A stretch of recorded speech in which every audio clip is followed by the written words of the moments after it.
So hey guys, welcome back to the channel. This is a story about what if Naruto trained by ANBU for Chunin exams. Part 1. If you guys enjoy this, what if? And if you want part 2, comment down below.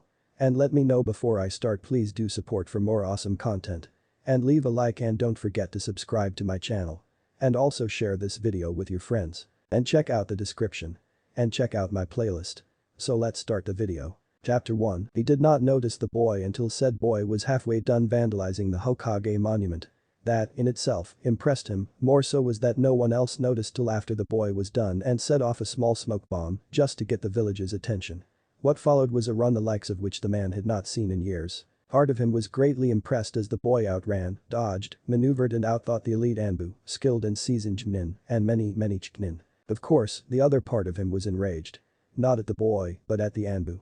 How could his elite ANBU, many he trained personally, have let themselves get so sloppy as to let the boy outwit them so easily? The boy had a skill, there was no doubt, and the observer would not take it away from him.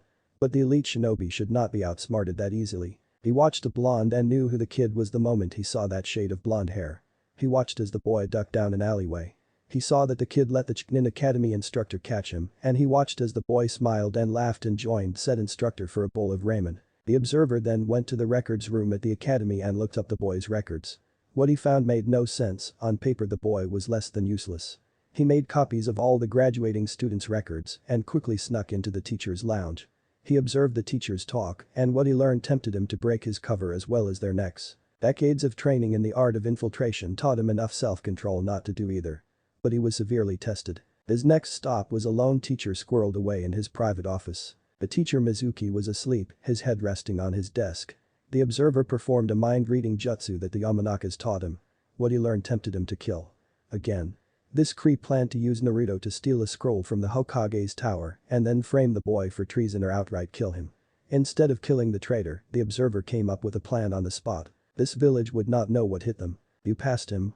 A counselor asked, shocked. Even after he stole a scroll from your personal quarters. Yes, impressive don't you think? The Hokage asked as he took a few victory puffs from his pipe. Lord Hokage, you can't be serious. We can't let him represent Konoha as a shinobi, he will be an embarrassment. The boy could barely pass, and he shows no outright skill other than making trouble. The counselor had taken a different approach to attacking Naruto, knowing how the Hokage favored the boy. The Hokage sat there and frowned. He opened his mouth and was about to reply. 168, a voice broke the silence. Everyone froze. Although they couldn't describe the person who spoke some sort of jutsu or genjutsu hit him, they knew that voice. Hiruzen reached into his desk and pulled out an old dusty calendar where he checked the date. You're late, your banishment ended 7 days ago, the old man spoke. I have been here, I was taking care of the paperwork for the last 10 years. The Sandaime Hokage just nodded. Welcome home Kuzai. 168. The number of ANBU, Chunin, and Chunin the boy was able to outsmart and outrun, not to mention the fact that no one saw him paint the monument until after he was done. You say he has no skills but causes trouble. Kuzai said as he looked at the still silent men. How many missions have we done that involved sabotage? You know, sneak in, raise hell, sneak out without getting caught. The boy is a natural. He continued. Regardless, his grades in the academy were the lowest, he is the dead last. He can't even perform a simple clone jutsu. No Uzumaki will ever be able to perform the simple clone. It's written in the Academy Teacher's Guide, their chakra reserves are too large. Everyone saw the Sandaime blush before clearing his throat. That is correct since he is in Uzumaki, so by the rules, I should have checked his chakra reserves. And if they were found to be at a certain level, he was supposed to be given access to one of his family jutsu. Kuzai finished and stared down the men and women in the room. Family jutsus? A woman Chunin asked, confused. Yes, a jutsu invented by the Uzumaki clan as their primary training tool, the reason they were so powerful. Which jutsu? Said a Chunin with a scar on his nose. Kuzai recognized a Chunin as the only academy instructor worth his rank in Peiruka Yamino. Shadow clone jutsu, it was customary for young students between 8 and 10 to start training with the clones in Yuzu. Aburama Senju the Nidaime invented the shadow clone jutsu. Kuzai just stared at the Chunin. Says who? Before the Chunin could reply, the Hokage cleared his throat. The Nidaime did not invent the jutsu, but he did convince Mito Senju, born Mito Uzumaki, to share the jutsu with Konohagakure. They were silent for a few minutes as Kuzai just smirked at the old man. So that is why Iruka started and when most looked at him. The shadow clone jutsu was what he used to beat Mizuki. Yes, Kuzai interrupted, that was how he could learn and use the skill so quickly. And with such power that jutsu is literally in his blood. Wait a minute, the Hokage spoke, did you know about Mizuki's plan beforehand? Kuzai just smiled, of course. I wanted to see what the kid could do, especially with all the sabotage to his training at the academy. There was no sabotage, the demon brat. The head academy instructor started to yell when he was silenced by the massive killing intent that radiated from the Hokage. What kind of sabotage? The Hokage asked calmly as he stared at his soon-to-be former head instructor. Kuzai just stood and waited, smirking, but said nothing. He noticed Iruka was blushing in shame and anger. Shame that he did not notice Naruto's need for extra chakra control lessons, and anger that anyone would abuse their duty as a teacher. Many of the other instructors were starting to sweat. Some knew about the sabotage and were worried that they would also be punished. The head instructor wanted to quietly slip away, but couldn't, as Kuzai never took his eye off of him. That place is a mess, a new voice rang out as someone else walked into the room. Most of the people in the room including Iruka really started to sweat when they noticed the scarred face of Ibiki Marino. Was I right? Kuzai asked calmly. More than I thought possible, the bastard was working for and planned to give the scroll to Orochimaru, Ibiki replied. Iruka is also cleared. At the mention of his name, the Chunin looked up. Iruka stayed, Hiruzen spoke calmly, the rest of you will head to tea, and I Ibiki will be there to speak with you, and if any of you try to resist, I will send Kuzai for you. Note that he has been our chief assassin for close to 40 years. Dismissed. As the group stood and left, fearful of what was in store for them, Kuzai, Ibiki and the Hokage just waited. Iruka was the one sweating. When the last person left, Kuzai performed a hand sign and the obscuring jutsu was broken. Now that Iruka had a good view, he saw a man who initially appeared in his 40s, though Iruka could tell by Kuzai's body language that he had far more experience and wisdom than his appearance showed. Kuzai had the look of the traders from the West, short hair, a long black leather coat and round glasses with side covers. Iruka could not see his eyes, but the overall impression was of an average man.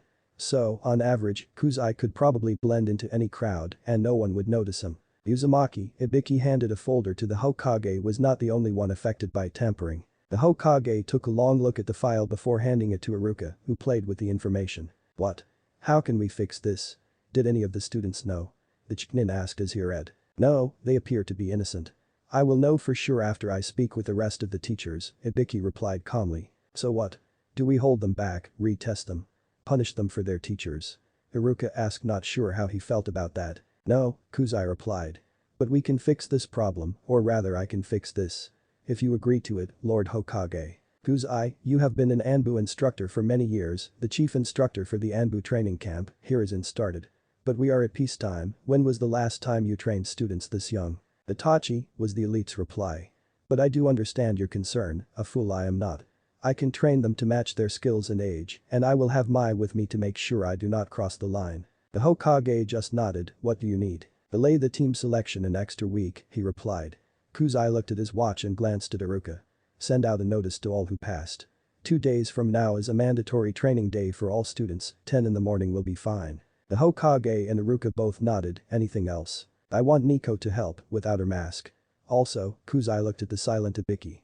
I want Anko. Hiruzen was concerned, Anko is not the best with children. Are you sure? You have a lot of fangirls pretending to be Kunoichi, Anko can and will weed them out. We cannot punish them for their teachers. But we can wake them up to the truth. No one spoke.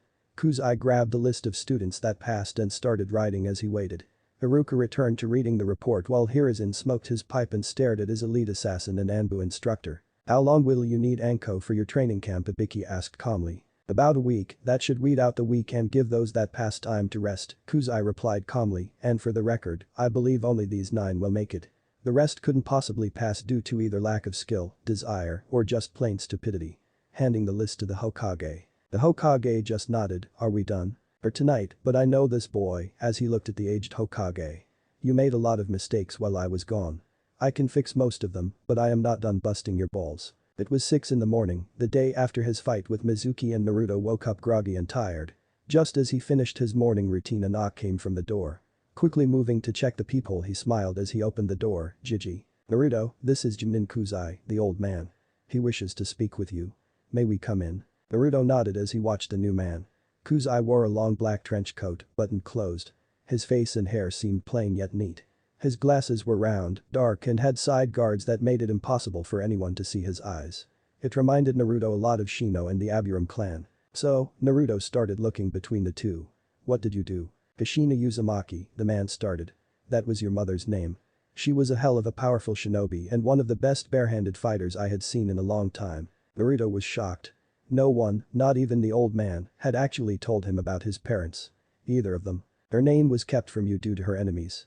As in Uzumaki, she was wanted dead by many in Kumo, Iwa, and Kiri. For the record, I understand the need for secrecy, but I did not agree with the plan to keep this information away from you.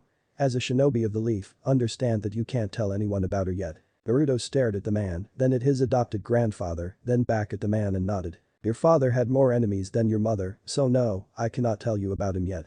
Know that he was a damn strong ninja and a good man. Never let anyone speak badly about him. Again, Naruto nodded. As much as he wanted to know, something told him that the info could and probably would kill him if he knew now. The Chunin admitted to knowing who his father was. He hadn't tried to lie and pretend he didn't know. The strange Chunin had also made it clear that Naruto's father had a ton of enemies.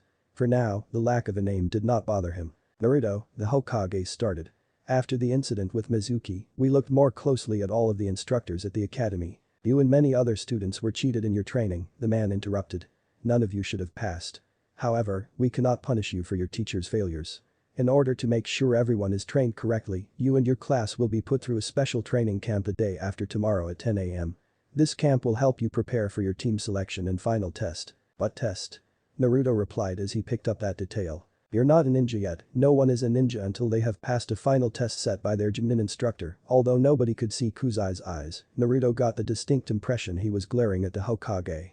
Telling you that you are a ninja of the village after passing the academy tests is something I never agreed with. So, is that why you are here? You wanted to tell me about this training camp?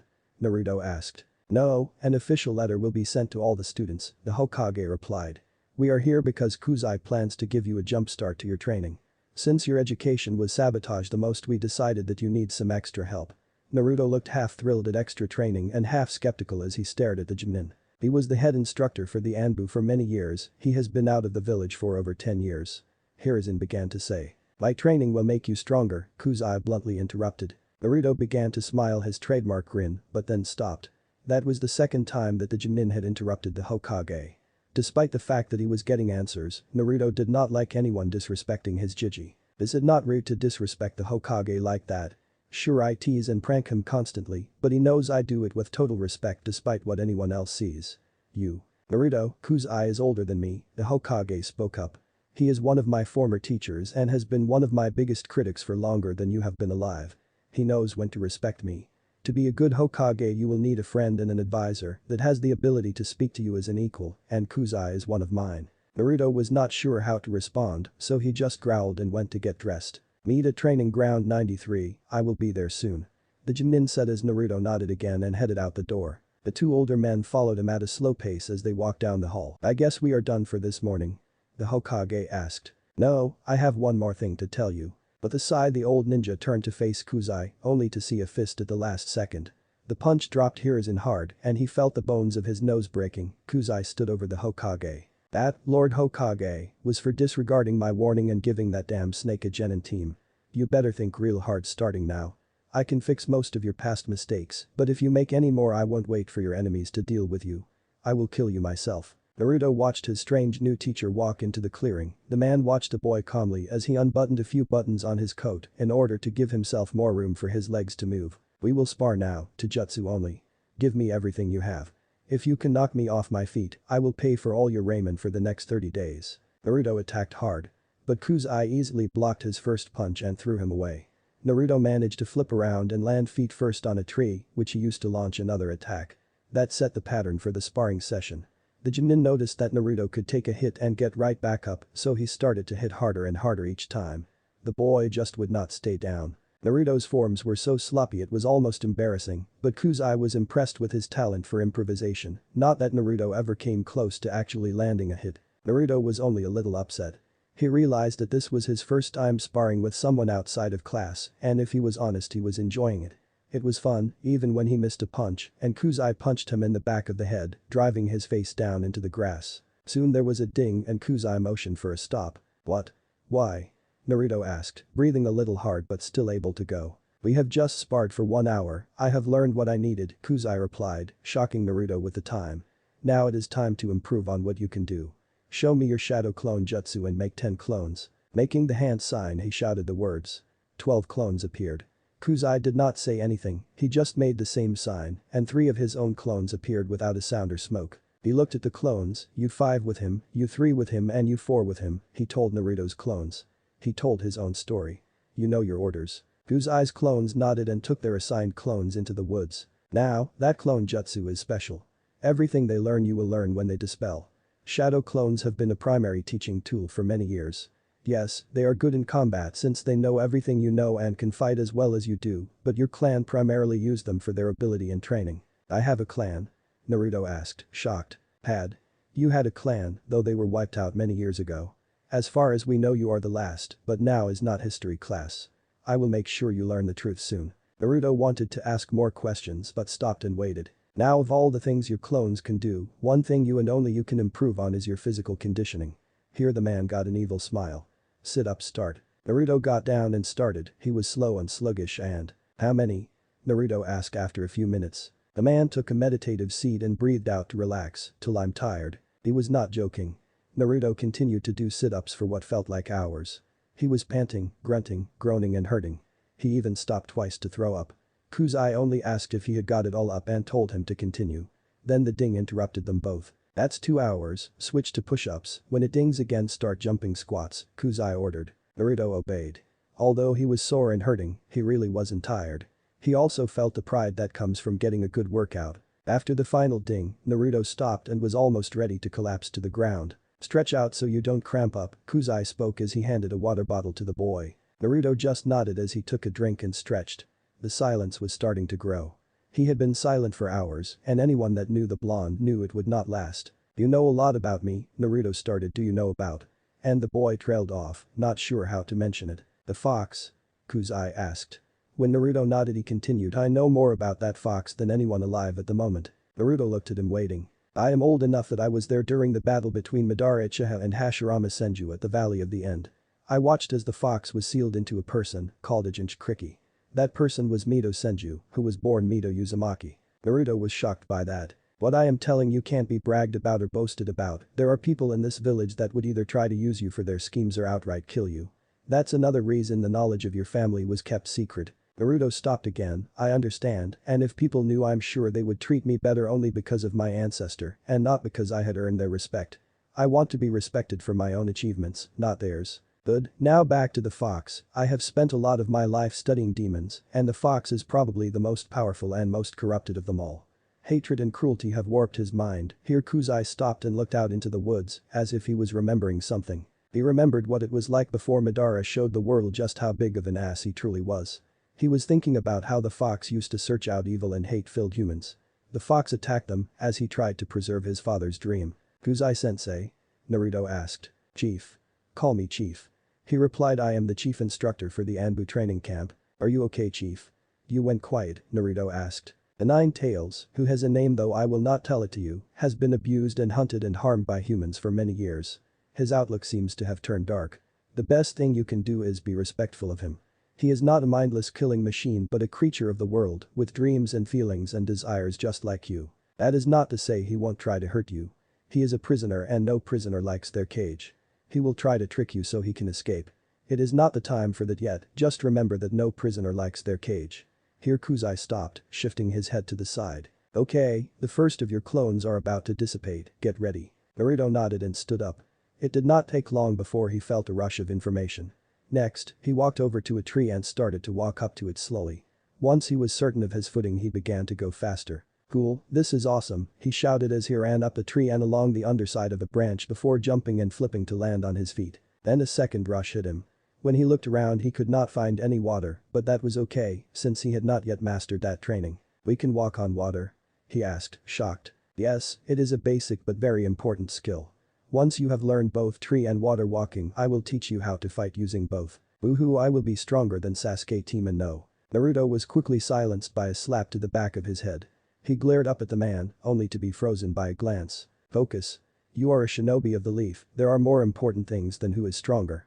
In fact, who is stronger is a playground game that has no place anywhere but the playground. You have a long way to go and much to learn as you grow. That game is over starting now. The growl in his voice made it clear that Kuzai was serious about this, and even the somewhat stupid blonde knew not to argue it. Okay, the third group should be about ready. Again, Naruto got ready.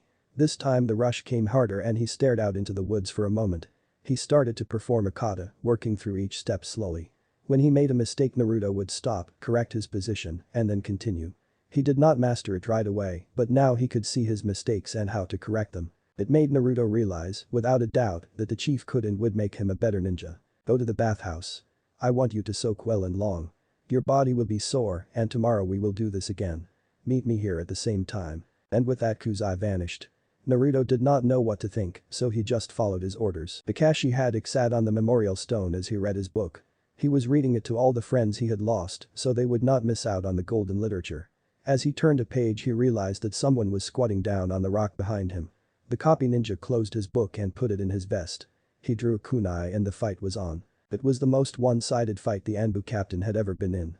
He could not hit the person. Hell, he couldn't even see him. Yet this guy, and he was sure it was male, would hit him. Hard. Over and over and over again. After the third time his face was planted into the large rock, Kakashi lifted his 8 and revealed his 3 Tomo Sharingan. That only made the attacks come harder, faster, and nastier. He could not move, attack, defend or even breathe. What was worse was that he could not track his attacker. Wait, there is no intent. Kakashi thought to himself. There was only one time anyone had ever handed him his ass this badly without any malicious intent. His face was again slammed into the rock. Greetings chief, welcome back, Kakashi spoke as he slowly stood and re-hit his eye. The man just stared at the copy ninja as he waited. When did you return?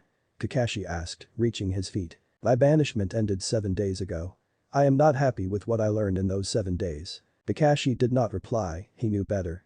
This man was not one to piss off and if you somehow manage to do that. Kami has mercy because Kuzai wouldn't. Naruto Uzumaki is Kushina's son, Kuzai started to speak. The day you die I have no doubt the first people you will meet will be his parents. Both of them. Kakashi did not speak. He knew he was in trouble, his inability to care for the boy, even from the shadows, warranted whatever beating the boy's parents would deliver. At that moment the copy ninja felt the first drops of rain start and heard a rolling of thunder. 1 hour, full assembly, Kuzai said as he vanished. The storm started to fall into a fury. Naruto was almost to his apartment when the rain hit. It came down in sheets as the lightning flashed and thunder rolled. In seconds he was soaked. All he cared about was getting someplace with 4 walls and a roof. He was just getting to the door of his apartment building. Phew, came a very soft sneeze, as though whoever did it was doing their best not to be heard. Naruto found a girl with indigo hair trying to hide in a small badly covered porch. He knew who she was, Hinata Hyuga, the cute girl that he had a crush on since the day he saved her from 3 bullies. She was soaked in her oversized coat and starting to shiver. Hinata. Hinata-chan. Naruto spoke out just loud enough to be heard over the rain. She looked up as he got close, her face inches from his. She could not help it, she blushed a deep red and was only seconds away from. If you faint it will be much harder, Naruto whispered.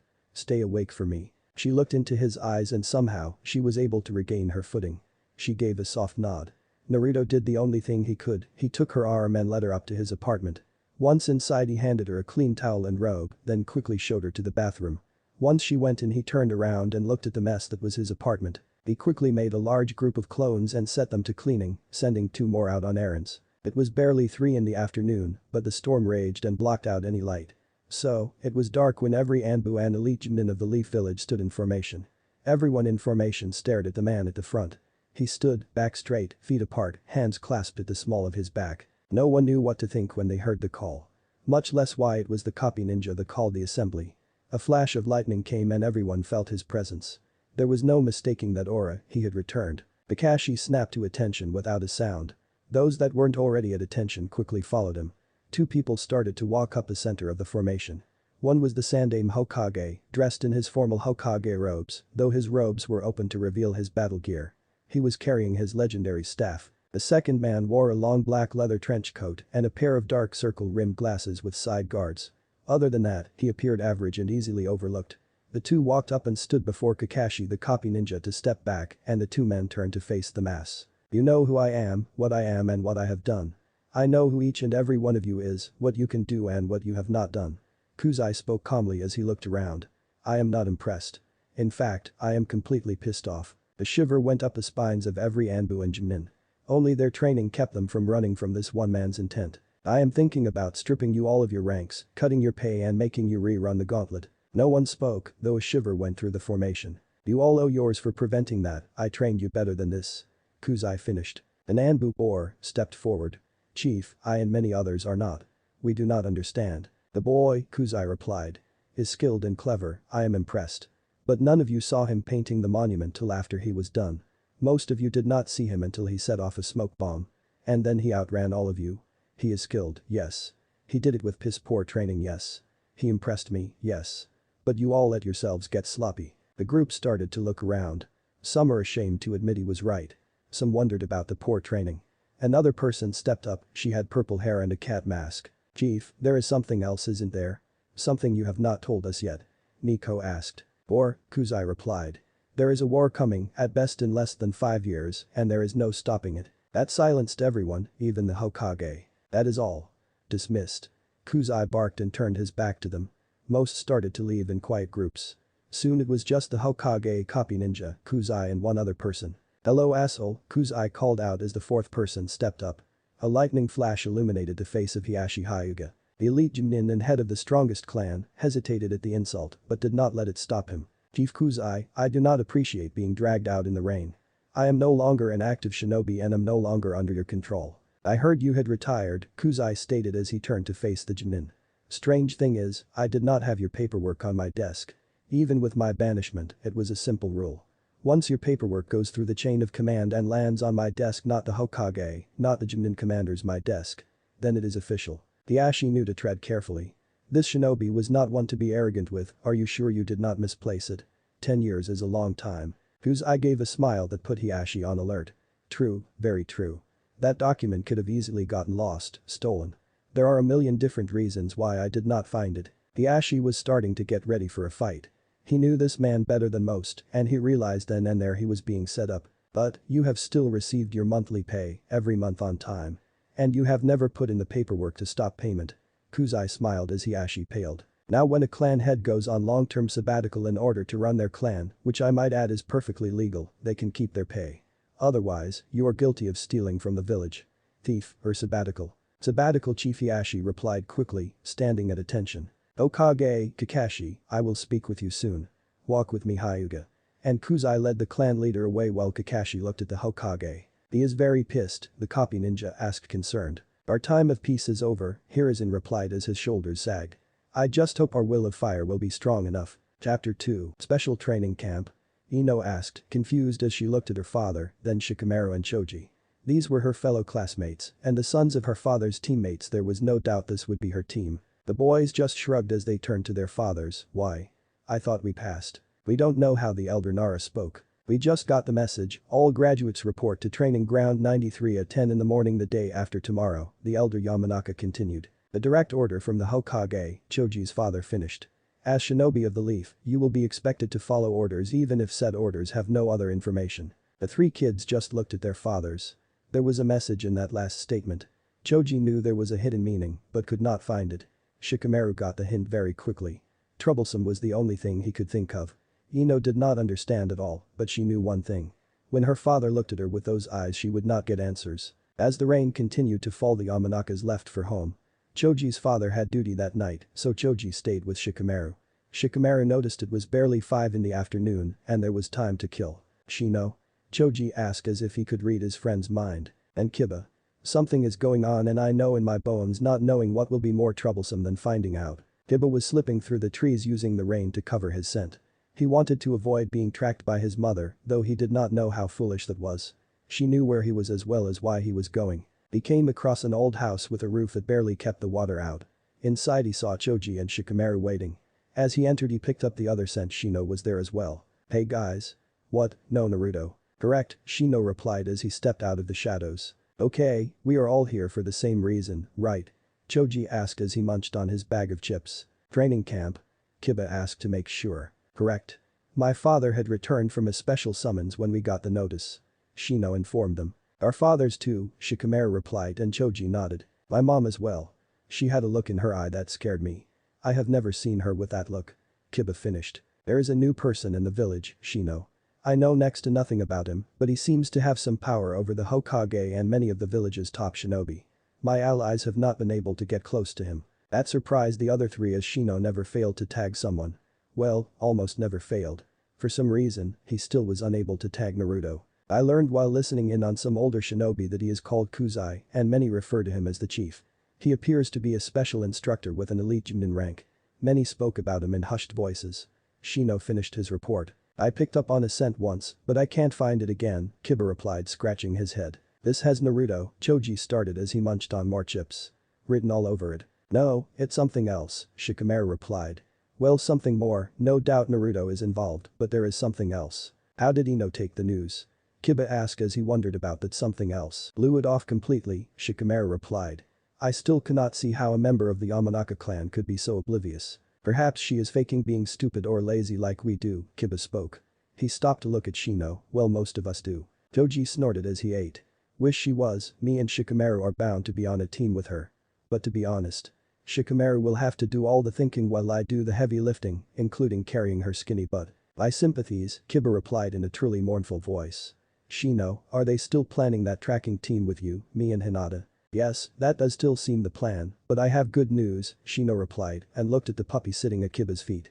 Naruto has dropped the facade of being oblivious about Hinata. Akamaru barked and looked at his partner. Kiba looked shocked. Really? Is that why he's not here now? Kiba asked. Yes, when I went to collect him I heard him speaking to her in his apartment, Shino replied. His apartment? He isn't doing anything with her that would be wrong, is he? My friend, he may be, but she is too nice a girl to be rushed. Kiba started. You know Naruto better than that. I very much doubt Naruto would try anything, Shino replied as he adjusted his glasses. What are you not telling us? Shikamaru smiled. He was the only one that could read Shino. Shino adjusting his glasses was the closest thing to the Aburam blushing. What the four boys did not know was that their fathers and Kiba's mother were hidden in the roof of their hideout. With them was Kuzai, who sat and just listened.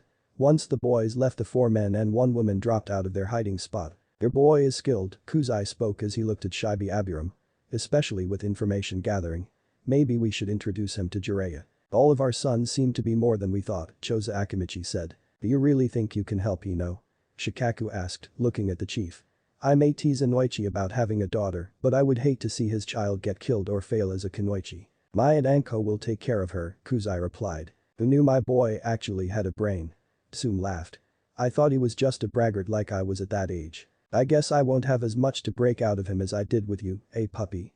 Kuzai smiled as he looked at the woman. Probably not, she replied, ignoring the old nickname Kuzai used for every member of her family. But I am sure there are a few rough edges for you to polish. There is always an edge to polish. The chief replied. Still, Shikaku started. It is impressive how much your son knows Shibi. You realize he knows more than he should about many things. Yes, I am rather proud of him, Aburam replied, not fazed. Your son seems to be just as intelligent. It is clear your sons befriended Naruto, Kuzai started. But that does not explain why his taijutsu is so poor. Did they not practice together? Shino informed me that every time they started, Echiknin would interrupt them, Shino's father replied. Not to mention taijutsu is not a specialty of the Aburams or Naras. Most of Choji's techniques are based on his clans, not really helpful to the boy, Choza added. Your sister-in-law should be back soon, she will deal with that mistake, Kuzai replied, shocking the large Akimichi. My boy was just lazy, the woman growled. Fuck that damn law, made it really hard to help his son. Kuzai just nodded. That interference is over, so now I suggest they start training together after the camp. Don't worry, I will handle the details, the chief spoke, and the group felt confident it would be handled. How troublesome are you going to be? The Junin commander asked. I am going to rewrite the definition of the word, the elite replied with a smile that could only be called evil. Are you a clone? Hiashi asked as he and Kuzai walked the village from one end to the other in silence. Very good. Was that a guess or did you actually work it out this time? The clone replied. Hiashi just grimaced. He knew this guy was always one step ahead of him, knowing that did not make it easier. You're less than pleased with me, Hiashi asked calmly. I am debating whether or not I should just kill you right now or put you through hell first, and then kill you. The chief replied. Hiashi grimaced again. It was worse than he thought, the chief was not here as a commanding officer of the shinobi forces, he was here as. What are you doing here? Chief asked, breaking Hiashi's train of thought. The clan head spotted a soaked kid with an orange jumpsuit and blonde hair. Oh, hey chief, I was looking for Hyuga-sama, I did not know you knew him. He is an elite Junin, why are you looking for him? The chief replied and asked again. Naruto turned to look at the clan head. Hyuga-sama. I was sent by Naruto Uzumaki to inform you that he ran into your daughter as the storm broke. He motioned to the still falling rain. She was quickly drenched. To ensure she did not get sick, he took her to his apartment to get dry and sent me to inform you. Send you? You are not Shadow clone? Hiashi asked, realizing it too late. Yes sir, the clone replied. Thank you, Chief broke in. Dispel and let him know his message is received. Before Hiashi could speak, the boy's clone vanished in a puff of smoke. I must go collect. Hiashi started. Sit, shut up and wait, Chief replied as he grabbed the clan head and dragged him under the awning of a food stand. But you really want to get into this argument with me, Hiashi? The clone chief replied. What the hell do you mean I'm going to be training brats? Anko shouted as she jumped from her seat. She had been sitting in Ibiki's office. Just what I said, Chief Instructor Kuzai has asked for your help dealing with the Kunoichis and asked for you by name. Who the hell is he and why should I obey? She growled and Ibiki realized she had not had the pleasure of meeting the chief. He is not only the man that taught me how to interrogate, Ibiki started. He is also the only person to fully skin a human alive and keep him alive after he is done. No way. You mean it can be done? She cried, I thought we used the attempt to get the prisoner to talk. I did not know it was actually possible. As I said, he is the only one to complete it. Now you and your friend ANBU Nico will be helping him for about a week. Maybe I can get him to show me how to skin, Anko replied with stars in her eyes. Anko? Ibiki barked, pulling the girl from her thoughts. Chief Kuzai does not tolerate weak females, especially Kunoichis. If you want to impress him, make sure you go with a focused mind. Naruto watched as his clones finished cleaning the apartment. Hinata was still in the bathroom. It had been almost an hour since they arrived and he was starting to worry about her. Once the clones were done, he had them start to perform the katas the chief had shown him. He decided to exercise, but before he could start, Hinata finally emerged from the bathroom. She was wearing the large bathrobe he had loaned her.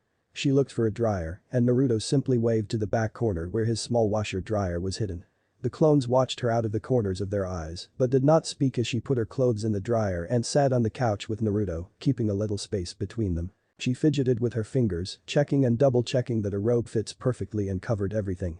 Just as she was about to speak. I am sorry, Naruto spoke as he turned to look her in the eyes. That shocked her. Sorry. Why was he sorry? I am sorry, I acted as if I forgot or did not notice you, Hinata. Hinata, stay awake for me. His request was almost too late. Hinata was already turning a deep red and about to faint, but like before she managed to fight it off. I remember when I saved you from those bullies and how your guardian told you not to speak to me. I had every intention of finding you and becoming your friend. What, why? She asked and Naruto looked straight at her. Because you are probably the kindest girl there is, you are smart and strong, yet not arrogant like the rest of your family, and when you're not around them you treat people kindly, especially young children. Plus, you have a lovely smile and a beautiful blush. Naturally, the mentioned blush returned to her face, but she shook her head. I mean, why didn't you come find me? She asked. She was worried he would say because you're not as strong as I thought or you're too much of a failure, things her family had said many times. Many times. 2 of your clan elders. And he spits the word elder as if it was venomous. They cornered me the next day and made it clear if I spoke to you they would end me. As an orphan living alone and with almost no help, I could not stand up to 2 elders of one of the village's most powerful clans. So I forced myself to stay away, well almost. Here he grinned, that prankster grin she loved so much. Did you realize that those bullies never bothered you again? She nodded and blushed. I have been making sure you weren't bullied as much as possible, but I have not been able to do anything about your family. He looked down in shame. Know this. You are not alone, and that door, he pointed to his front door, is always open to you. She knew that not only her face, but her whole body was blushing. She was on the verge of passing out again. Oh no. Thank you. Naruto. Kun, my pleasure. Hinata-chan. And that did it. She had resisted the feint repeatedly. But this time she could not win. Hinata passed out on the couch, but instead of leaning away from Naruto she leaned towards him. Now she was out cold with her head on his shoulder. Naruto froze. Great. Just great, now what do I do? Should I wake her? He thought as he watched her sleep. A smile on her face. Nope, not going to wake her. Just then an exceptionally light knock came from his front door. He knew who it was but could not call, so he just tapped a code softly on the wall behind him. The front door slowly opened as Shino Aburam silently moved in, kunai in hand. The use of that code made Shino worried that someone had tried to attack Naruto in his apartment again. What he found was a scene so adorable that he really wanted a camera. The blackmail he could muster from a picture would be worth a young blonde's rage. Naturally, Shino did not let any of these emotions show. He was an Aburam after all. Shikamaru called a meeting. But I see you won't make it, Shino spoke in a low whisper so that Hinata would not wake. There is to be a training camp. You know all about that, don't you? Shino noticed the smile on the blonde's face. Naruto just nodded, careful not to wake Hinata. She might not recover if she knew someone besides Naruto had seen her like this, even if it was Shino. She was following me again, Naruto started after a few moments of silence. She got caught in the rain and sneezed. I couldn't let her get sick, so I decided to end the facade. Good, Akamaru will be happy, Shino replied. He enjoys it when she rubs his belly. Now that she will be in our little group, here he took Naruto's nod as confirmation he will be happy to get them daily. Naruto smiled. I will let them know you won't make it. For Hinata's sake, I won't tell them too much. Shino said as he turned to leave. Once it is out that she is talking with me her family will try to harm her, Naruto warned. We should plan to drop our facade soon, and all at the same time.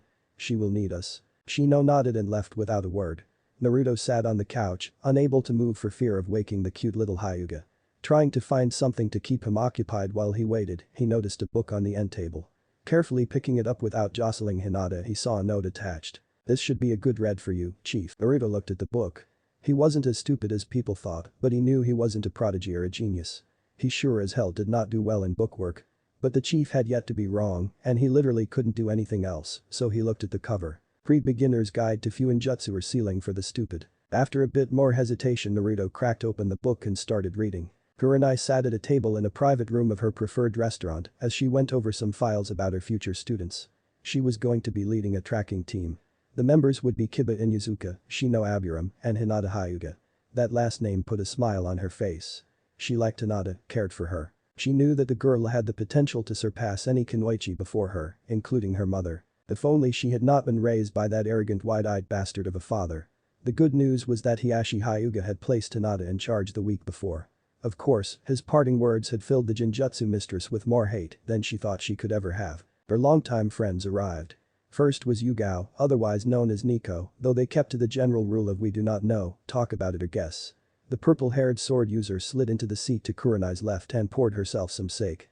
Next was Tsume, the clan leader and alpha, queen bitch to her closest friends and enemies of the Inuzuka clan. Hello ladies, why don't we look relaxed, Tsume started as she turned a chair around and straddled it as she sat.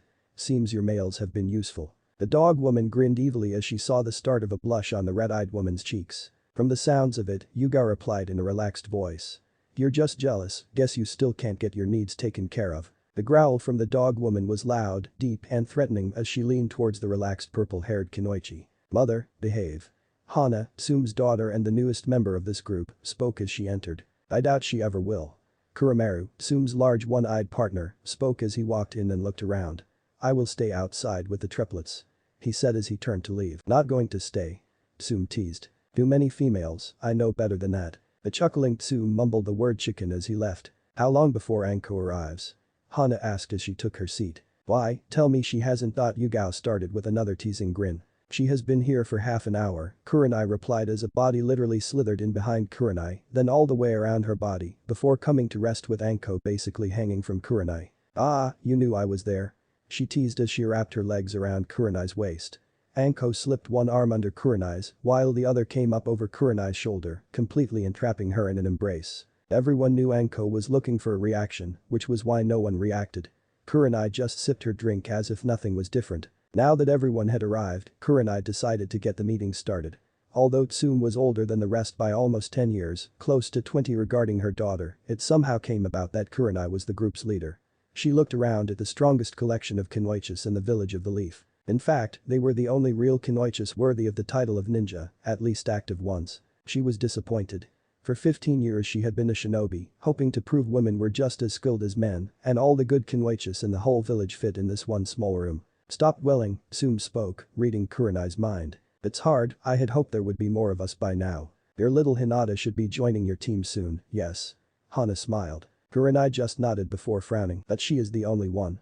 I am not seeing any other girls that look like they take being a Kunoichi seriously. Don't worry, things are changing for the better, Yugao smiled and looked at Tsume who smiled back, almost evilly. How so? Anko asked as she rested her chin on Kurenai's shoulder. Chief's back, Yugao and Tsume replied at the same time.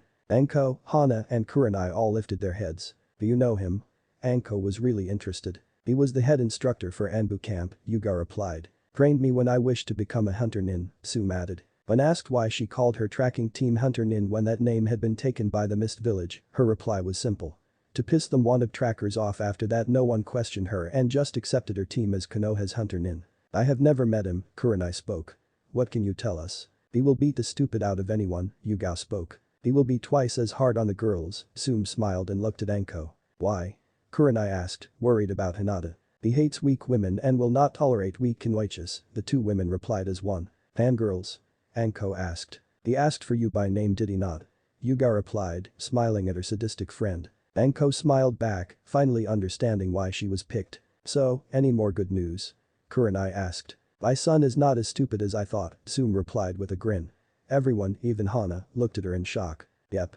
Seems Kiba, Choji Akimichi, Shikamaru Nara and Shino Abiram, along with Naruto Uzumaki, have a little undercover group going. Like us you mean? Hana asked with a small grin. Our group is not secret, Tsume replied and grinned as she leaned back and looked out the small window of the room. There she saw Hade, Asuma, Kuromaru and the triplet sitting at the bar drinking in silence.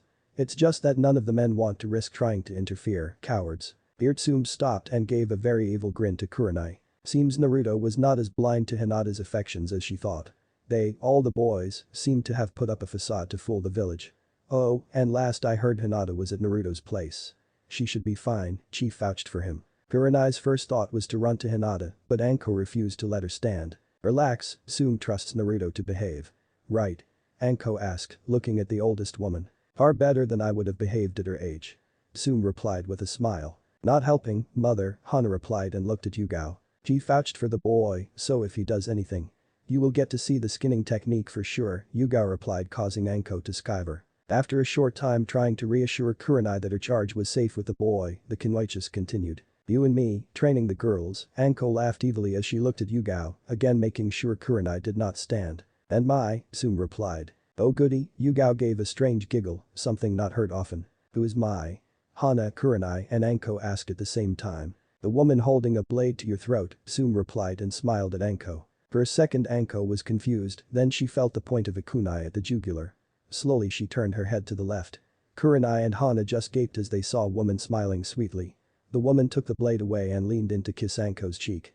She then leaned over to hug Yugao from behind before stepping to Tsume. Tsume stood up so they could kiss each other's cheeks before both sat back down. Mai was dressed in a simple shirt and pants combo with a simple black leather vest.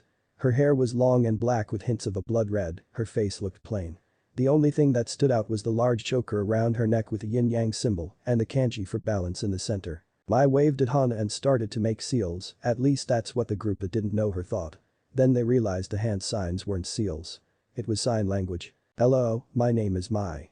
Takubetsu Jimin, an assassin for Leaf, apprentice of Chief Kuzai. Hey boss, one of Naruto's clones whispered. Naruto's head shot up. He had been so engrossed in the book that he had lost track of time.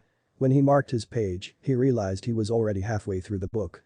Hinata was still asleep, but now she was curled up on the couch, her head using Naruto's thigh as a pillow. Boss, it is almost 11, me and the others are about to poof. Naruto was shocked at the time. He figured that someone would have come for Hinata by now, he was hoping it was the Chunin. True, he did send a message to Hinata's father, but he thought that the woman cared more about Hinata than her father did. He checked his clone memories, Hiashi Hyuga was with Chief. He will have to see about that later. He then realized that the clone he sent to find the woman Hinata lived with had not dispelled yet. It's too late to try and get her home, Naruto stated. Anyone wash her clothes? The clone nodded and pointed to where Hinata's clothes were folded and ready. Well, I guess she will just have to stay here, let's try to move her without waking her. All your plans have gone up in smoke, you weren't planning a sleepover anytime soon boss, the clone replied as he and Naruto gently lifted the sleeping girl up and carried her to his bed. I need to be really careful, one wrong move can get Hinata in a lot of trouble, Naruto said. Not to mention yourself. The clone replied. I already have a bad reputation. This village wouldn't know what to do if I didn't. Hinata however. If her reputation takes too big a hit too soon her family. Naruto left it at that and the clone nodded. Soon the two had Hinata in the bed with a heavy comforter. In her sleep, she somehow found the large stuffed frog Naruto secretly slept with, naturally the boy blushed and he and the clone left her to rest. After a quick goodbye the clones puffed and Naruto was again left to the quiet of his apartment. As he returned to the couch he started thinking about the book he had been reading. What shocked him was that he could remember most of the material. Book learning was never his strong suit, but it seems seals were an exception. Chapter 3 Hiruzen was an early riser. He had to be Hokage of the Leaf Village. He sent the two Chunin night guards home so they could get some sleep, then walked through the doors to his office. He stopped when he saw someone sitting on his desk reading a file. Well, it is good to see you, Mai, how have you been? The woman looked up and smiled. He always liked that smile, it was so warm and friendly. It always amazed him that she could have that smile despite everything she had been through. Morning Hokage-sama, sleep well. About as well as any Hokage can with Chief around. She nodded as she knew that meant not even close to good. He is here to help. And fix the mistakes. The Hokage just nodded as he went to sit in his seat. Once he had settled into his chair, she handed him the file she was reading. Going over it thoroughly, his eyes widened and he looked up at her. Why did no one ever think of that? "'Cause people got lazy," was her reply. Hokage again nodded as he continued to read through the file and made some notes. When he finished, he looked up at her again. She had not moved as she waited. "I swore. Do we know who?" Shake of the head. "Where?" Another shake. "When?" "No. We know only that it is coming. It will be hard to mobilize the village and get them ready. As it is now, we would have to be attacked with heavy losses before the village finally realized." He spoke before she interrupted with another smile. "Did you forget? Chief is here, he take care of that." And with that, she hopped off the desk and kissed his forehead before slipping out the window. Ishino Nara, the mother of Shikamaru, was headed to her son's room to start the chore of trying to wake him up. If she was lucky, she would complete that chore sometime in the next 5 hours. As she opened the door and was about to start her well-established rant, she stopped. The room was empty. She knew Choji had stayed over last night and she'd expected to find both boys passed out in positions that could only be achieved by two boys trying to stay up far later than they should. But they weren't, they were not in the room. Then she noticed the room had been cleaned. Once her shock ended, she quickly turned and headed for the kitchen, where she found her husband reading some early reports and drinking his tea. The fact that he was up and moving this early had her worrying greatly. "Chikaku, our son is." She started to speak when her husband just lifted a finger and pointed at the fridge. On the fridge, a note was pinned. "Went out training with Choji, back by dinner, no need to make us lunch, Shika." "Okay," she tried to understand. "What is going on, why? Who? How?" "Chief is back in the village," was all her husband said. Shino Aburam went about his morning like normal. Because of his personal colony and his clan's general colony, his duties and chores often had him up at 6 in the morning.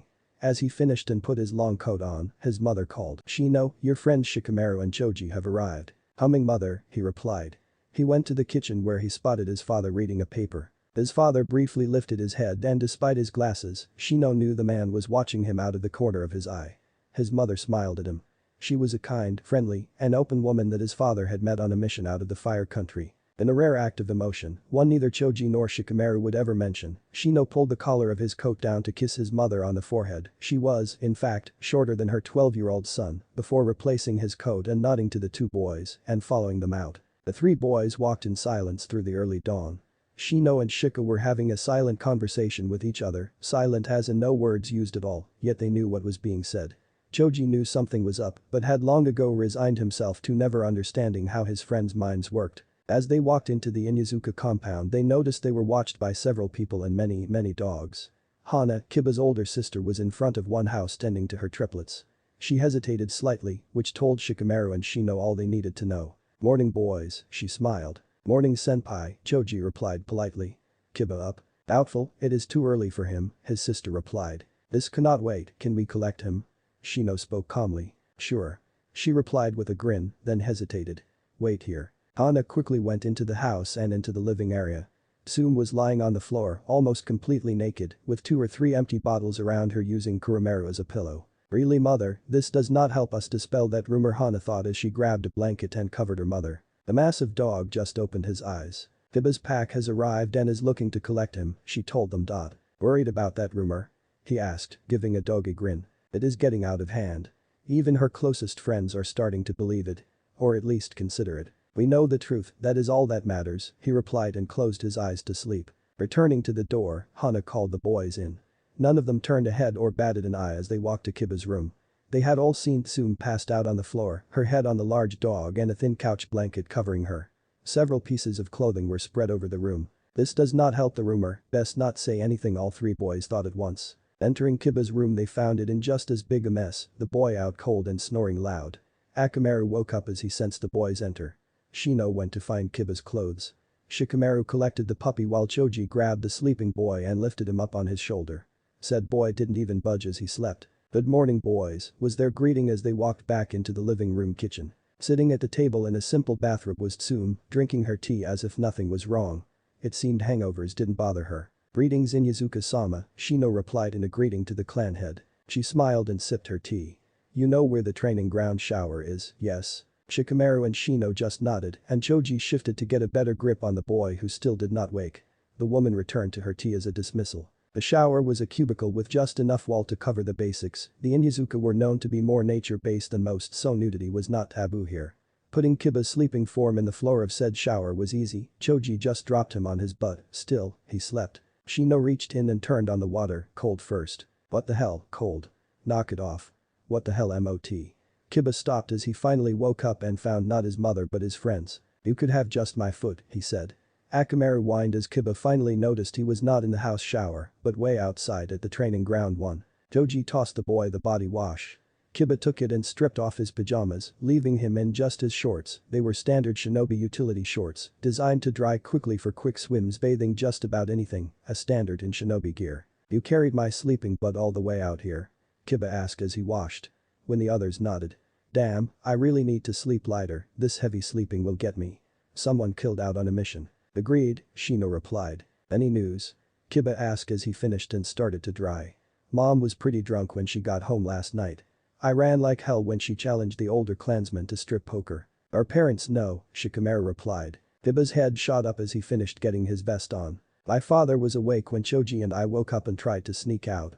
He didn't say anything, but he was dressed in his training gear. If Shikamaru's dad knows my dad knows, Choji added. Your sister gave only a brief look at us when we arrived and had no problem letting us collect you, Shikamaru added. My father outright told me, Shino spoke up. He said he knew about our group and was impressed with how well we played the facade. He was also impressed with our skills. He told you about this, chief? Shikamaru asked. Only that it would be best not to mess around during his training. Braggarts, layabouts and wannabes will not enjoy the time. Choji nodded and Kiba thought. How bad is it? Shikamaru asked. We're talking about war. The chief made it clear we are headed into a war within the next 5 years and there is no way to stop it, Shino finished. So, no more slow, fat, and stupid?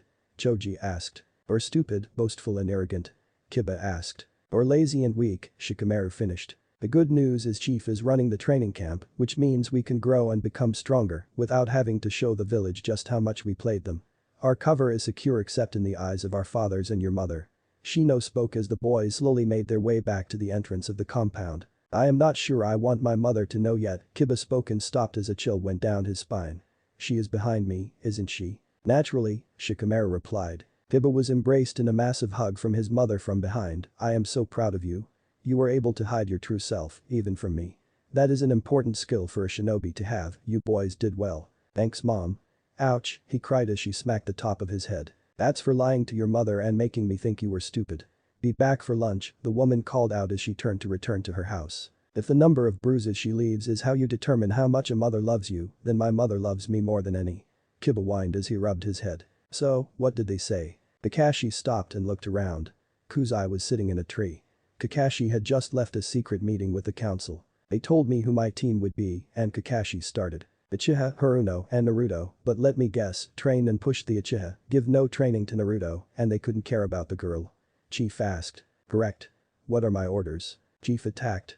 He used pure taijutsu, no chakra, fight me with everything you have. And he did.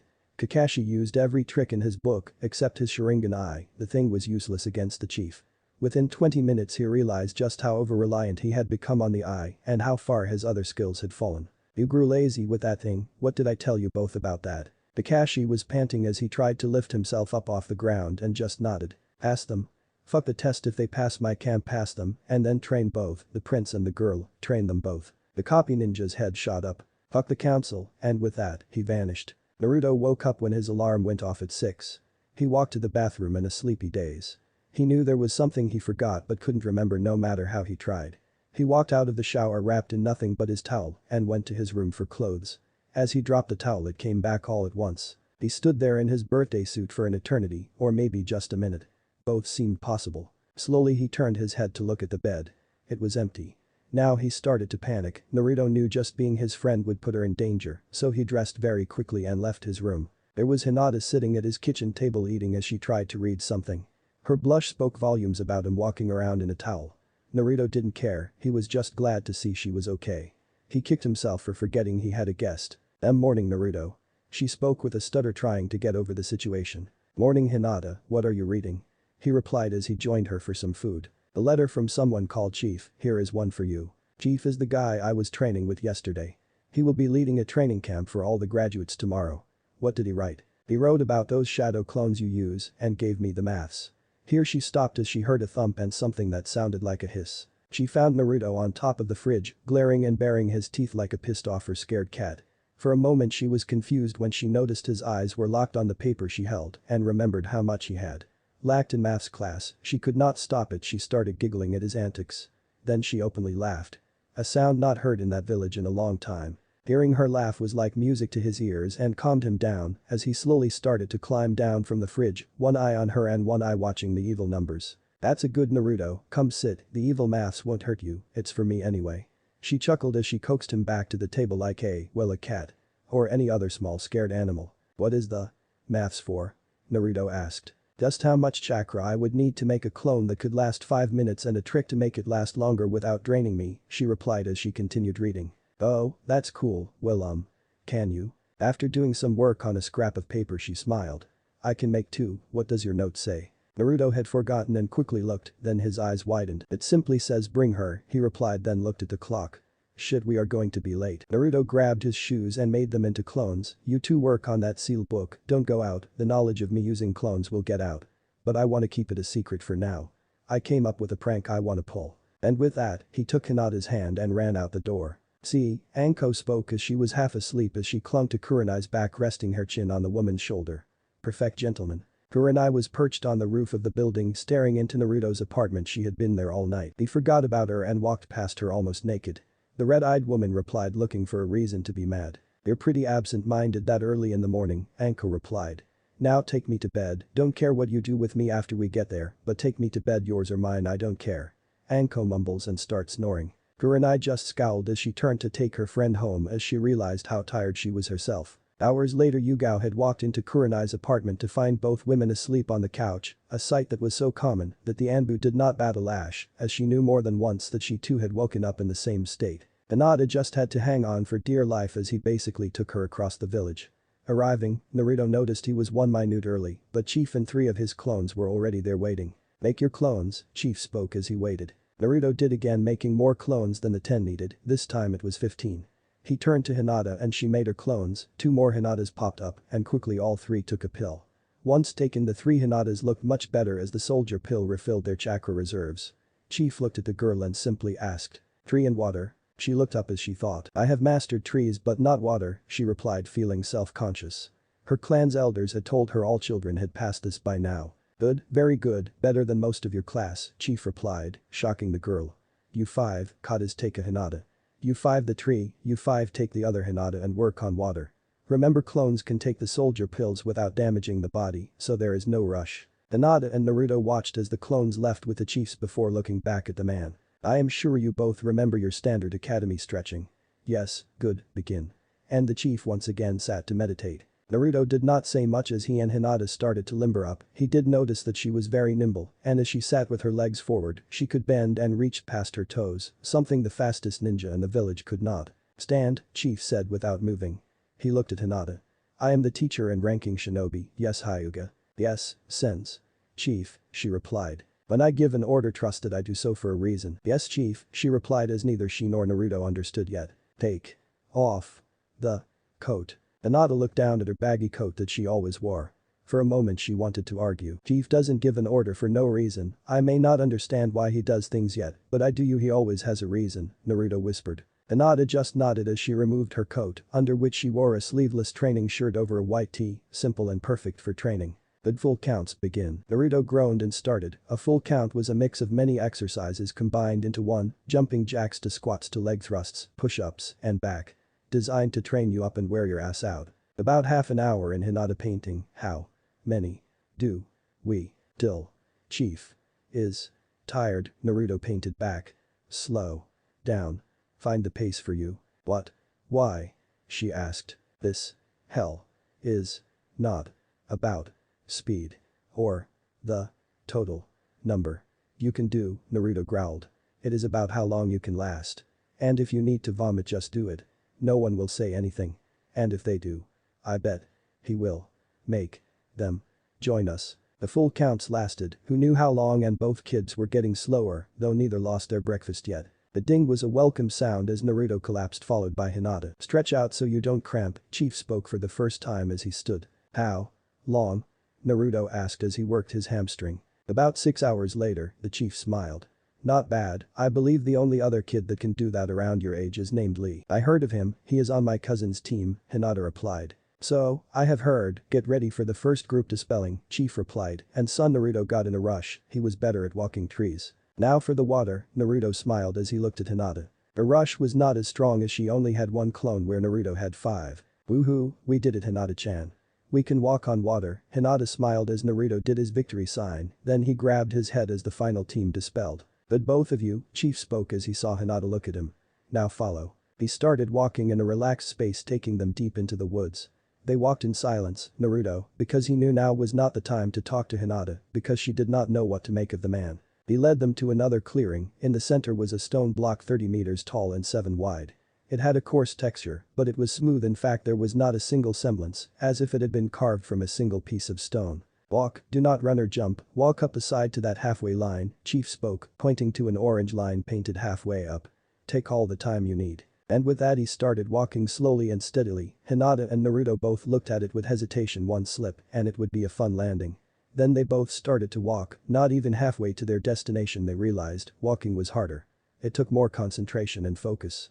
Naruto was already sweating and swearing under his breath. Though she was not known for using that kind of language, Hinata was agreeing with every curse Naruto said. Both made it to the line sweating and panting, and the grateful chief took his time walking to the stone, and they realized he did that to give them time to recover.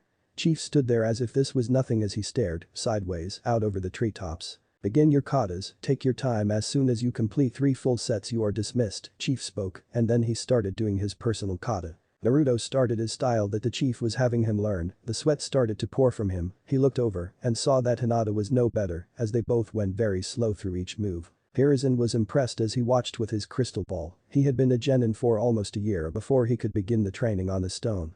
It was almost 2 years out of the academy before Minato first went up a stone from hell as he called it. Seeing Naruto there on just his second day of training with Chief showed him that the faith that he and Minato placed in the young blonde was justified. The civilian villager may not understand it, but as soon as this information gets out there will not be a single ANBU that will disrespect the boy. The next thing that shocked me was the Hyuga girl. The Hokage knew why Chief was pushing the girl and what interest he had in her, but to see her on the side of that wall on the first training day with the chief. Wait till Hiashi learns this is that Naruto and that's Hinata, Hiashi's girl, Kakashi asked. He had slipped in the window behind the Hokage.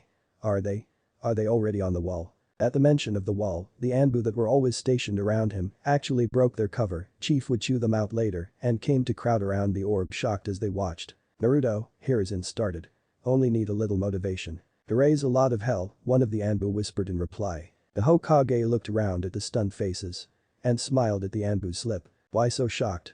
Naruto has been slipping into the tower past all your defenses and stealing my hat since he was 8, I warned you all not to underestimate him." The walk back down was even worse, and when Naruto and Hinata finally reached the bottom they both hit their knees, Naruto even kissed the dirt, Hinata just all but passed out. "Take her to the springs, she needs to soak because her body will be sorer than yours and she runs a risk of harming herself more," Chief spoke calmly as he reached the ground, he had gone from stone wall to ground in one step without breaking stride.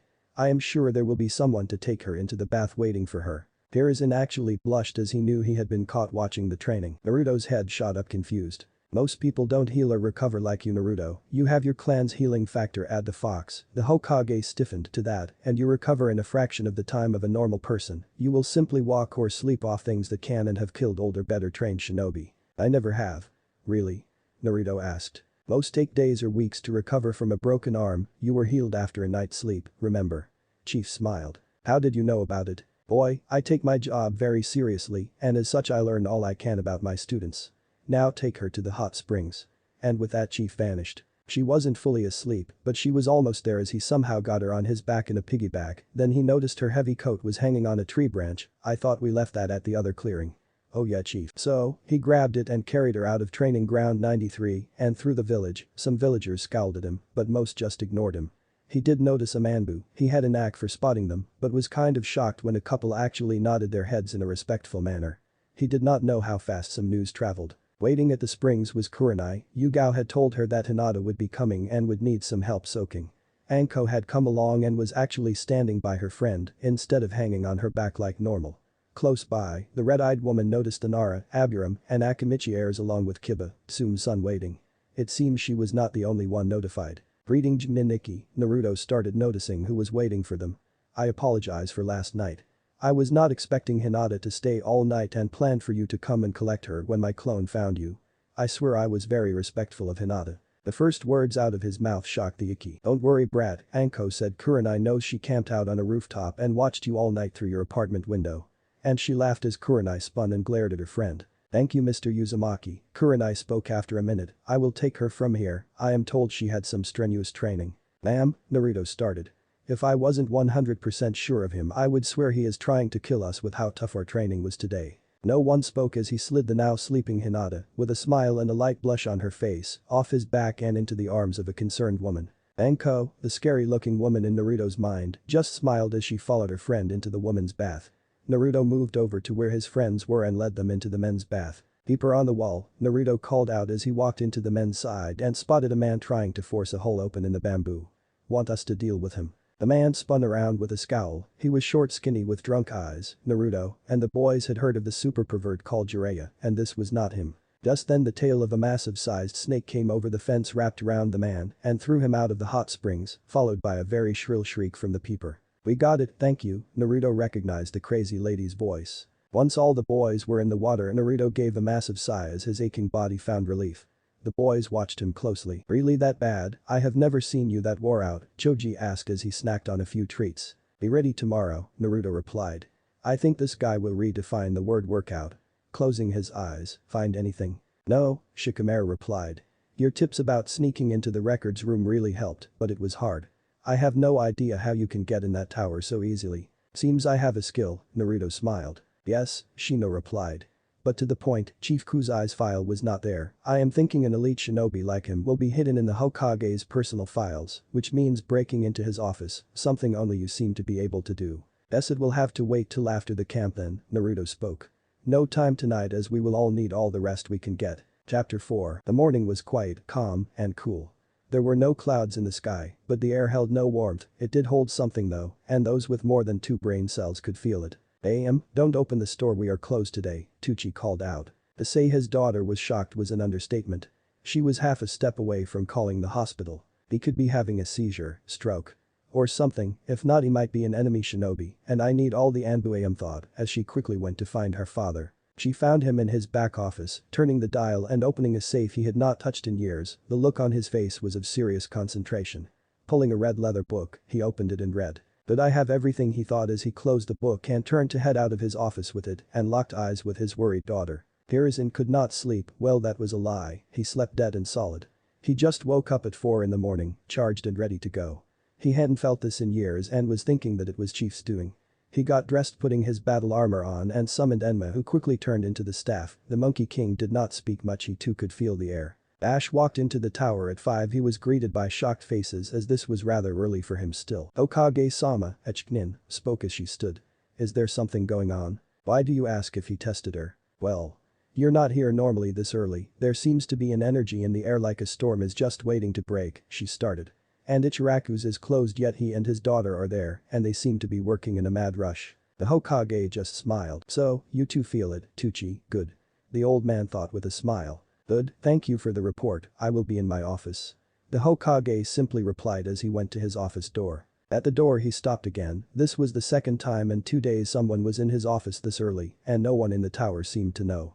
But this time it was different. Opening the door slowly he spotted some of the ANBU hidden as they watched. In the office sitting on his desk was Naruto, there standing around him and looking at the Hokage was Shikamaru, Choji, Kiba and Shino. Of course he barely saw Shino. It is early boys and you have a training camp in a few hours. You should still be sleeping or getting some food. You will need both. The Hokage spoke as he walked around his desk to sit. We are ready, Jiji, Naruto smiled. I thought you said you would not try to get the file till after the camp.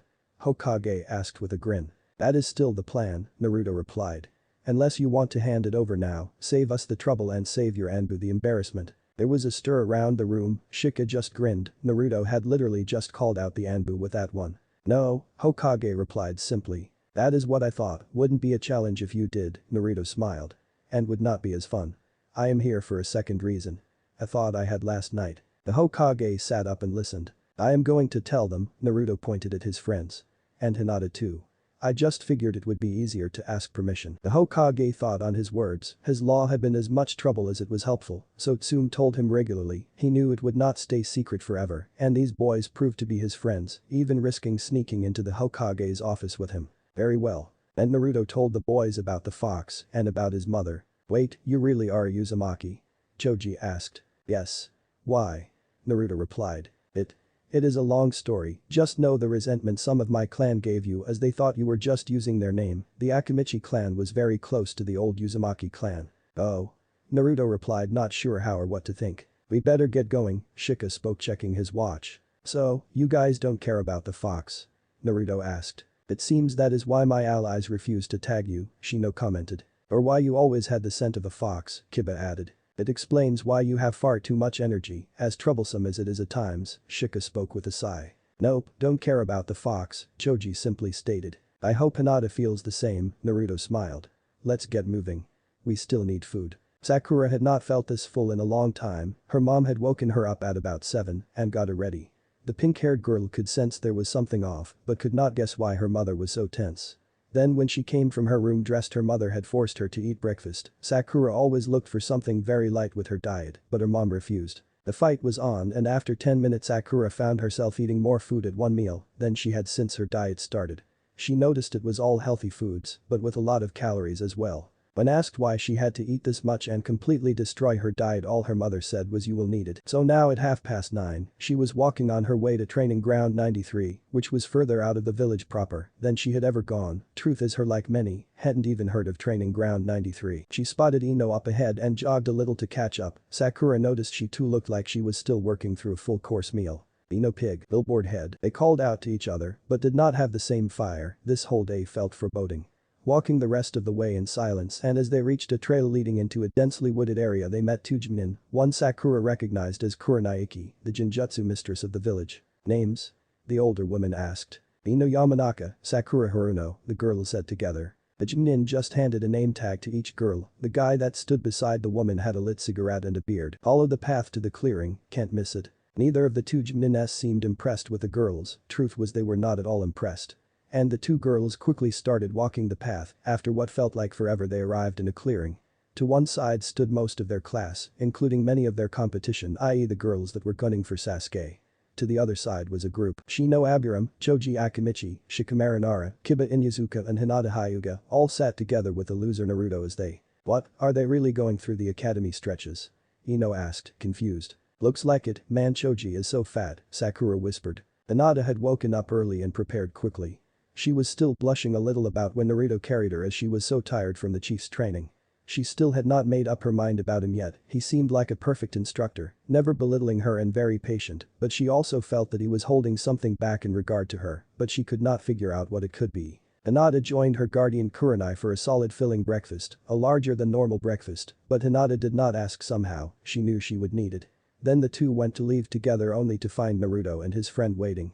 Naturally, Hinata blushed a deep red but was able to stay awake. Well, I am sure you know everyone, Naruto started.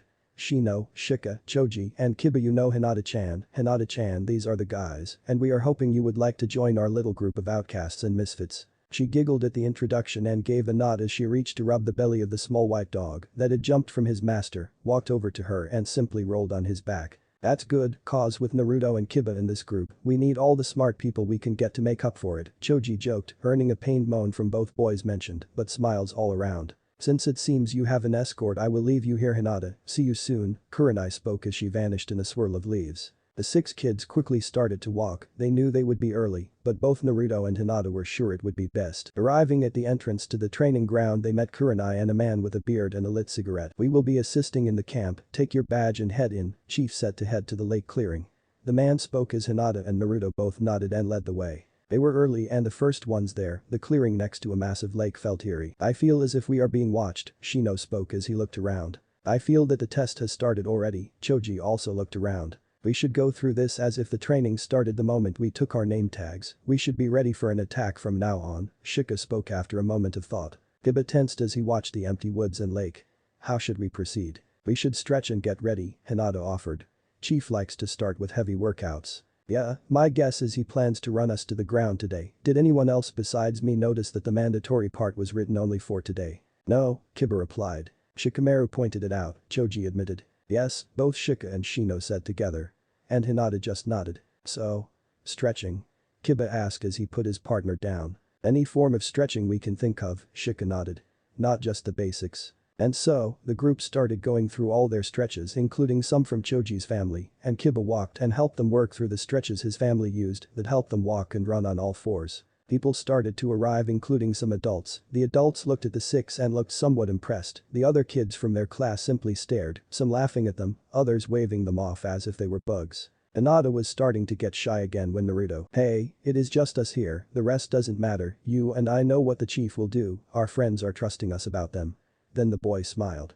"Do you really think he will tolerate them and their actions?" Hinata shook her head then smiled as she went back to her stretching. When the kitty pink and bleach blonde arrived the group was sitting, Choji had his legs in front of him and was reaching for his toes, but due to his family girth did have trouble. Naruto just smiled and sat before one of the large boy's feet and reached to grab the boy's wrist. Kiba followed suit with his other hand and they slowly and safely helped the boy stretch. No words used, no jokes made, this was not the time for them. And when Sakura's words reached them Naruto just stared the upset boy down and somehow calmed him. The sticks are going to learn, you may not be the fastest or the agilest, but no one can go pound for pound with you in our class in terms of power. We promise to help you gain some more speed and flexibility and I will never go back on my word. The blonde moron spoke and somehow Choji just smiled. Standing up a group could feel they were ready. Almost ready Naruto whispered in correction. You can never be ready for the chief, he will change it up just to mess with you. At last the last member of the class arrived, the prick as Naruto called him. There was a time when beating the boy and being respected by him meant everything to Naruto, and that only ended 2 days ago. Schoolyard games stay on the schoolyard, Naruto had thought about those words a lot and then he thought about all the time he spent wanting to beat Sasuke, time wasted is what Naruto came up with. He still wanted to beat him, but not for respect or anything, the prick was still a prick, but Naruto was not going to lose any more sleep over it, he had more important people to worry about. A ding was heard as it turned 10 that morning. A gust of wind blew and next thing anyone knew there were the chief black glasses and dark leather coat standing before 3 other people.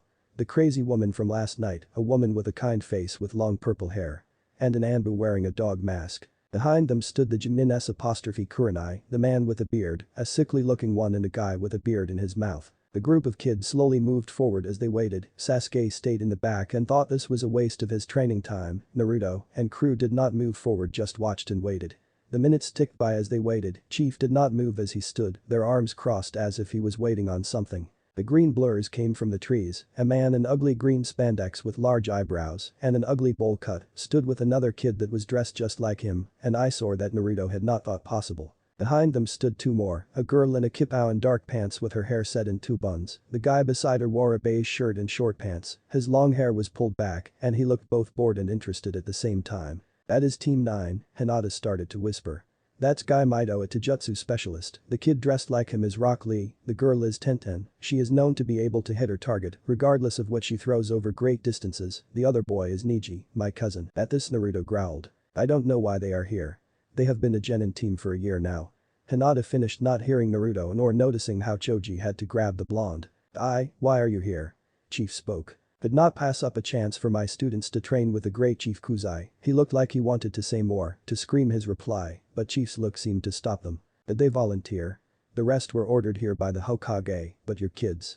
If they don't volunteer, I won't let them join. Yes, Chief, I made it clear it was their choice if they came. Good, even with everyone else complaining those 3 are not allowed to say a word about the hell they are about to endure, Chief spoke calmly as he pointed to the other teachers. Ladies, meet Anko, she tells you to do something, do it, only I can stop her and she already knows what I won't allow. The smile that slowly stretched across the woman's face could only be called evil. All the girls shuddered, even Tenten.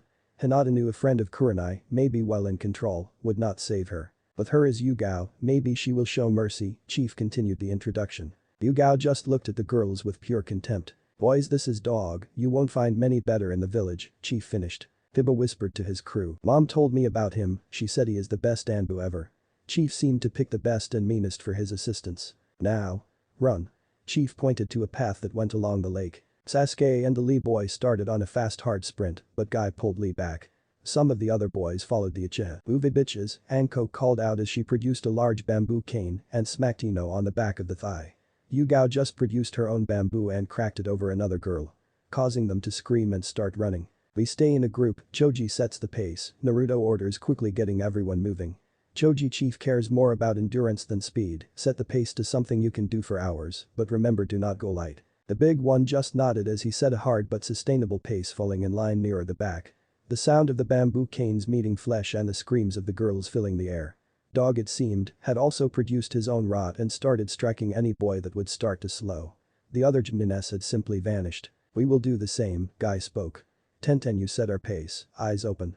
Naruto heard as he gave a quick peek back as the older kids fell into line at the back. The blonde noticed the hate in Nija's eyes as he stared at Hinata's back, causing the blonde to quietly shift the group, so Hinata was in the middle surrounded by the other 5. Not 10 minutes into the mark, a scream was heard as the Chunin with the sickly looking one attacked a few students with canes. "You were right, Shika," Naruto spoke as now the group was watching for the next attack. "I just used the information you gave me," Chief combines training the most amount in as little time as possible. "Now we run while having to observe our surroundings," he replied. "Do we fight back?"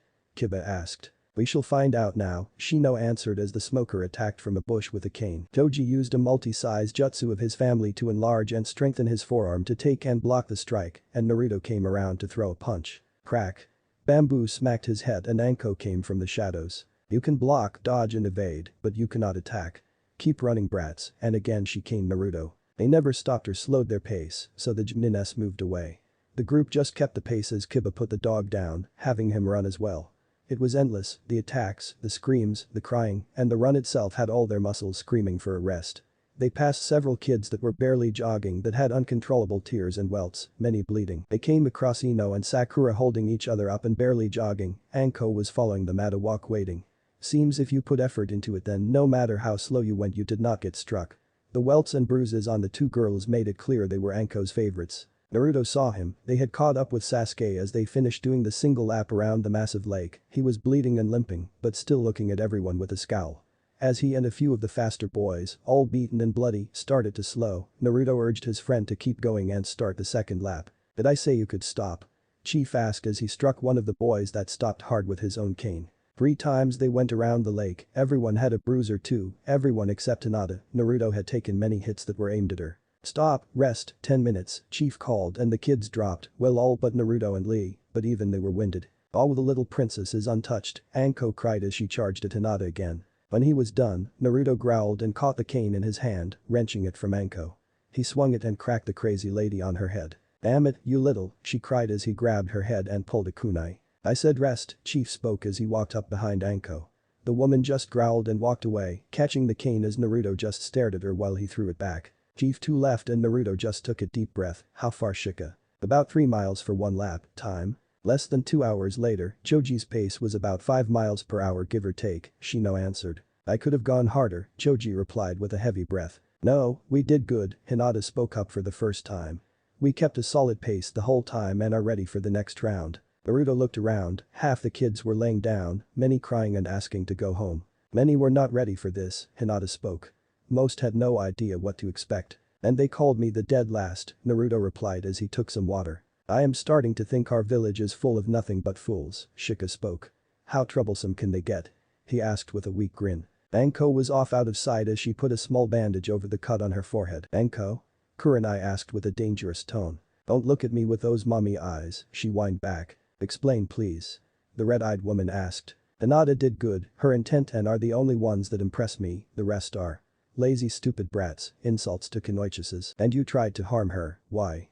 Yugao asked her friend. "She hasn't taken a hit yet," Anko replied as she looked at her 2 girlfriends. "You can have all the skill in the world, but if you can't take a hit, you risk your life and the lives of everyone else." "True," Kurenai replied. "But I thought I made it clear, her.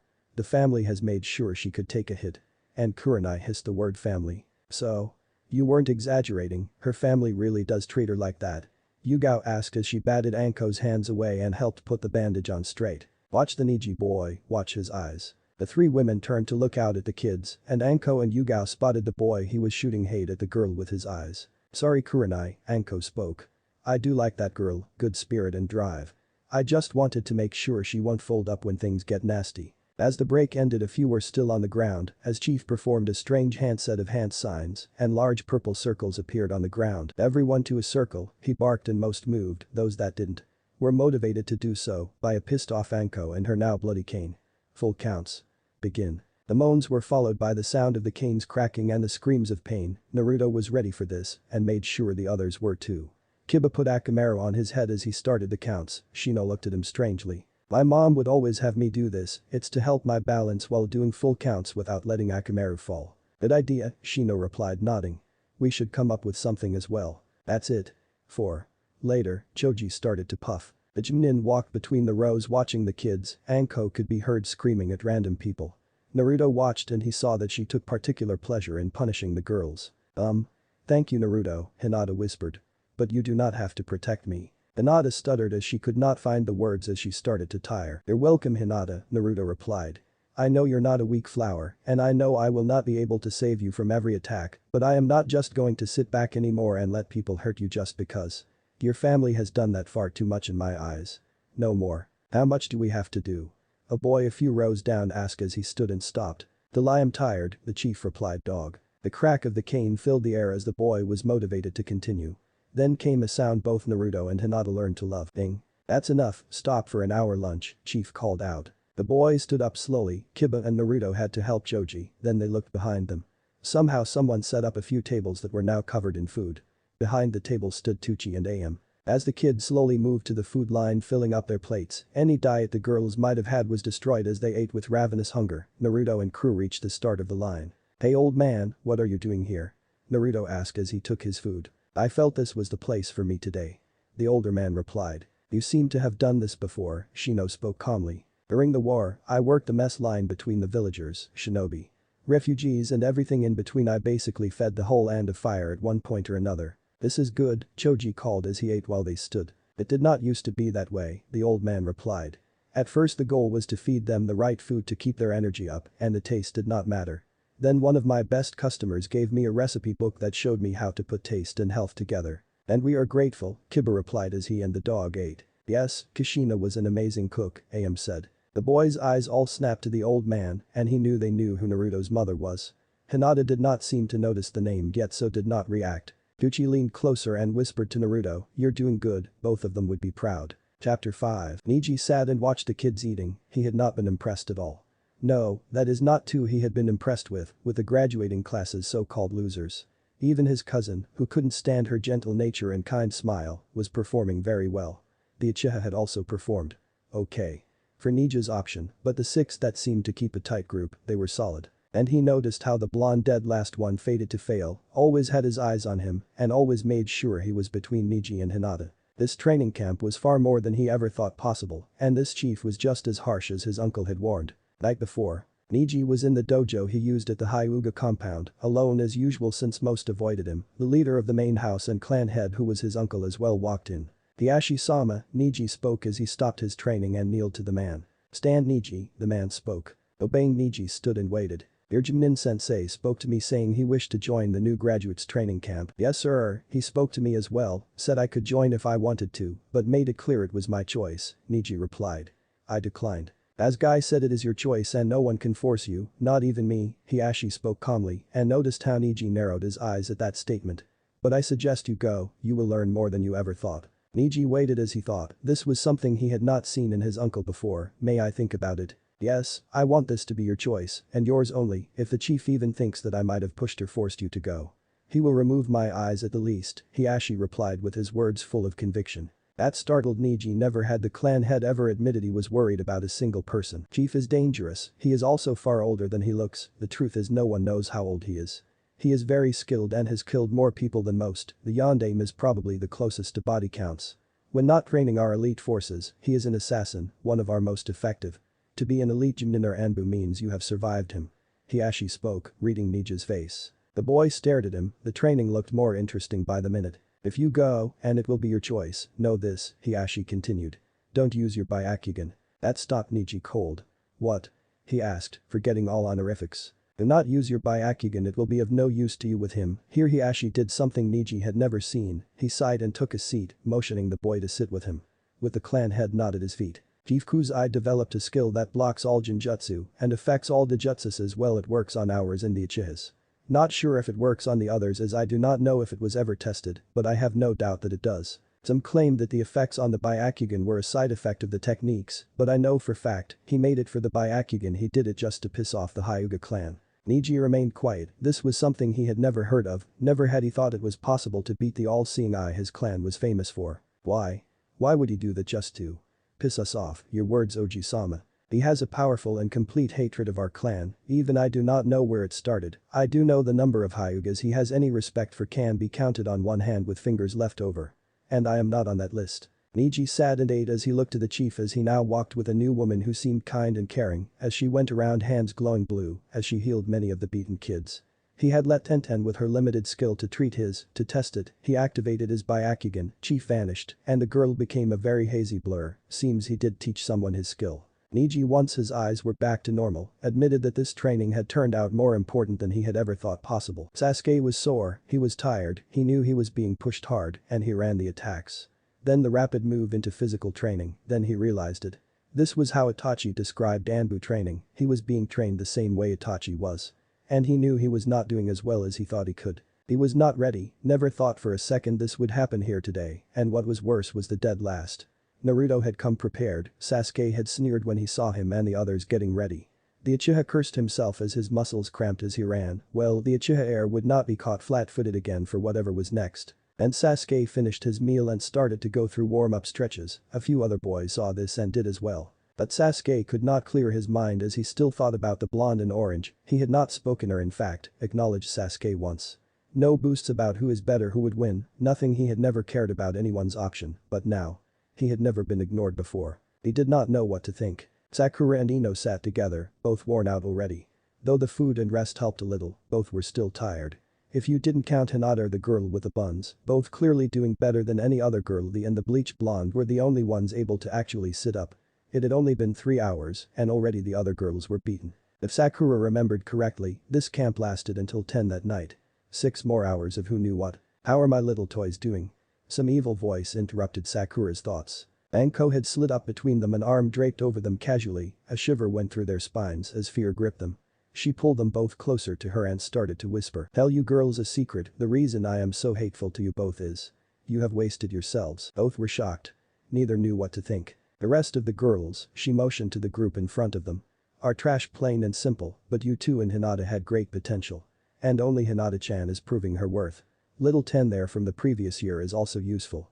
But those are the only two. Iranko seemed to get angrier. Ino. Are Yamanaka, I have worked with your father for years, a shinobi I respect. Your mother was a skilled chunin in her time before she dedicated her life to you, a waste if you ask me. You had the right breeding and came from a respected clan, and you wasted it. Anko did not wait for a reply, she switched to Sakura. You, Pinky, have some of the highest grades in the academy. You have a great brain and are highly intelligent. You also have some of the best chakra control ever seen.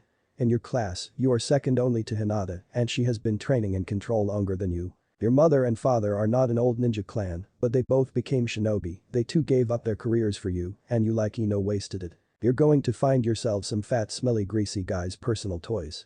Or maybe you will be taken by a woman that enjoys the squeals of fooling girls begging her to stop. Anko stopped and just ran her fingers through both girls' hair.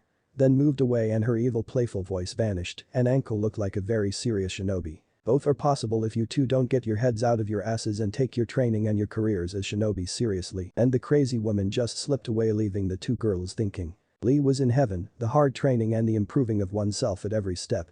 He loved it. He finished his meal, which was good, not the curry of life, but good, and so he felt he needed to get back to training. So, he got down to start push-ups.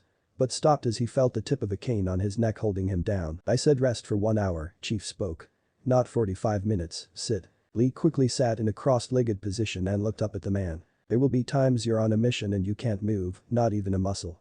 You will have to stay in one spot, and any twitch will cost you, either your life or the life of your teammates. Everyone stopped and listened to the man. Naruto smiled as Chief was doing his teaching without anyone realizing a thing. I have always respected Guy, his passion, dedication, pure raw emotion, his flames of youth as he calls it.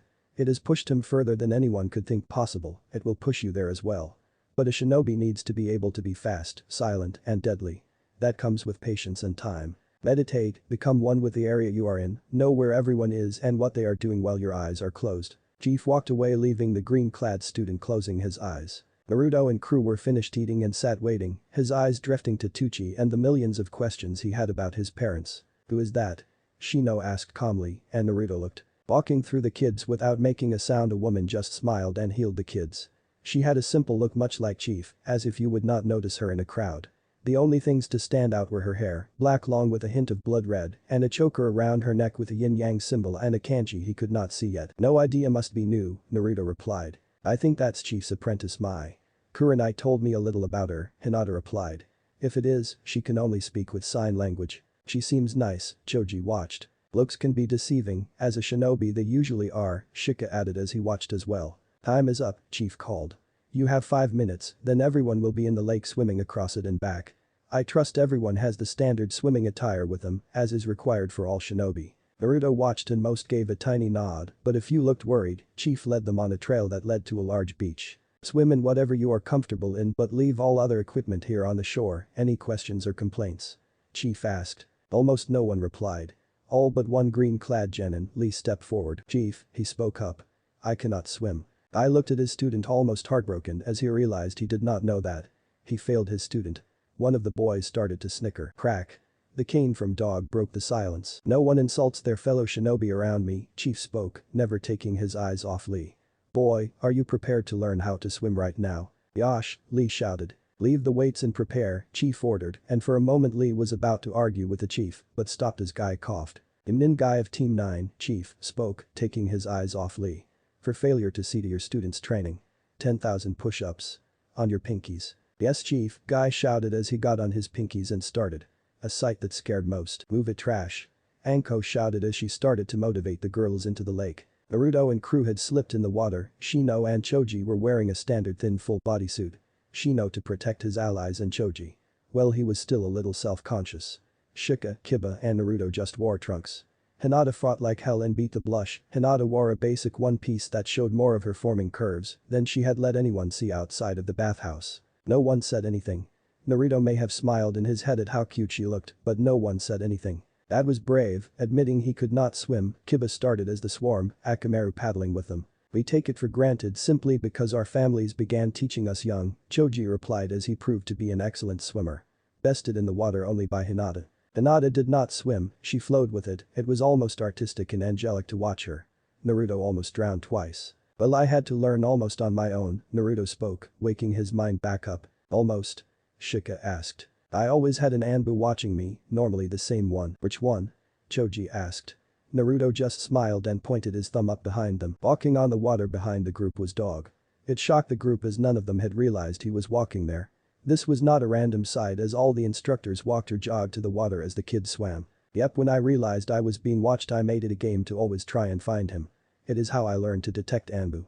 Now I can find almost all of them at any time." Dog turned his head to the side staring at the blonde. "Do you know about dogs?"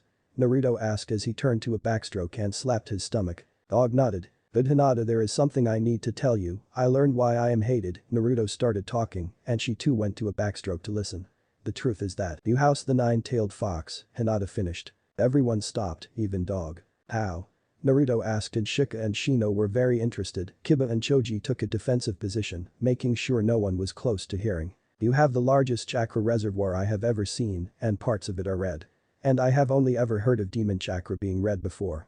I heard some elders talking about the demon brat and what he housed since birth. You were the only baby born around the time of the attack. I guessed it a few years ago." She finished and started to blush at the stares from all the boys. "Ears?" Shino asked and Hinata nodded. "We did not even think about the possibilities till Naruto told us.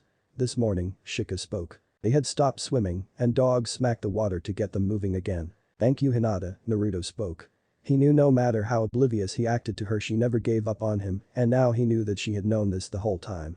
He did not know what to say so he looked for a change of topic. Dog just looked at the boy and did not speak. Naruto looked back over the lake where they started and watched where Chief was with Lee. Lee was waist deep in the water wading in his lime green shorts. Chief will have to deal with that too. Chief himself just stood on top of the water using his bamboo cane as a cane. "Lay on your back, use your arms and legs to tread water. Slowly, this is not a race before you try to increase your speed, learn the movements first." Lee nodded as he obeyed. Soon he was floating while using his arms and legs to push himself. It was not easy, it was different, and he had to learn how each limb moved in the water. "Can we help you?" Chief spoke, and Lee saw Naruto and his group swimming back to them. "We came to join and couldn't leave a fellow leaf shinobi behind." Naruto smiled as he and the rest took the same position and backstroked Lee. "Never stop moving, Lee," Chief spoke. "Movement is the main thing that keeps you afloat." The kids just swam asking Lee questions and basically just got to know each other. 90 meters, Chief spoke. "Congratulations, Lee, you can now swim. Now place your left arm on your chest, roll on your right side and just use your right arm and legs." But this everyone obeyed, it was a lot harder for everyone. Then the chief had them switch to the other arm. "Now you can carry a comrade, rescue a villager from a flood. Move supplies, in time you will learn to do it without splashing." "Chief, if we all learn to walk on water?" Choji started to ask. "There are missions where you need to get across water without being seen, and a person walking on water is very noticeable," Chief replied calmly as he just walked with them. The kids thought about that and just nodded. "Okay, Akamaru, your turn," Chief called the dog who paddled up. "Lee, roll on your belly, just use your hands and feet to tread water." He obeyed and watched everyone, even the dog. It is called doggy paddling. It's a basic style to learn. Never let anyone insult you about it, it can save your life. Chief spoke as the kids swam. The lake was massive. It took almost an hour for most of the group to make it across. Lee, though did not know how to swim at first, learned fast, and the group was catching some of the main group. Both Sasuke and Neji had swum as hard and as fast as they could, Sasuke to be first and Neji without Guy holding him back because he would not let an Uchiha be first again. They reached the far bank and back, Chief spoke. "Alright Lee, now all you do is stretch your arms out further." Hinata started as she took a lead to show him what to do after the doggy paddle. "And I think we should try with as little splash as possible." Naruto smiled as Hinata was quickly coming out of that damn shell. He knew Kurenai-sensei was helping her and would be a great help to his friend Crush. But Naruto was going to help as well. The crack chief's cane met Naruto's skull as the rest of the group had pulled away. The swim was just a swim, no hidden attacks, though Anko did have to motivate a few girls that were wearing swimsuits that were more show than use and had tried to get the Uchiha's attention. The welts on their ass cheeks left something to be desired. "They're stupid kids, none of you are old enough to have anything to show off," she screamed. Anko herself was not in a good mood, she actually had to save 2 girls and a boy, the one that laughed at Lee, from drowning. Yugao was standing with her hand on her shoulder holding the crazy snake charmer still, and Mai tended to the 3 kids. As soon as Mai stood and nodded, Yugao let go. Anko growled back and hit all 3 across their asses at one time, the crack and the scream sent chills through everyone's spines, even Yugao's. "Dry dress 5 minutes, return to circles." Chief shouted as he just walked on shore, Naruto and crew with him. "Guy-sensei," Lee started, but then heard the hiss from Hinata about silent Guy-sensei. Lee corrected and went to his mentor who was still doing the push-ups. "We must add swimming to our training." "Yes, Lee," Guy spoke as he finished and got to his knees and bowed. "Forgive me for failing you." Ten shivered as she watched it was about to happen. Again. 2 minutes, Chief shouted. Respecting Guy and his passion did not mean Chief ever wanted to deal with that, not even his jutsu could break the Chinjutsu. As everyone moved to the area with their circles they passed and stopped to stare at. Bodies. Body bags were placed along both sides of the trail, many bodies looked fresh, throat slit, gut spilling out. All died painfully. "These kids are a dead body, all these shinobi failed," Chief spoke as he walked past. "They failed their training, they failed their duty. This will happen to you if you fail, this will happen to your friends if you fail," to the circles. The group moved quick but quiet, the sight of dead bodies just hit them to a new core. Not even Naruto nor his crew were ready for that, it wasn't just the dead bodies. If that was how they died. Deep down Naruto had always known that a shinobi's death was never as grand or heroic as the storybooks wrote, but knowing it and seeing it were 2 different things. Returning to their circles the group stood and waited. "Ada, pick which one you prefer, whether it is the standard or a family form. I will even accept you using one you made up." "Begin," Chief ordered and most people started the standard form, Anko's cane would correct a mistake. The crack was heard regularly from the girls' side of the group. Sasuke started his family style, Chief walked by him as he was finishing a set and just moved a hand and foot over just a bit and continued on. Naruto was working on the form that Chief had shown him, every time he overextended a fist, crack on the knuckles or a foot. Crack on the shin. And like before Chief just hit Naruto harder. And harder. And harder each time. Choji went different, his style was more sumo or judo. A lot of open hand thrusts and stomping his feet to the ground. When the Chief corrected him he just moved a hand or showed him where his foot needed to be. As he walked by Hinata she could feel his eyes watching as she moved, she knew she was missing her marks, but he did not try to correct her, he just walked past. What disturbed her was he did not scuff or shake his head, he just walked by, she did not know how to handle that. "Stop," Chief called. Some collapsed from exhaustion, some just held their knees breathing hard. "Time?"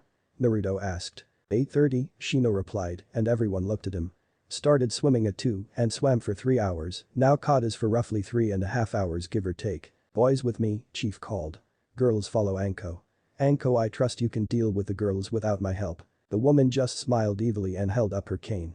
Now the girls were scared, though she had been evil with them. Chief did, in fact, stop the woman more than once, and now that he was not going to be there, they feared for their lives. Minato walked with Tenten as they watched the group of girls. They noticed Sakura and Ino also walking off to the side together. Hinata made short conversation with the older girl as they were led deeper into the woods.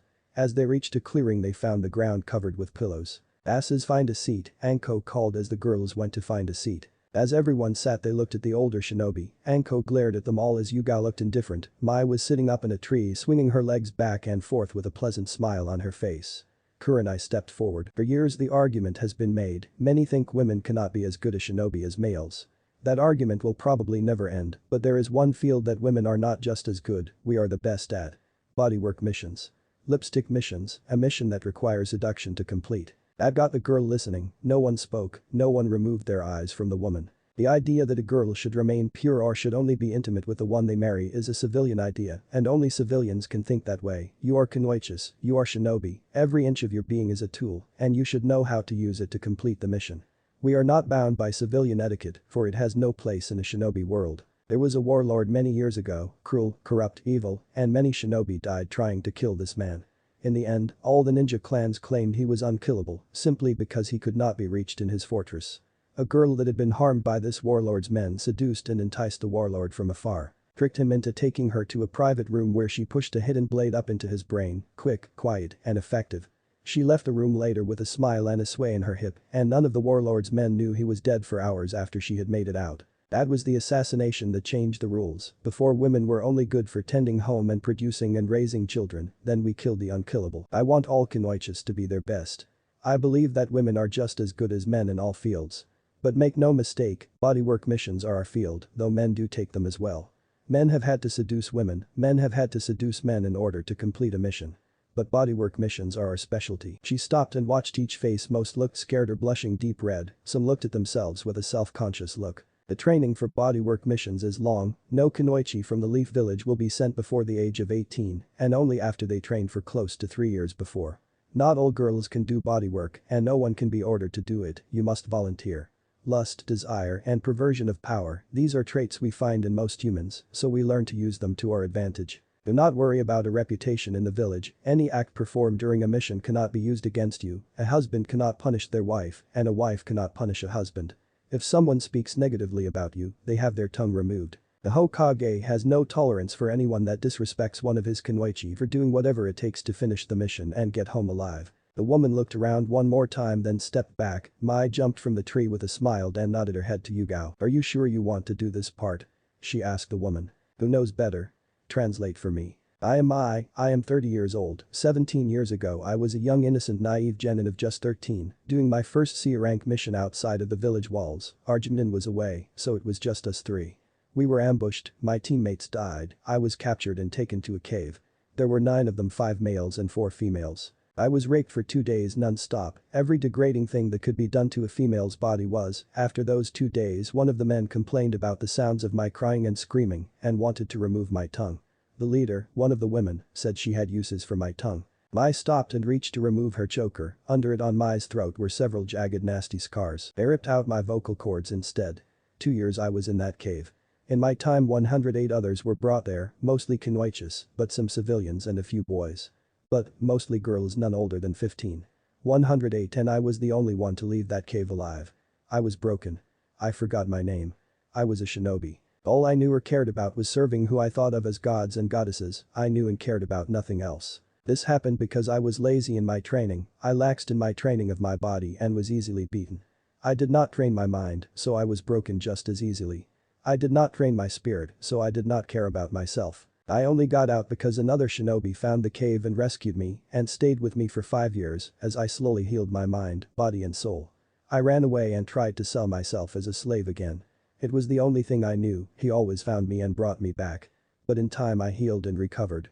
Memories, feelings, everything. 10 years ago I regained my spiritual strength, I could look at myself and be happy. I cared about myself for the first time in 7 years. Since then I have traveled with that man that saved me, and he has trained me and cared for me, he saved me from hell." Here Mai looked at the girls, and her face grew very dark and very evil. "So, if any of you stupid cheap trashing cunts ever insult the chief again, I will slice off your ears, remove your nose and rip out your tongues, then I will stick you in a room of mirrors and force you to look at yourselves for the rest of your days." Mai turned to walk away but stopped. "When that started I was a shinobi of Kusagakure.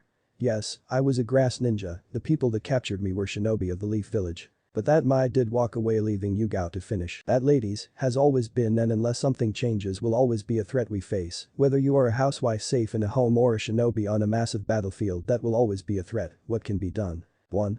Train your bodies, become strong and able to fight back. To prevent being captured. 2. Train your minds. If you are captured and assaulted, training your minds will help you find a way to take advantage of the situation, gain your freedoms and survive. 3. Train your spirit. It is only when they break your spirit can you be broken.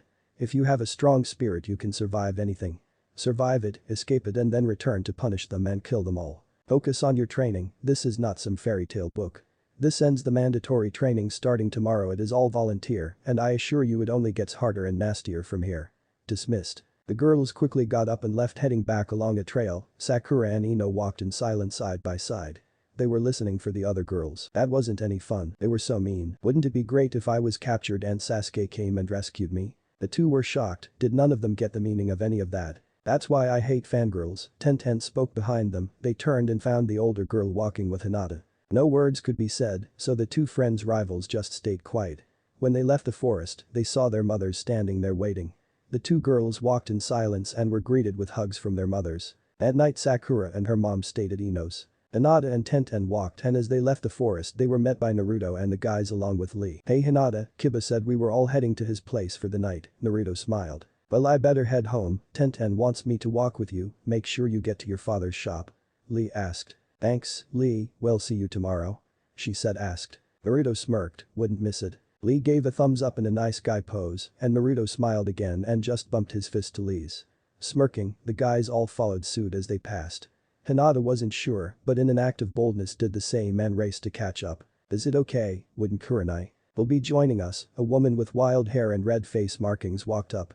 "You must be Hinata, I am Tsume Kiba's mom now, come along kids." Arriving at the compound, the boys found all their mothers standing with Kurenai, Anko, and Yugao. "How did it go?" A large woman who could only be Choji's mom asked. The kids looked at each other and then looked around, seeing no one was watching, all 6 hit the dirt face first and passed out, even Naruto. Leave it to the chief to find a way to break the stamina of an Uzumaki. The first day was complete. Chapter 6. Uzai walked into the Inyazuka compound as the parents were picking the sleeping kids up to take them to a comfier bed, the only one left was Naruto. "You get him, chief?"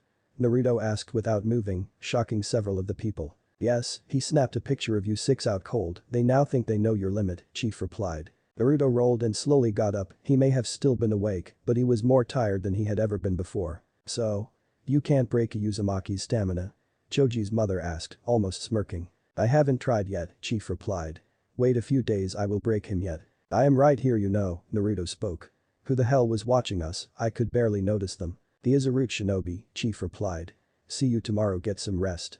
Today was just a warm-up." The chief left and Naruto nodded and went to find someplace to sleep. "Take off the mask." Chief spoke as he walked down the main street heading for the tower. Dog slipped and "What do you feel?" Chief asked. "Uchiha has the skill and drive, but no path and what he focuses on will lead only to ruin." Kakashi replied. "He cares for nothing. I doubt he even cares for himself at the moment. I believe the popular term is emo." Chief nodded. "You got your work cut out for you. And the girl?" "The mess, thanks to Anko she is doubting everything she thought she knew, the bleached blonde too. Asuma will take care of her. Your focus should be the pink and the prince," Chief said as they leaped up and started walking up the tower. "If the pink returns tomorrow she has a chance." "Sure, give me the hard one and call it easy, he is such a basket case he doesn't even try to have a life." "How can I teach him to be a team player?" Kakashi asked. "If it was easy everyone would be asked to be a sensei," Chief replied as they reached the top and just entered the window. "I expected you here half an hour ago," Hokage spoke as they entered. "Losing your touch. Brute agents outside of the compound had to do a show." Chief replied as he sat. Hiruzen went quiet, he wanted to believe the route had been shut down when ordered. But he never actually believed it. Danzo would never stop. Another of his mistakes he will need Chief to fix. Forget Root, they have made a move and we have played them. Naruto is very skilled when it comes to tricking people. I cannot wait to see his first sabotage mission, it should be fun. Chief smiled. Kakashi gave the Hokage a debriefing on the day. Hiruzen was not happy with how bad the majority did. Chief was busy reading a scroll and seemed to be ignoring the talk till he cleared his throat. I told you I only expected 9 to make it, and looking at the teams you planned, here he held up a scroll, I have one question. Now both the Chunin and the Hokage grew worried. Uzumaki, Uchiha and Haruno, a seal master, a jutsu master and a woman with a nasty temper, a worse right cross and incredible chakra control. You weren't planning to restart the Sannin team, were you? The room went silent. And cold, Hiruzen knew of the chief's hatred for Orochimaru, and he never hesitated to remind the Hokage of that mistake. Hiruzen looked to speak, but Chief would not let him. That team was cursed from the start, one is so obsessed with not dying that he is killing hundreds if not thousands trying to make himself immortal, has gone down the path so far that he isn't even human anymore. And he has made the Snake Clan the most despised summons around, hell even Anko is distrusted for being a snake summoner. Chief waited for a reply, but knew none was coming. The broken look in the Hokage's eyes actually made him consider cutting the man some slack. For a second. Then you have one that has gone so far down the path of booze and gambling, I am shocked, completely shocked that she has not ended up dead in some opium den or found herself chained up in some lord's person slave stable. After their defeat by Hanzo the 3 men sat and watched each other, waiting. Chief just went back to reading as Kakashi thought of the words. The only time the Rookie of the Year, smartest Kunoichi, and the dead last team ever worked was with Guy's team and he needs some help with Niji before that history repeats. Kakashi spoke. He remembered how his team with Minato went. I can handle the Hyugas, Chief replied not looking up. Are you ever going to? Hiruzen started. When you kill that corrupted snake and not before. And you must be the one to do it, your hand no one else's. You need to resume training. Chief finished as he stood to leave. Where is Chief Kuzai? The Hokage asked. Going to see Danzo? You can't. I can't kill him. Yet, the chief again interrupted. This is true, Hokage-sama, but I can go say hello. Mai slipped into the compound to be met by Tsume. You almost got in, the clan leader smiled, and Mai just winked. The two walked past a group of Inuzukas that were sitting outside by a fire talking, and then past a building that Mai could tell the sleeping kids were. The next building houses Anko Yugao, Kurenai and Choji and Shikamaru mothers. Welcome back Mai, Choji's mother called. Thank you, have you been talking about me? She smiled at the room-wide blush as she found a futon and laid down. Do you want to know what happened to them? Anko and Kurenai nodded, the girls won't tell us. They are not allowed to tell, Mai replied. After my rescue, they vanished, for 5 years he searched, then he found them. Simply put. They were skinned. And I found my lost smile. It was 1 in the morning and Danzo was worried, he had just gotten the report on the training camp. Seems Kuzai had not lost a step in his banishment. In fact he seemed even stronger. Walking the halls of Root as he thought about what he learned, I never thought he would be back. Every plan I have is in trouble. Wonder if he knows about the plans I used during his absence. He walked through a door to his office lab, to be met by a fist. Danzo hit the ground, he had not even detected the attacker. He was better than that, stronger, more trained, no one could sneak up on. Hello Chief, he spoke as he stood up, I am not dead, so I take it you wish to talk. Me talk you listen, Chief replied as he stood arms crossed. No, not here to kill you yet. And I mean yet, I know you have plans in case of your death. I also know you set up the Uchiha. Dear Danzo froze, that was a secret he did not think anyone knew. I am coming for you, I am going to kill every Root agent you have then after all your backup plans are obsolete, I will break my record with how long I take to skin a human. And if you think that arm will save you from me. Well unwrap it, let's test that. Danzo did not move, he waited and watched. You are nothing but an old tired warhawk, you want war not for the good of the village, you just want the respect you had. That war is over we won, but you feel no joy, you did not want to win you wanted it to go on and on and on. Only then could you feel useful, you want the glory to never end, the glory of a battle won. Chief turned to leave. You will never feel that glory again, you are a traitor to the village, and in time that is all anyone will see or talk about when they speak your name. To say Danzo was pissed would be an understatement, a traitor. Him. Never, though he did not even try to argue the rest of what he was told. Naruto started to wake, sore but not tired as he moved around the room he and the others had been placed in. He had asked why Hinata was placed with the boys. She will be on missions where privacy will be non-existent, this will help her, and you all adapt faster. Kiba's mother smiled. Speaking of Hinata, Naruto just smiled and looked where her bedding had been put, she was gone. Checking his watch, he found it barely 3 in the morning, no way she had recovered from yesterday's hell. He meant training. She know? Naruto spoke quietly. Yes. The boy woke without even a budget. Hinata is missing, did you remember to tag her? Yes, he replied as he sat up smoothly. Choji and Shika also woke up and sat up. Kiba. Akamaru, ear. Naruto whispered. Kiba woke when the dog bit his ear only to have Choji's hand over his mouth. Hinata is gone, Choji whispered. The dog boy just nodded and sniffed around. Hinata is about 90 meters that way, Shino pointed out. She has an elevated heart rate, but no signs of fear or stress. The boys looked at the Bugmaster, brows raised. Abiram just adjusted his glasses as he stared at them. I have been working on the normal Abiram tracking using the female Kakachu. Along with the location, the female sends back information that tells vitals, heart rate, stress levels, even if they are awake or asleep. You, Shika smiled. Have been holding out on us. Hinata first, then we dealt with Shino. Naruto broke up the Q&A. Naruto, Shino and Shika led with Kiba and Choji following, eyes open. The walk was quick. Kiba had mentioned a large lake where his family learned water tracking and other things. The three in the lead turned around a tree and stopped. She was graceful, moving in a dance across the top of the water almost in a trance. Shino and Shika recovered first and just pulled Naruto back behind the tree and led the group back to the compound. Naturally, Kiba and Choji, who had not seen anything, were confused and so stayed quiet. Shika, Naruto started slowly.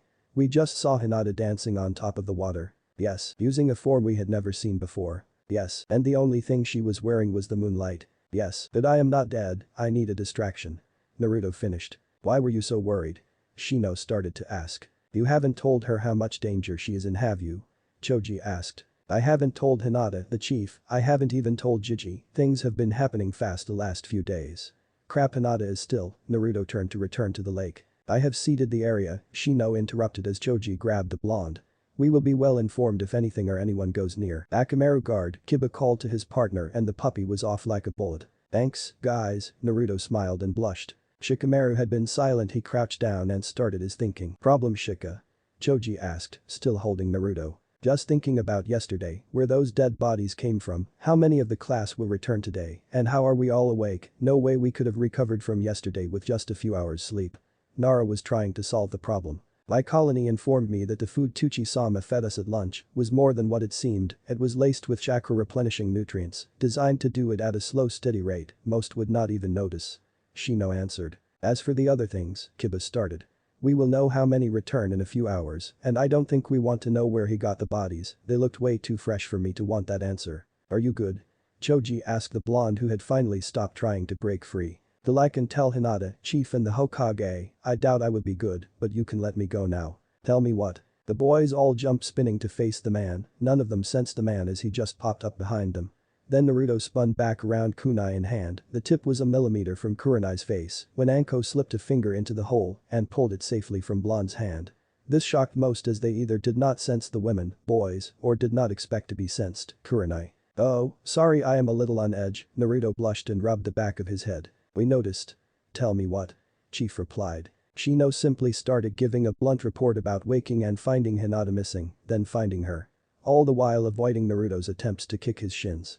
Then Shika took over. Naruto learned in the last few days that a few of the main branch Hyugas, though not her father, had plans to kidnap, brand and sell Hinata legally, as in a betrothal. All they needed was for her to fail and shame the clan. Now that it is clear she is open friends with Naruto, we expect them to try and use this to finish the deal. I think her father knows and that is why he handed her off to you, Naruto added as he looked at Kurenai. It is an amazing coincidence that they came up with that evil plan and next thing they knew you were her guardian. Kurenai was speechless. First she learns the girl she openly admits she sees as a daughter has her clan trying to sell her off, then she learns that wide-eyed bastard might actually care for the girl. Chief was silent as he looked in the direction of the lake. Mai, who had slipped up quietly along with Tsume and Choji's mother, who Naruto learned her name was Kai Kai. All the women there were beyond pissed. Well, that won't happen, Tsume growled as she and Chichi crossed their arms looking almost demon-possessed. You cannot interfere with clan actions, Shika responded. Watch us, all the women spoke at once. And everyone here will take a hit from being allied with Naruto. Shikamaru continued. Even the Hokage is talked badly about simply because he favors the boy and Iruka-sensei has been basically ignored. Kiba spoke for the first time forgetting his mother is there, in other words strong voice no fear. And I know, Choji continued. That half the village boycotts Ichiraku simply because they serve him. Does it look like I care about their options? Tsume argued back with a growl. Shino froze and looked to the entrance to the compound. Naruto quickly followed his line of sight. Where he saw that Shika's father, as well as his own parents, with Choji's father, had just arrived. The yipping was heard, and all knew it was the puppy's way of both greeting Hinata and warning everyone. "Banish," Naruto spoke as he just stood waiting to greet the girl. Without a word, though, Kurenai looked ready to protest. Till Tsume just grabbed her. The group disappeared, and Naruto waited. Soon the little white puppy was seen as he yipped and emerged from the trail, soon followed by a somewhat blushing Hinata, wearing just a long bathrobe holding it tightly closed. They did not have to hide. "I know I was spotted," she whispered out, but finding some courage. "How so?" Naruto asked, not to deny the situation. "Akamaru would not leave Kiba without telling him first. The moment I saw him I used my sight to look and saw you talking with everyone." Naruto blushed and rubbed the back of his head. "Sorry. Let me get dressed, then you can tell me what is wrong," she spoke as she looked up finally into his eyes. The talk lasted a few hours as they went over everything. Hinata got quiet, she held Naruto's arm on one side and Kurenai's on the other. Several of the women were growling and agreeing with Tsume about going to deal with them now. "Clan politics are very difficult," Shino again warned. "And the Hyugas are the most powerful clan, they practically run the council." "I don't care," Tsume started to get fired up. As a very pact-oriented clan, the idea that Hinata's own clan would try to sell her off fired up the older woman to the point Yugao was having to hold her down. "Arrogant, self-centered, traitor-ish. Wide-eyed bastards," Anko finished. She had been pacing back and forth growling and hissing till the large Chichi pulled her down to sit on the Akimichi lap. "And why the hell are you smiling?" Anko shouted as she looked up into a tree branch where Mai sat swinging her legs back and forth, grinning like a cat. "I know something you don't know." "A secret," she smiled. The seconds dropped by slowly. "Well. Are you going to tell us?" Anko hissed out. "Then it wouldn't be a secret." "That's it." Anko broke free of Chichi and leaped, tackling Mai off the tree branch. "Ooh off." "How the?" Anko asked as she found herself on the ground laying on her back, Mai straddling her as she placed her hands on each side of the snake summoner's head, looking down with an angelically evil smile. Anko hissed again and rolled, trying to gain the upper hand. It did not work as she was again pinned. No one spoke as the mute assassin just smiled and refused to let Anko up. "You're right, Naruto," Chief spoke for the first time in a while. "You should have told me, but I had been pushing this training camp and dealing with 100 other things. I did not give you the time, I will be dealing with them very soon."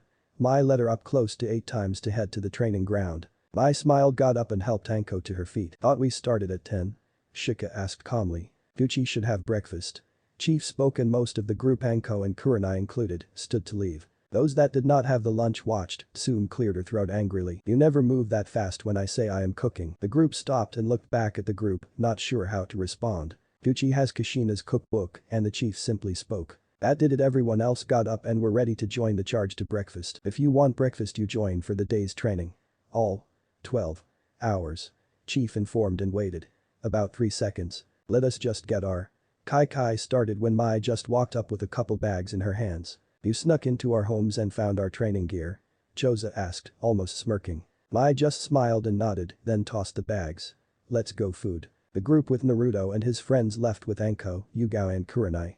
The rest held back. When everyone was waiting, Shikamaru's mother Yoshino, a Chunin in her time, started walking with the group next to her husband, and when I say walking I mean moving quickly through trees and rooftops. Kuramaru just ran along the ground with the triplets as Hana quickly joined the group leaving. "I think we were set up. I think he wanted all the parents to come to this day's training." She spoke out loud, growling at the fact that she was the one bossed around for once. "That is his style," Tsume replied.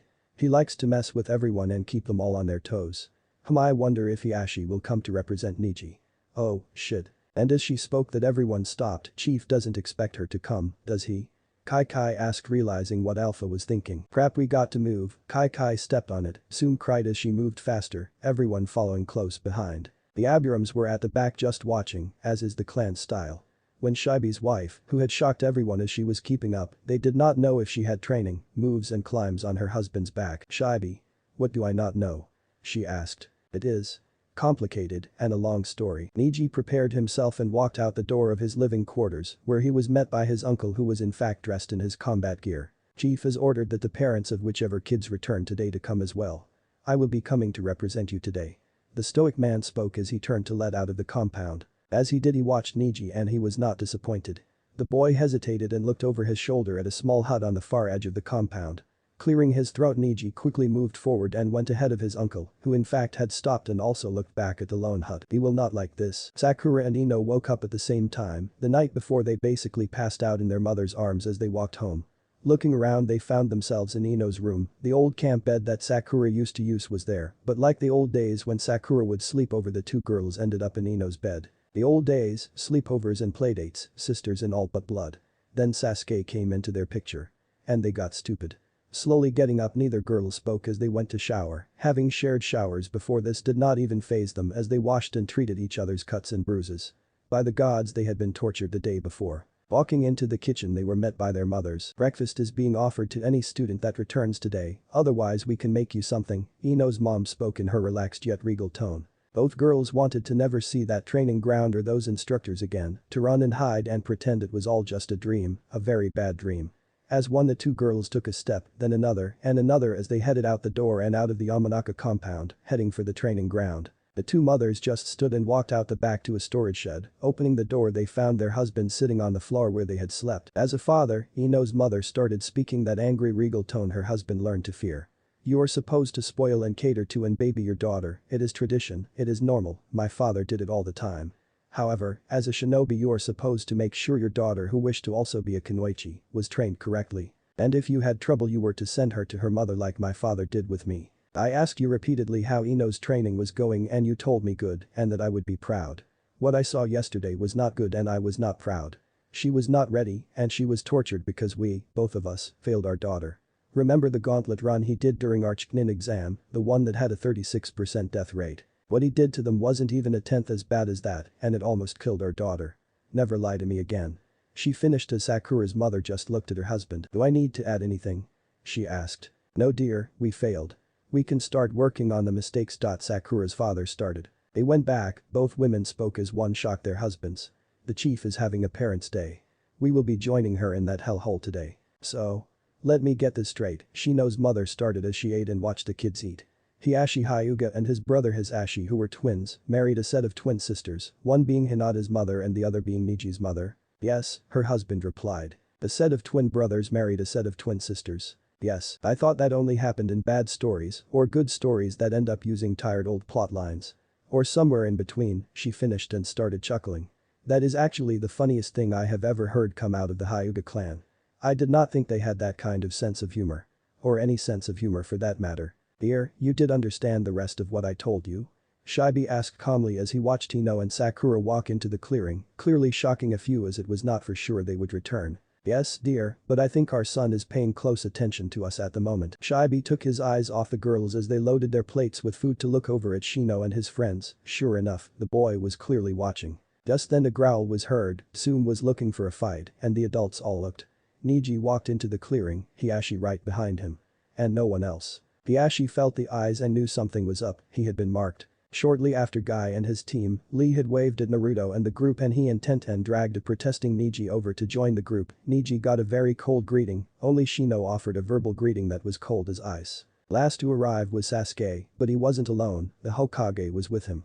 The boy did not even acknowledge anyone as he grabbed his food and the old man just walked over to Naruto and his friends. How are you kids this morning? He asked with his grandfather's smile. The Jiji. So here to represent Sasuke as his guardian. Naruto smiled knowing as orphans he and Sasuke were both under the Hokage's guardianship. And yours as well, the old man smiled. Seeing as my godfather isn't here. Naruto replied coldly and Hiruzen's face fell. Didn't think I would learn about that yet? Naruto asked. Strangely enough my file says I have a godfather, but there is no name. I asked the chief and he said you had to tell me something about paying a price. The old man sighed again and the chief was really digging the screws. My student Jiraiya, the Hokage, just answered. The supper pervert? Naruto asked, shocked. Then he smiled again. That's why the chief wants me to improve the sexy jutsu. And the blonde laughed. The other boys laughed hearing that and Hinata just chuckled. Lee and Tenten looked confused as they learned more about their new friends. Dear your Hokage-sama. Am said as she walked up with a plate of food. Soon two ANBU came out of hiding and the Hokage just removed his robes and hat, showing his battle armor was underneath. Giving them to the guards as he took the food. It has been a while since I ran a gauntlet and he started eating with the kids. With about half an hour left before the start, Naruto and his group started their stretching. This time no one laughed or scoffed. Ino and Sakura stretched together as the adults had started as well. Niji who had moved back, started going through his alongside Hiashi.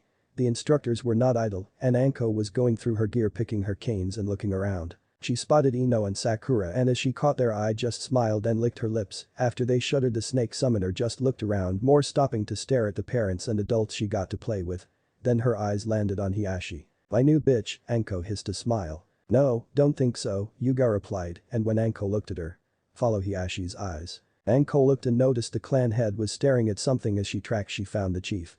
He just stood there quietly holding his cane with both hands as one would a walking cane. All the instructors other than Mai and Chief vanished. Mai drew a long starting line in the dirt. Niji could feel the air and noticed how the chief had not moved his eyes from his uncle. "What is wrong, uncle?" "It seems I have been picked as the chief's training dummy today," Hiashi replied, seeing the confused look.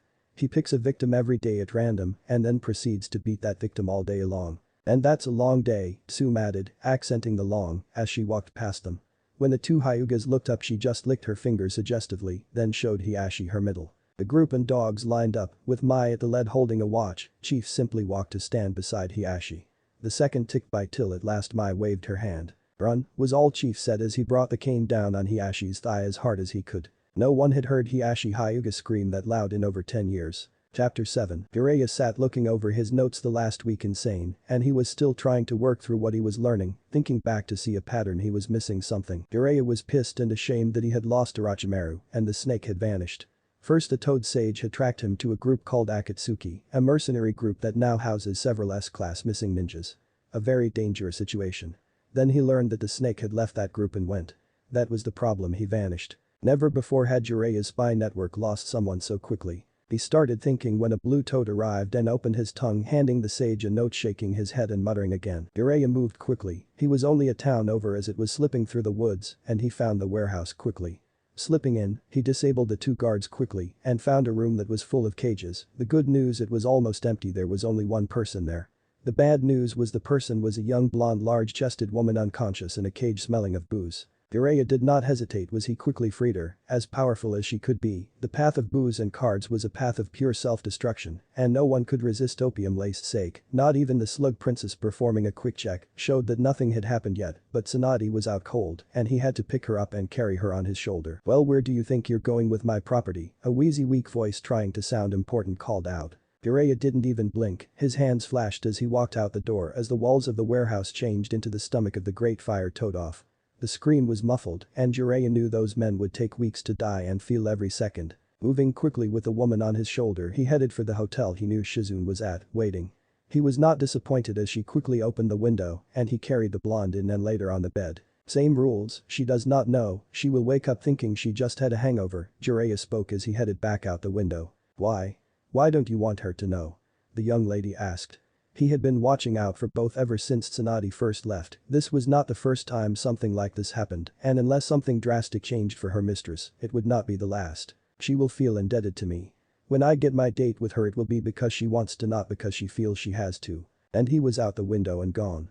Finding a tree, he sat high above the ground and distracted himself by again going over his notes on his former teaming. The sun in the morning and Jiraiya was tempted to get some sleep. Then he got a letter from Chief, arrived by a monkey summons. The Toad Sage had forgotten that the 10-year banishment was about to end. The file that came with it gave very detailed information about the Sandai men, about his godson. The sage was not happy, anger at the village and shame at himself did battle for the sage's emotions. At the bottom of the letter distracted the sage. "Find out who leader of Atagakure before you return." Then the letter detailed the chief's plan. Now back in the present, Jiraiya looked at his watch as the sun continued to rise. If the plan went through, he should be starting the second day of hell right now. As the clock hit 10, a massive pain shot through his shoulder, a pain or a memory of a pain he had not felt in years. All Jiraiya could say was two words: training dummy. Tsunade woke with a groan and a killer migraine. Shizune looked to her mistress with mild worry, not like a few days ago when she woke up. Shizune looked downright scared.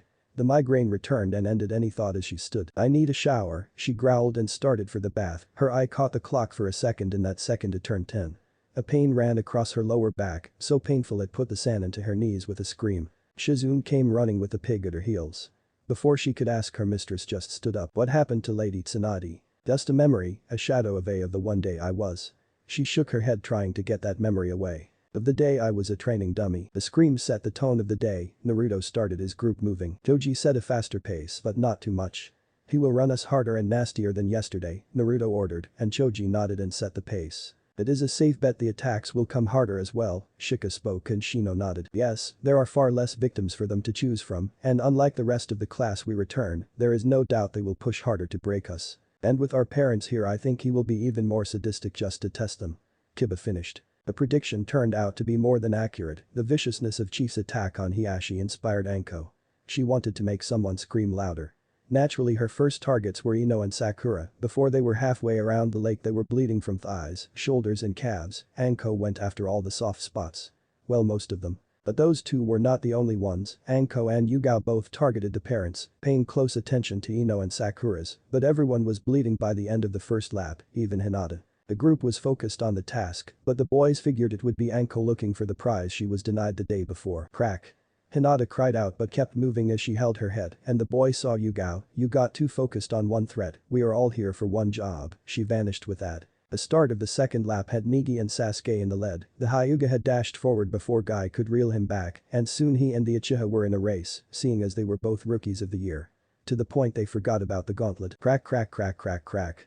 5 of the instructors at once attacked and when they were done the 2 prodigies geniuses were bloody beaten and on the ground. The Hokage watched as he ran. At first the instructors were hesitant to attack him, he was after all the Hokage, that was till they spotted the chief appear out of nowhere and give the old man a new scar. Hiruzen just took the hit and started to run harder. He knew his soon-to-be battle with his student would be fast and brutal. He guessed Orochimaru would try and rush him. A man his age would not have the speed or chakra management to keep up with a younger snake. So he would get more speed to remove that advantage the snake had. The Ashi was in hell here and as hard as he could maintain, well as fast as he could with his leg, he would swear was broken from that first shot. Chief would just come from nowhere and hit every soft spot his armor did not cover over and over, and the Hyuga just could not see or track him. Soon was right, it was going to be a long day. Then he felt it and screamed again. Chief had come up behind and just brought his foot up between the man's legs. Chief had a few rules, one was if it puts them down, use it, and kicking a guy in the balls always puts them down. Damn those boots again, Hiashi thought as he felt the hidden metal. He held himself and just vomited on the ground before forcing himself up. Good thing as the cane came down and left a small crater in the ground right where the man had been kneeling. Stop playing with yourself and run, boy, Chief called as he walked behind the hobbling Hiashi who still held himself. Soon growled as Kurenai tagged her again, this time causing a little trickle of blood, all was forgotten as she heard Hiashi scream out again. She knew that kind of scream and looked back and smiled as the arrogant clan head hobbled while holding himself. Worth it. The ninja dogs were also getting a workout, the massive Kuromaru was doing the best as he leaped, ducked, and dodged every attack. So far only Dog and Mai had been able to land a hit. The triplets weren't so lucky. You 3 got lazy, the large dog spoke as the 3 whined at the pain. The run continued, they realized it would be harder as the third lap finished, and they just started a fourth. Ino and Sakura were just carrying each other as they walked, even Anko was either tired or starting to show signs of mercy, though no one risked asking her which. The only one who did not seem tired was Chief. Hiashi had hit the ground, and the man just grabbed the clan head by the hair and pulled him to his feet and forced him to walk. One hand holding him up. Finally, the call was shouted as the group seemed to finish the last lap altogether. Evan-Lee was tired, and at the end everyone was on a knee or laying on the ground, except Naruto, who was leaned forward hands on his knees, but still up. Equipment check, empty your gear in front of your circle, Chief ordered and pointed at the large purple circles that just showed up again. No one spoke as they obeyed, pulling out their weapons and other gear. Naruto and Tenten pulled out scrolls they had stored their gear in. You buy those? Kiba asked. Made them? Had clones. Working on them. All yesterday and last night, the blonde replied. You been doing seals? Tenten asked. How long? Yesterday morning, Naruto replied. How? She started to ask. Long story. Tell you at. For lunch, Shikamaru panted as he finished and laid on his back. So? What do you do? Hey, that is my dad, Tenten called as she spotted a new body. The boys looked and spotted a man not much taller but very stout. He walked by looking at the tools with an eye that screamed weaponsmith. He was sitting and watching the whole time, and Shino informed her. How did he get to sit and watch? Kiba asked as he started to stand. He did not eat the food, the Hokage replied as he moved near the boys. Chief's rule is that if you want the food, you have to earn it. Speaking of food, have you noticed in the 20 minutes we have been stopped our energy is returning quickly? Shino asked as he looked around, almost everyone was back to their feet, even Ino and Sakura were back to their knees. How are you feeling about Naruto? Kiba asked. The blonde just did a backflip and gave that smile. Hinata was quiet, she was watching her father, true he had been mean to her. Even cruel, but what Chief had been doing was making the generally kind girl feel sorrow and concern for her father. Plus, Naruto mentioned he was not part of the plan. The chief's actions are fueled by a personal matter, Hokage spoke while watching the girl. A matter you will understand soon enough. What is this? Tenten's father asked as he stopped and looked at the equipment in front of the blonde. Where did you get this crap? Naruto just looked at the man as he picked up a kunai, which I bought from Ken-san, for 700 yen. Most of it I had to scavenge cause no one would sell to me. The smith just tossed the kunai away, and you did not come to my store. Why? You were the most expensive smith in town, and I was told you did not sell to students. Naruto replied. Who told you that? Tenten asked if someone would speak of her father or his shop like that. Mizuki, it wasn't till the last few days I learned how he set me up and I have not had time to resupply. You will come by my shop tonight and I will supply you correctly. We won't be getting out of here till late, Naruto spoke. When you are done here tonight you will come see me, it will not be free of charge mind you, but at a fair price. The smith spoke till Tsume interrupted. No way Jen, charge him full price and put it on the Hokage's bill, she shouted and when Hiruzen looked at her. Your damn law kept our families from befriending the boy sooner and better, we could have prevented that shit and Jen, my hunter team now buys only from you. That was a good deal, Tsume was one of the lead hunter nin captains. Some of the other adults nodded and Jen smiled. It seemed the chief was right, it would be worth his time closing the shop for this. Hey, can you do custom orders? Anko cried out with that wicked grin on her face. I made Ibiki's trunk and everything in it, was all the smith replied. Anko's eyes lit up like a kid on Christmas. A very sick twisted Christmas. When can I get it? Finished with the inspection. Chief called out, pulling everyone back to the situation. Good. Full counts begin. Everyone groaned as they started. How soon Tucci? Chief called out. You will know when you hear the bell, he replied with a chuckle from his cooking area. Over and over they went up and down, when someone slowed the cane motivated them to speed back up, the instructors just walked through the rows striking a person hard, no one could tell who was hit harder by Chief, Hiashi or Naruto. Hinata. Could I ask? About. Last night. Naruto asked after what felt like hours. Oh. That. It is. Hard to. Explain. She replied. Stop, Chief called out, line up for sparring. As the group moved to the new large purple circle, Hinata stood with her friends. When I was very young, I think, my mother took me out one night to her private pond. She called it the gentle dance of the moonlight. I watched her for hours. She promised to teach me, Hinata told them as she looked to the past. I had forgotten it till last night, I was having a dream about it, worked up and moved on my own to that lake. It was like I was in a trance. Lee you first, Chief called. The group watched as Lee cheered, then the spar began. Lee was fast as he moved and almost no one could see him half the time. Chief was faster, he did not dodge, he just blocked and countered. Lee only stopped as he was put on the ground over and over. Neji was watching, he scuffed to himself as he watched. He thought of all the ways he could end the fight, having beaten Lee repeatedly. Then a thought entered his mind.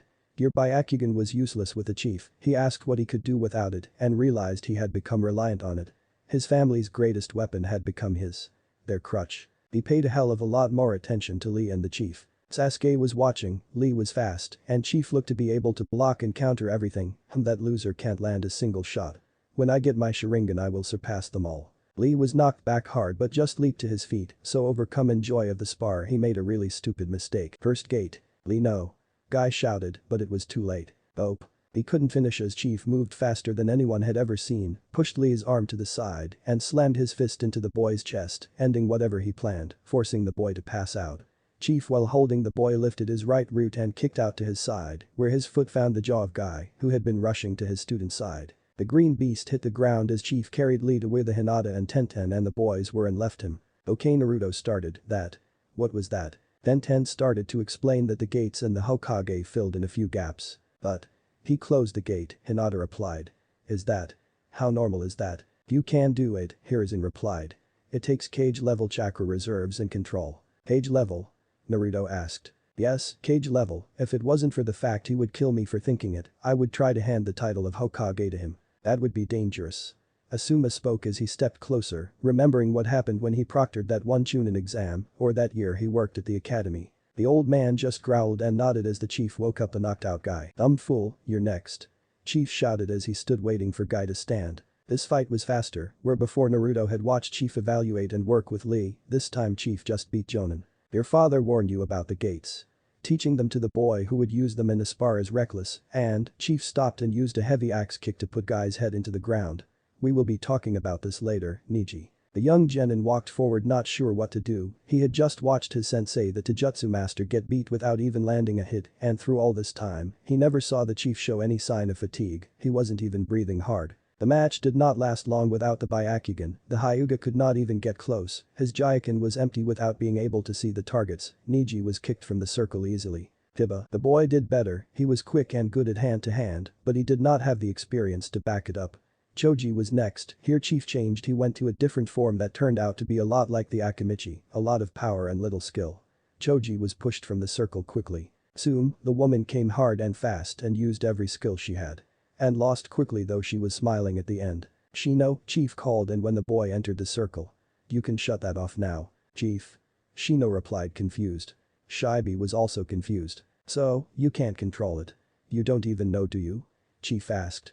Okay, quick lesson, Aburam are the best at spying and infiltration, only Jiraiya surpasses them, and he learned a version of the Aburam cloak. Chief started. Everyone listened, your allies emit pheromones that actually block senses, they mask you, shield you, make you invisible to the naked eye. Shino nodded, maybe this is why people tend to forget he is there, at least he wasn't being ignored, they really couldn't see him. Your file shows that you like it, your father tends to stay back and watch. Which is a characteristic of your clan, my guess is your allies sensed this and activated the cloak to help you. Your father should be able to help you learn to turn it off. Shino nodded and took a stance, his taijutsu was different than the academy style that he normally used, it actually took Chief a second to recognize it. It took Shibi half a second before he looked at his wife. When did you teach him your style?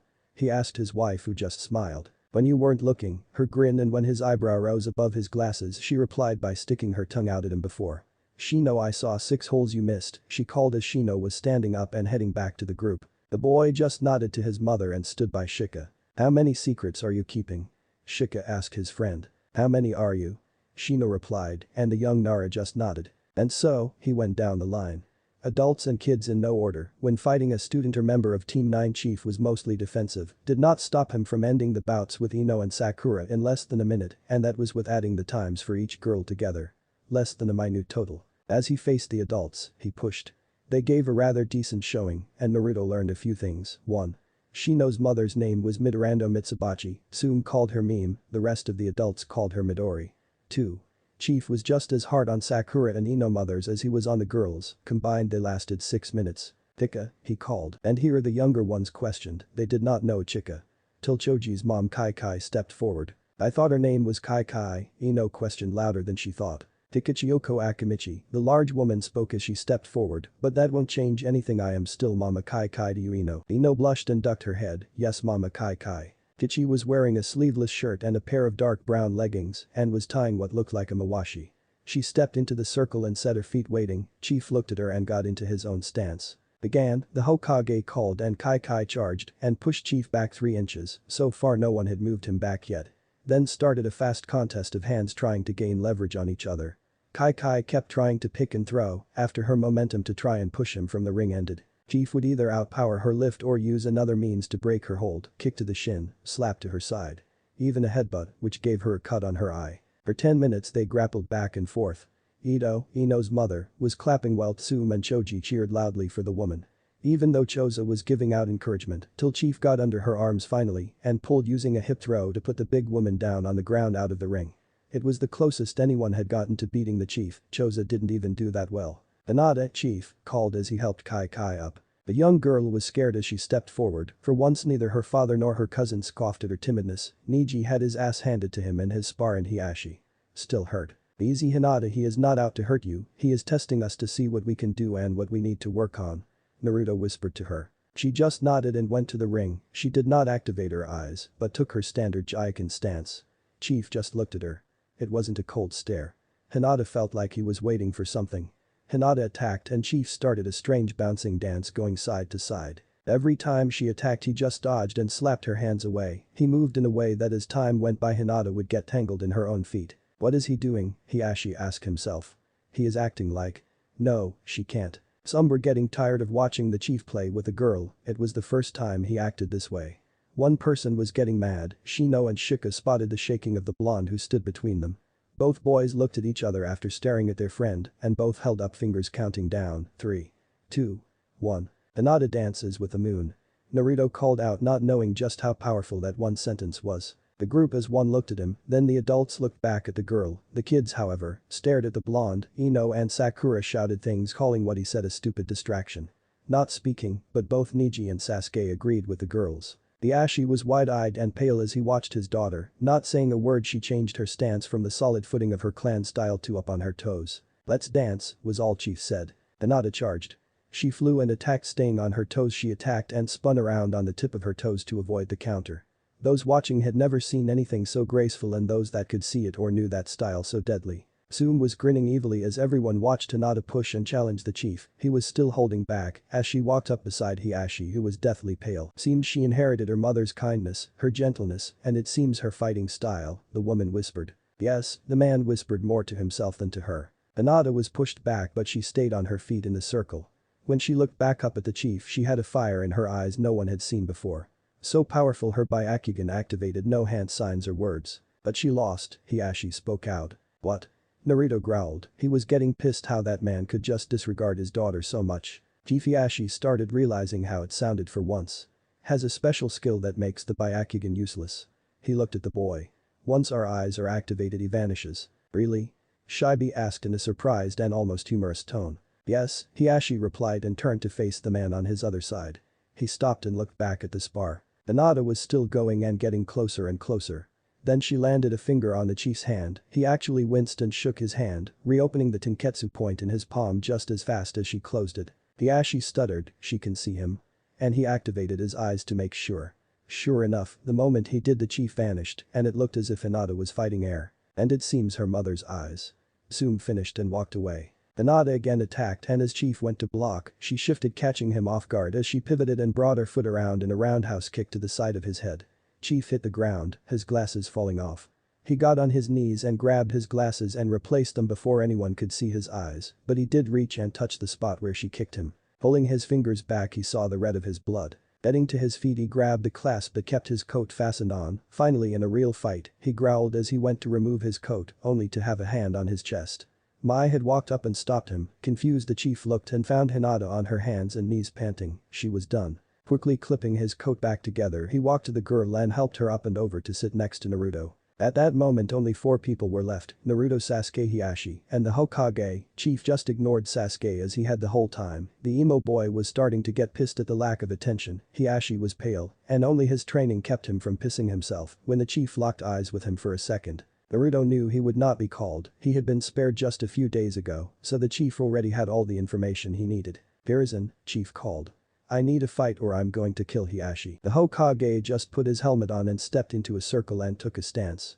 Knees bent, one hand back and above his head, the other down, fingers touching the ground. Those who knew the monkey style the Hokage learned when he became their summoner knew this was not a spar. The fight was just that. A fight. The Hokage moved around, rolling, ducking and striking like a monkey. Chief just hit hard and violently. That's basically a monkey versus a gorilla, Shika spoke as they watched. And he was right, Chief was using a monkey form that looked like an enraged gorilla. The two seemed on par with each other. Time no longer mattered. Ding ding ding, a loud bell rang, and both men stopped panting as Tucci rang the bell for lunch. That's 2 hours for lunch. The chief called, you better be ready at the water's edge in 2 hours. The group started to move, but Chief charged at Hiashi and decked him hard, holding him by his shirt so he would not fall. He slammed him to a tree. Where is she? No one was moving as they watched a normally controlled chief lose all control as he slammed Hiashi again. Where is Kyoko? Neji heard that name and charged forward. What do you want with my mother? When she and I needed to speak, Chief growled while pinning Hiashi to the tree. My mother is in mourning seclusion and she will not speak to anyone. She has refused to speak to anyone. That statement told more secrets than any other. Neji's mother hasn't spoken to him since his father died. We shall see, Chief growled and let the man go and just started walking out of the area. Walking, not vanishing like normal. Better run. I don't want to miss it. This, Mai said as she grabbed her plate of food and followed the chief. Soon everyone followed suit. Plates in hand, they followed the marching chief as he walked all the way over to the entrance of the Hyuga compound. Even Sasuke joined as he wanted to learn more about the chief. The group followed along, walking behind the angry chief. Well, most did. Anko decided to take her favorite way to travel, on Kurenai's back. The Ashi was walking limp and all right behind the chief along with Neji, and as they approached the entrance to his clan's land, he frantically waved the guards away as the chief just walked right into the center of the courtyard. Taking a deep breath, Kyoko. Get your skinny ass out here. The chief shouted, causing the entire clan to stop and look at the man, many shocked to see him there. Chief Instructor Kuzai Niji spoke with as much formal authority as he could. My mother is in seclusion. A screen door opened.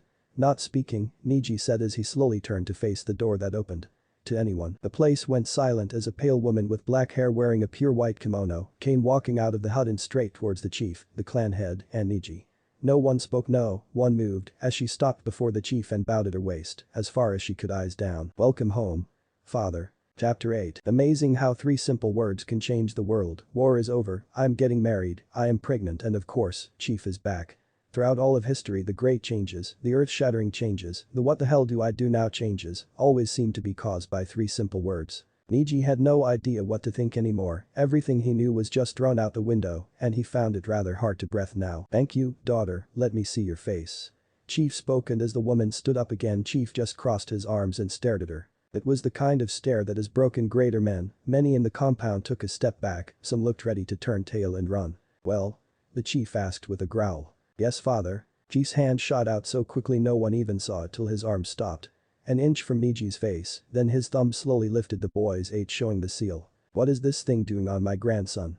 Chief asked with a growl. The woman did not answer, neither did Hiashi, both knew this was not going to end pretty. The cage bird seal started an older Hyuga that had walked up with 4 other men. Naruto saw the man that first threatened him, as well as 3 of the men who were part of the plan. He did not hesitate to move between them and Hinata, who was still shocked and blankly staring at the chief and her father, as well as her aunt. Is placed to ensure that if a Hyuga falls, no enemy can steal the secrets of our clan's Jujutsus. Bullshit, Naruto whispered. Then where is yours? Chief asked calmly. You're all shinobi of the leaf, at any time you can be sent out on missions, where is your seal? No one spoke. It seems the Hyuga elder was very stupid because he did not get the warning. Hiashi and Kyoko did though, and actually smiled. The truth is, the chief continued. You use this seal on branch members simply because it gives you power over those you think are below you. So, what? The oldest elder spoke. We are not ANBU. You can order us around, Kuzai. Releasing Niji, chief just walked to the 3 younger elders. You 3 are still active jonins, I know this cause you still collect your monthly pay. That is, unless you're ready to tell the Hokage that you are stealing from the village and other shinobi. Here he pointed to the group that had followed the chief Hokage standing out in front, arms crossed. You can't make us, one of the younger 3 started to speak, trying to find what courage he had left. We are not ANBU, we don't fall under your command. Nara, chief replied, and the 3 elders paled. Shikaku Nara, Shikamaru's father and the Jonin commander stepped forward, his normal bored, tired, lazy face replaced with something few had ever seen. No, but you are under my command and I have more Jonin-only missions on backlog than I have Jonin squads, and oh look, there are 3 of you. The man spoke, eyes hard, his scars seemed to grow in appearance. Best sit down and just shut up. It was not an idle comment, it was a command, and the 3 did just that, they just sat down in the dirt. Iho Hyuga, chief, started walking in front of the oldest elder. Some call you the real power of the clan, some even call you, in closed circles, that is, the real leader and ruler of the village. The man just sneered, he thought he was above the chief. There were no loopholes for the chief to use, Iho Hyuga could not be bullied. Clever, you went through all the paperwork and made sure you stopped your pay. In all truthfulness, I have no way to use my rank with the shinobi of the village to make you do anything. Chief spoke. For a moment Iho smiled to revel in his victory. Then he saw something that made his blood run cold, and the chief also smiled. I guess I will just have to bankrupt the Hyuga and take everything they own, putting all of you into indentured service till your debt to me is paid in full. Chief's smile fell as everyone gasped, and it was everyone, even the adults that knew about his relationship to the Hyugas had no idea why he would say that, and even less knew how he could pull that off. What the hell are you saying? We owe you nothing. Iho roared. I need you to step forward as a witness. Chief spoke, turning away from Iho as he cut his thumb and went through a set of hand signs. A puff of smoke later revealed a capuchin monkey with a red vest, a small shoulder bag, and a pair of wire-rimmed round spectacles. The glasses actually showed that this monkey was older. Ah, Kuzai, it is rather late. What do I owe for this visit? The old monkey spoke, then looked around at the gathering. Ah, Hyuga elders. I know what you want, one moment. The monkey crawled into the small shoulder bag. Going deeper and deeper till the tip of his long tail vanished. Wait, I thought the Hokage was the monkey summoner. Kiba asked, shocked. Seems there are 2, Shino replied. That is why their duel was a draw, they have much of the same training. Wonder what he is going to pull from the bag. Kurenai asked as Asuma stepped next to her, Anko snorted from her back. No idea, but it is a hell of a show. All we need is a guy selling dango and a beer, Asuma added as he watched. Kyoko just stepped closer to her son, who had yet to say anything to her. She did regret not talking to him all this time. And knew she would be paying for that mistake. Hinata just stood with Naruto staring at the chief, trying to work out the man, but she couldn't. She had to speak to him. The Ashi just stood like a post, he watched as the chief just stared down the elders and found himself looking forward to this. He was stuck with tradition and rules and guidelines he had to follow as head of the clan. Chief did not, he could just bull rush his way through all that red tape. His family might just be saved if he survived Chief's anger first. Here we go, the monkey spoke from in the bag, then everyone watched as a large piece of old folded up yellowing paper was seen being pushed up out of the bag. It was bigger than the monkey itself. That's a blood contract, Tenten told those around her. Used for blood seals. Whatever is written in that cannot be ignored or broken. The contract for the marriage of Hitomi and Kyoko to Hiashi and his Ashi Hyuga, the monkey spoke in an official tone. Who is to read it? Me, the Hokage spoke, and the monkey just nodded and leaped over to the old man. Hiruzen, good to see you, we warned you not to test Kuzai, the monkey spoke as he handed him the contract. The Hokage took it and started reading. I believe what he wants you to read is here, the monkey pointed. Out loud, the monkey spoke as the Hokage nodded and started reading. Clearing his voice, all clan members in the direct line of Chief Instructor Kuzai, starting with his daughters and ending with his 6 times great-grandchild, are exempt from ever wearing the mark known as the caged bird's seal. And should any of them for any reason ever before forced, made, or even asked to wear the seal, full refund of both brides' dowries is to be returned. That caught everyone in the Hyuga clan and most watchers. What's a dowry? Naruto whispered, but before anyone could answer the Hokage continued. Furthermore, an interest on said dowry of 75% a day every day will be charged the moment any Hyuga, regardless of whether they are main or branch, to start the moment, said seal is placed. 250. Chief started to speak for the first time since he called the monkey. Million. You could hear her falling on wet grass. Genma tested this out at the amount mentioned. 250 million, that is how much my daughters brought to the clan in their combined dowries, and I can call in that debt at any time with the interest that has been added up from the moment that seal touched my grandson's head. Chief growled and stepped to Iho who was pale. Now can the Hyuga clan pay all that including the interest right now? How? How much is that? Kiba asked. Let me do the maths. Shika started to say. Hey Naruto, Choji cried out. And when the others looked, Naruto was on the large boy's shoulders, trying to get up on his head in an attempt to get away from the maths. Seriously, Naruto, you need to work on that fear of maths. If Yuden found out he would own you, Shino spoke calmly, trying not to laugh. Against her will Hinata finally moved and looked at the blonde who was hissing and fighting to stay on the boy's head, even as said boy was trying to pull him down. Once again, his antics broke through and Hinata giggled, breaking her out of her shocked silence. Come here Naruto, come down. I'll protect you from the evil maths, she called, causing a few to chuckle as the boy slowly climbed down. Back with the elder and the chief no one had spoken. Iho knew the clan did not have that much money, even with all the lands and properties around the Land of Fire, he could. No he did own the Hyuga clan. Sitting down, Chief barked as he pointed to the dirt next to the other 3.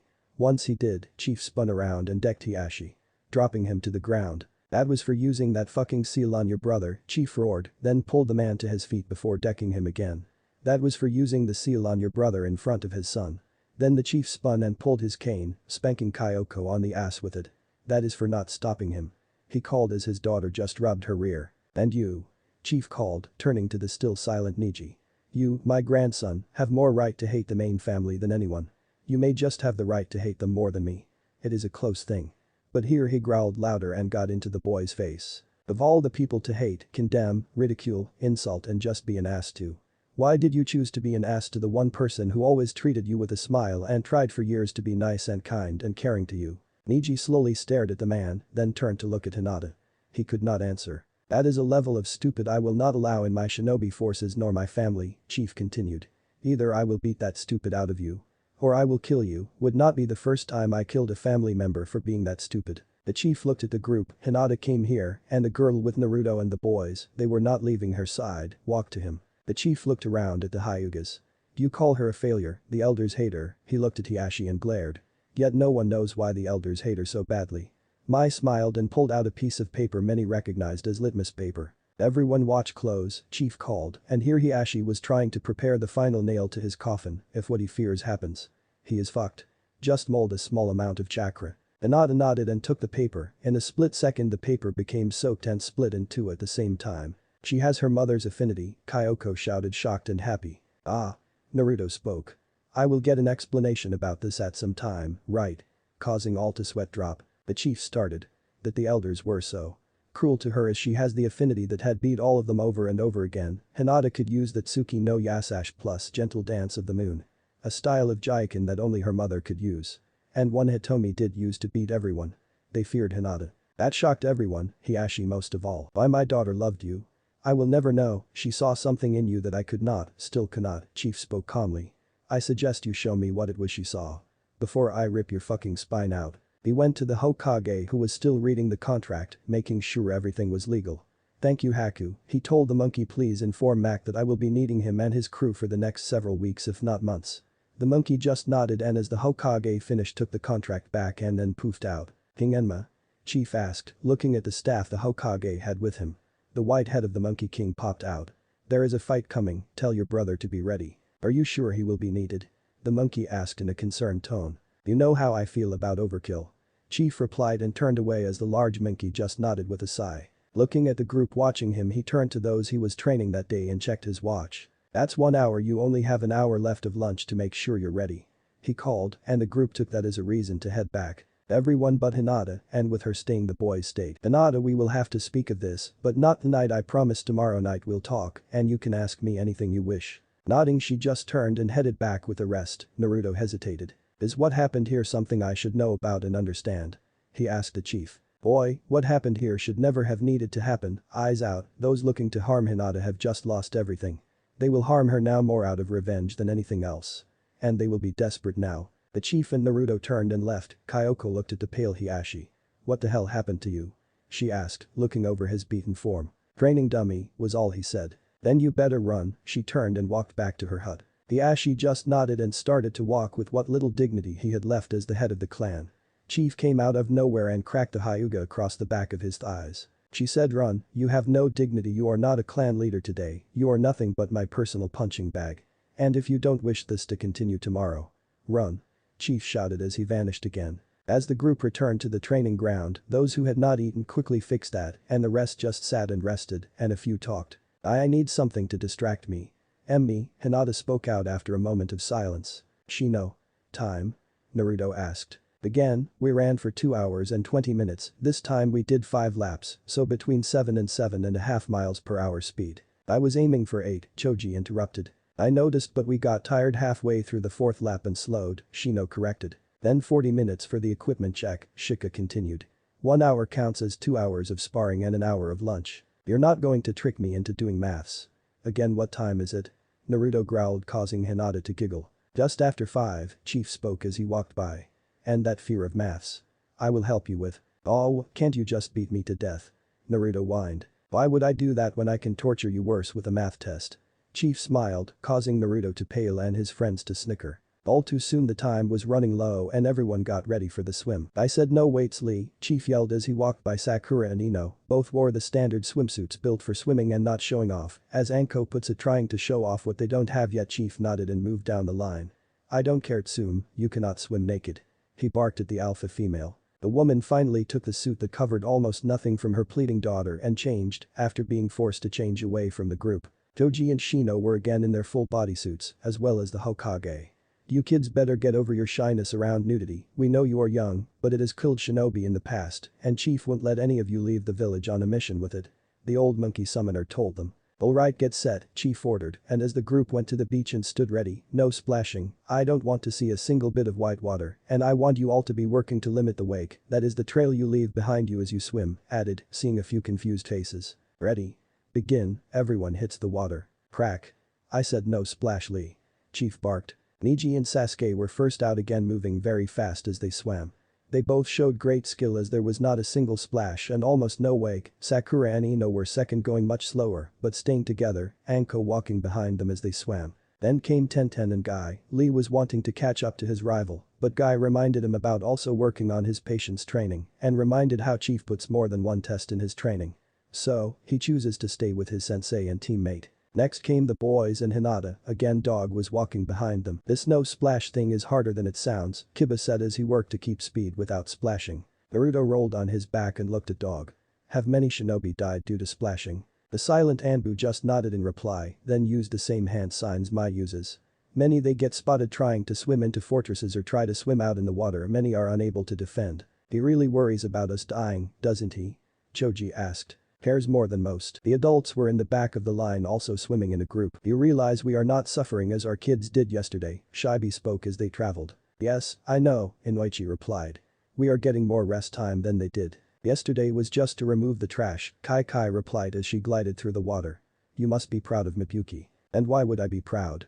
The woman replied. Your daughter actually chose to come back for this. Almost the whole group replied at once. Yes, our daughter might just make it. Hopefully, Kizashi nodded. Just then Sasuke and Neji passed the group of adults as they were returning to the starting bank. Fools, Tsume smiled. The Ashi was swimming hard. Under the water. 90 meters at a time, and as he came up for air he was so smooth not even a ripple in the water's surface. The only reason anyone could see him was every time he came up to breath, crack. Chief was always there waiting, squatting there looking at the man they married his daughter after the 10th time. Teamwork is always better, Hyuga. Shouldn't you return and join your peers? Chief asked as he stood and waited. The Ashi just turned back and swam to the other adults. Welcome back, Hiashi, Tsume started with a smile. I bet the chief had to remind you, didn't he? Yes, Lady Tsume. Crack. Chief just hit him again, he was now training blood in the water. Fool, did you forget, Kai growled. We have no titles, we are not clan heads or lords and ladies. We are just fodder when we are in the chief playground. The only one with a title here, Hiashi, Nara spoke. Is you as the training dummy. Sasuke and Neji made it to the bank of the lake at the same time, they found Mai waiting with a warm smile. Both boys climbed out and had their hands on their knees as they painted. Crack boys held their heads, did we say stop? She signed and both boys groaned only to be responded by another crack with a cane to each skull. The boys quickly got back in the water and started their new lap. As they passed the groups, Neji watched the eyes of those he swam past and a thought occurred to him. When he made it to where his team was he slowed and silently swam with Guy Tenten and Lee. Guy looked at him and just nodded. Sasuke had no thoughts as he just tried to be first, he would swim past everyone back and forth. Never stopping, in fact he actually noticed that Neji was no longer racing him for some reason that bothered him, but he could not figure out why. 3 times each team swam that lake, but by the end everyone was tired.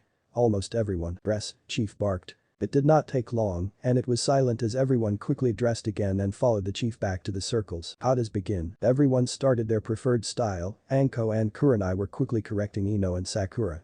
Well, Anko would crack, then Kurenai would tell them why.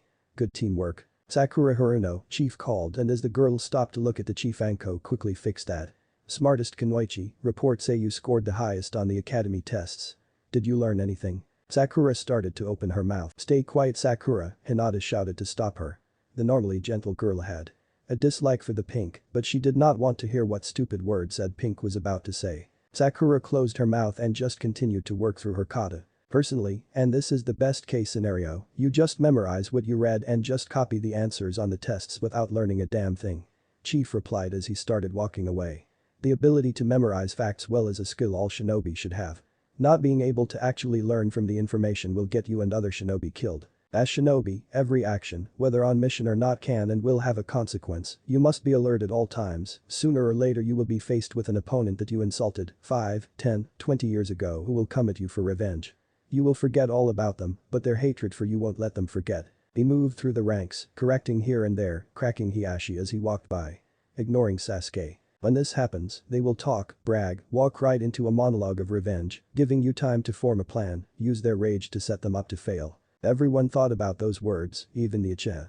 For about 2 seconds, what does he know, Sasuke asked himself. Tomorrow, if you choose to come back, bring a pack as you won't be able to leave for 5 days. That got all the kids to pause for a second. And be here at 6 in the morning. A whimpering sound could be heard. At first, they thought it was one of the dogs. Diba stopped crying, his mother shouted. Dismissed, see you tomorrow, Hiashi, make sure Kyoko is with you, Chief spoke, giving the Hyuga no room to argue. Anko Kurenai to me. As the kids and their parents started to leave. Well, I have to head to the weapon shop, anyone going with me? Naruto asked. Hinata just smiled and nodded, causing the others to join with them. How am I going to wake up that early? Kiba asked in a whisper. We will find a way, Shino replied. The 2 women stood before the chief. Starting tomorrow, if you return, you will no longer be instructors, but will be joining the kids. Chief spoke and Anko looked ready to argue. Kurenai, you are set to be a Jonin sensei. I wish to make sure you are ready. Some have questioned your skills as a team leader. Anko. Ibiki wants you to do this, and so do I. Really? Why? Anko questioned. Sooner or later the snake will return. Are you sure you can beat him right now? He uses rage and revenge as his tools. Can you beat him? If you think you can't, show up tomorrow. If not. She vanished, leaving the two girls. Kurenai was nodding as she wondered who was saying she couldn't do the job.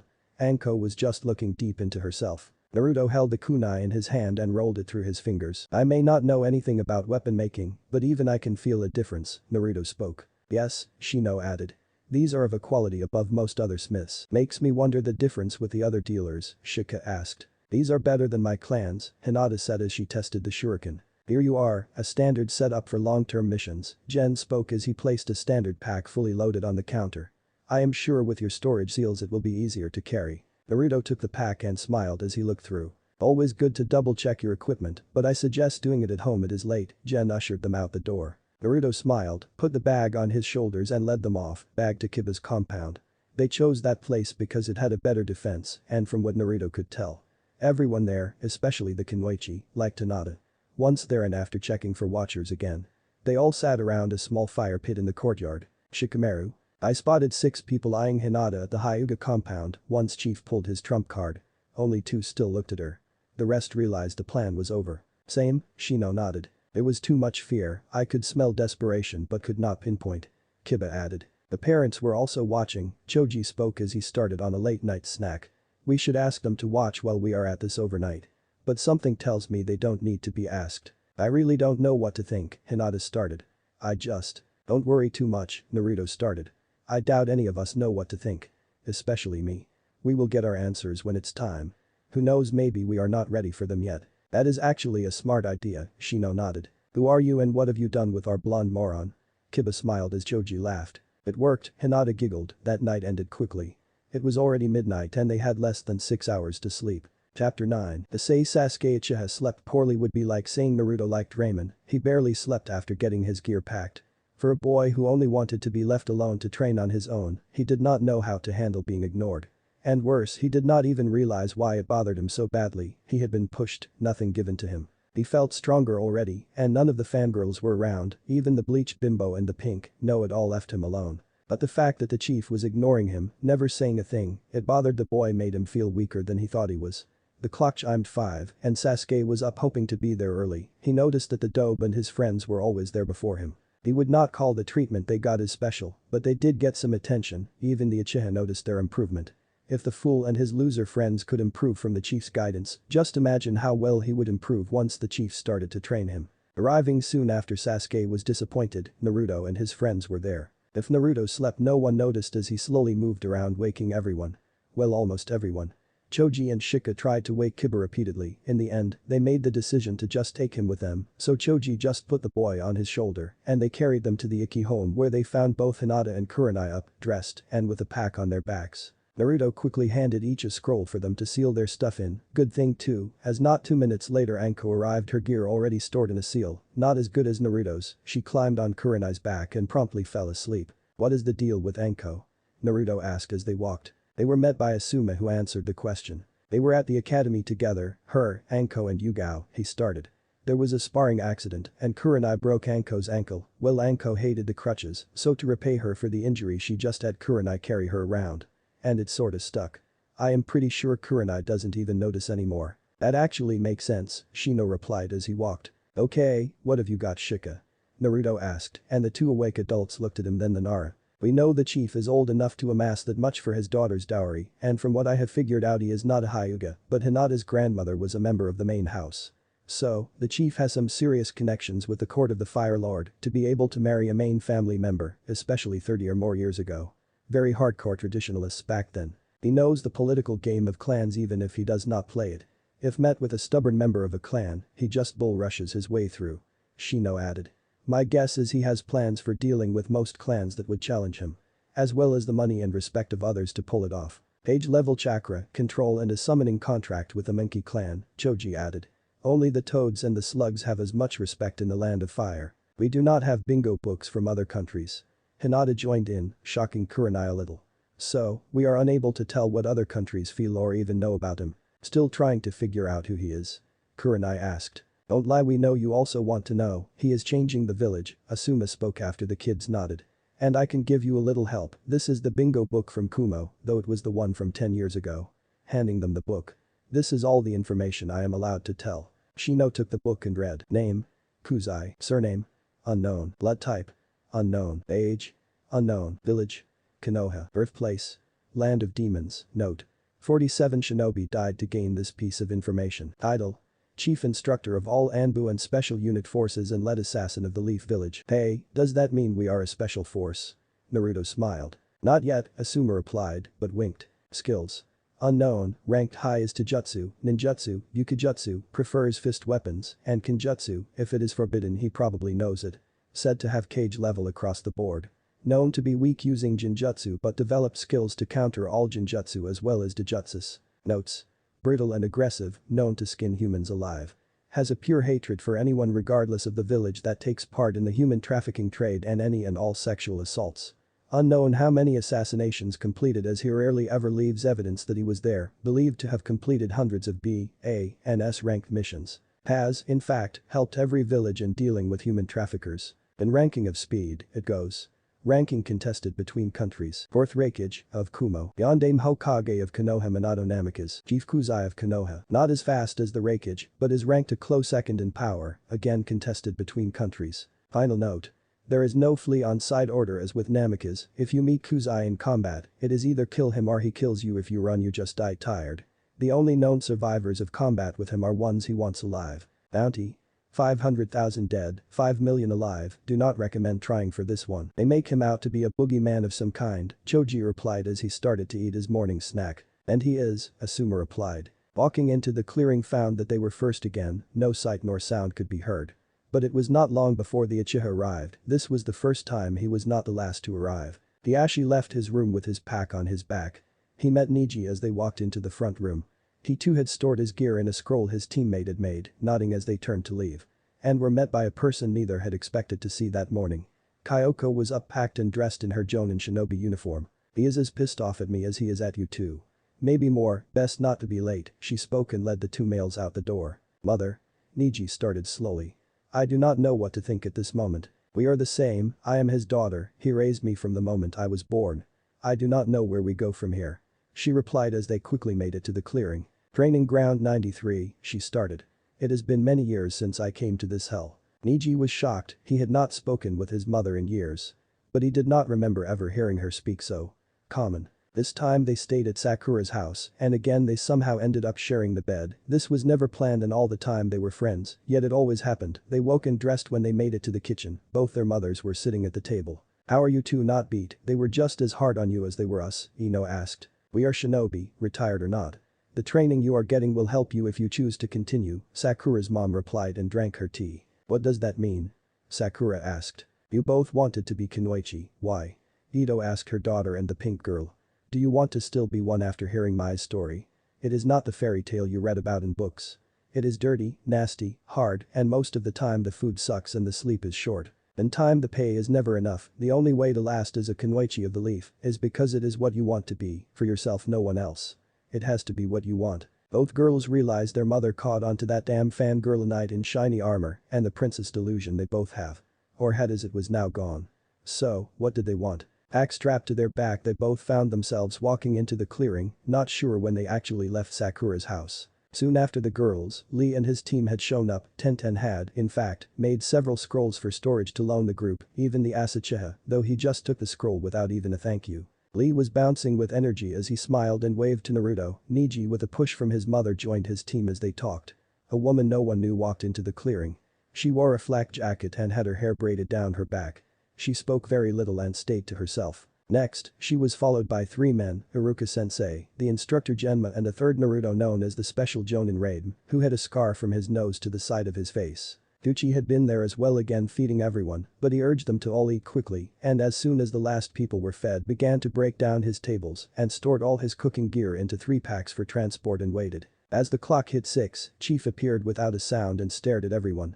Kiba was quickly dropped by Choji who woke with a start and with just a glare from the chief was up and ready to go as he ate some food Choji had saved for him. Good, most if not all of you used storage scrolls for your gear, that is a good habit to start, he spoke. The truth was only 4 people kept their packs on their back. Asuma, Hiashi, Guy, and Kyoko. But unseal them all of you, except for Naruto, Lee, and Choji, you can keep yours in the scroll. Following orders, they unsealed their gear and a chief's word slung them on their backs. "You three," Chief started as he looked at the pack of boys and pointed at the 3 packs that the cook had prepared. Not needing to say a word, the 3 grabbed the packs, each was full, heavy and had a large pot hanging off the back. Lee even grabbed the folded table that the cook had planned to carry himself. "Now. March," Chief ordered as he pointed to a trail none of them had seen or used before. Well, most hand deep inside the 4 that had been here before groaned at the memory. Then the rain started. The Hokage sat in his office and watched the globe, a shiver went down his spine as the word march was spoken. He prayed that the chief kept his word about not killing them, of course, it wouldn't be the first time someone died before they made it to the actual camp. He has never broken his word before, Enma the Monkey King spoke as he stood behind the Hokage. No one can take that march and not fear when he gives the order to start, 40 miles, full pack, and once again it is raining. It is believed he can actually control the weather. "We have never proved it," the old monkey replied. "And we never will," the Hokage replied, nodding. "To the day ahead, did the chief tell you how he planned to keep Danzo under control while he is away?" Said something about a gift. Danzo was getting worried, it was starting on the 3rd day since he sent the team and nothing was heard back. He sent the team to look for a way to kill Kuzai. He did not think it would be quick or easy, but he had hoped to hear something. He knew the chief would take the group to that camp, that was a long march and easy to get lost during. "Danzo-sama, we have found the team." One of his rude ANBU arrived looking more shaken than the Warhawk would normally allow. "Where are they?" he barked. "In their barracks." That caught the man and he quickly stood and led the way to the barracks. They're on the beds. In fact, Danzo noticed that each boy was in fact on the correct bed, were the dead bodies of the assassin team he had sent. Throats and stomachs slashed, it was clear they had been dead just a few days. Danzo wondered how long after he sent them out before the chief found them. Now Danzo was worried, chief was onto him or worse, ahead of him. "Contact all agents, pull them back to base. I want to know if anyone else is dead. We are on lockdown," Danzo ordered as he left the room. "So, what is the plan?" Sue asked as she looked at the Naras, the Akimichi and the Yamanakas. Just then Sakura's parents arrived followed by the Aburams. They sat in a private office hidden in the village. "I think it is best to be seen training and doing missions again," Ito spoke. "Many feel that the older shinobi and kunoichi of the village have become too laid back. Do you think we have spies active in the village?" Shino asked. Apart from the chief's return, the gossip mills are working overtime looking for information on the Uchiha and the rest of the class. "Someone is asking more questions than normal," the regal woman replied. What few knew was Ito Yamanaka was not just a gossip queen with a flower shop, she used her skill in gossiping to plant false information, as well as hear about what is being said or asked elsewhere. "Choza? Kai. Sue asked. "Bars and taverns are all over the place," Choza started. "Something is up, but no way to pinpoint who is actually asking the questions. Whoever it is, they are not looking in the brothels," Kai replied.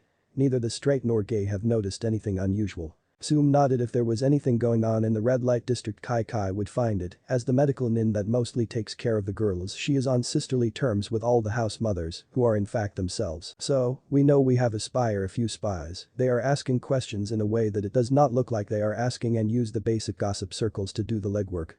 Sue spoke as she looked at her notes. "Yet they avoid the brothels. They must know we put active kunoichi in there to spy on who's calm. On who hangs around there.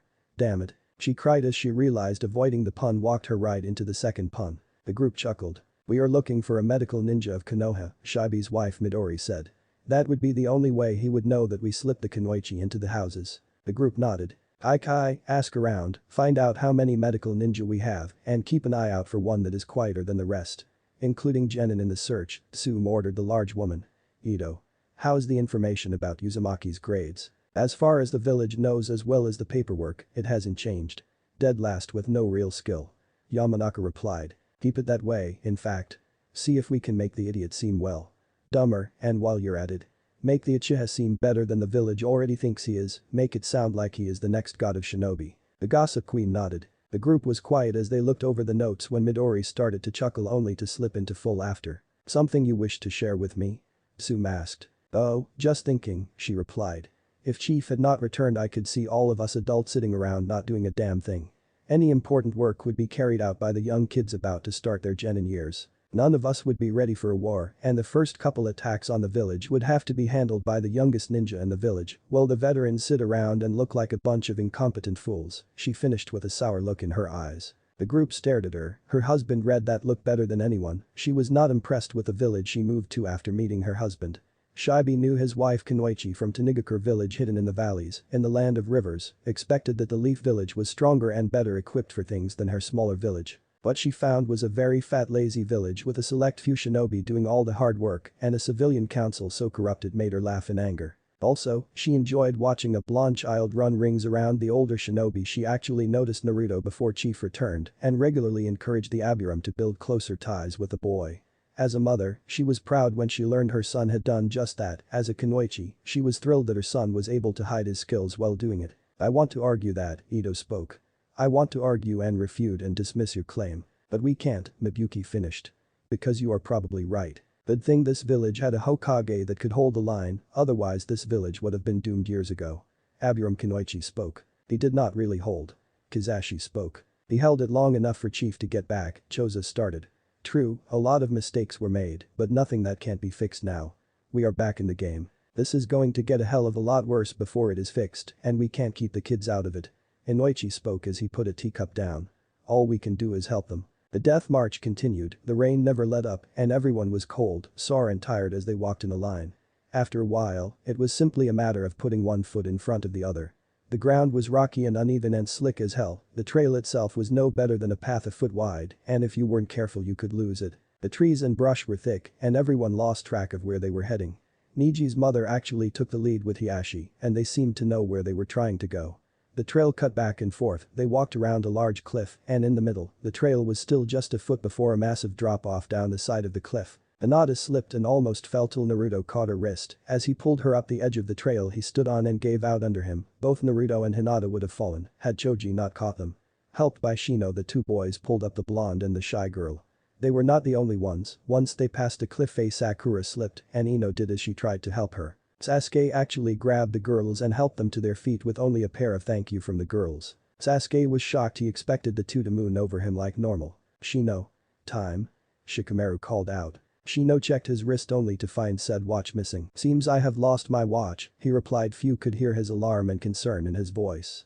Those that knew what to look for. No, you didn't, Asuma replied calmly, and when Abiram looked back at him the smoking Jonin just pointed up front. There Shino spotted Chief as he held Shino's watch. When did he get that? Naruto asked just as shocked as the rest of the boys. Keep moving, the Chief called out and pocketed the watch. He is using time as our enemy, Shikamaru spoke up. We tend to tack time to help us move through the chore of the moment, Shino nodded. Seems he saw that, we will need to come up with other tools. Can I complain yet? Naruto asked as he kept moving a hand on Hinata's back to keep her steady. He will cane you, Choji replied. Might be worth it, the blonde chuckled. Crack. Naruto rubbed his head as the Chief just returned to the front watching the others. I was wrong, Naruto spoke as he massaged his scalp. They started down a very steep wet hill covered in leaves and loose underbrush. Twice Naruto and Shino had to catch and stop Choji from going down. If one fell here they could easily slide down the rest of the hill. Sasuke lost his feet and landed on his ass, but before he could get back up the mud and clay gave way and he started sliding quickly feet first. Till Sakura and Ino, who were still in front of him, each caught an arm. It took both of them together to hold Sasuke before Tenten came down the trail to help get the boy safely back to his feet. He grunted his thank you and just kept going. Still an ass, Tenten voices out loud as she motioned for Sakura and Ino to start ahead of her. Not 20 feet down the hill the trail did a sharp 90 degrees at another cliff face. Though he never spoke he realized that if the girls had not helped him, he might have gone off the edge. Down and down they went, some places so slick and steep they had to hold the rock wall. Naruto learned that he could not grip anything with his chakra. The rain, Shino started. It is not natural, it is human-made and infused with chakra. Again, this march, Shikamaru started. Is another of the Chief's multi-lessons. They reached the bottom, in the low part of a crevice between two hills, and what they saw disheartened most of the group. The trail continued. Up another hill just as steep and muddy as the one they had just come down. After a groan everyone started up the hill, going down was bad. Up was hell.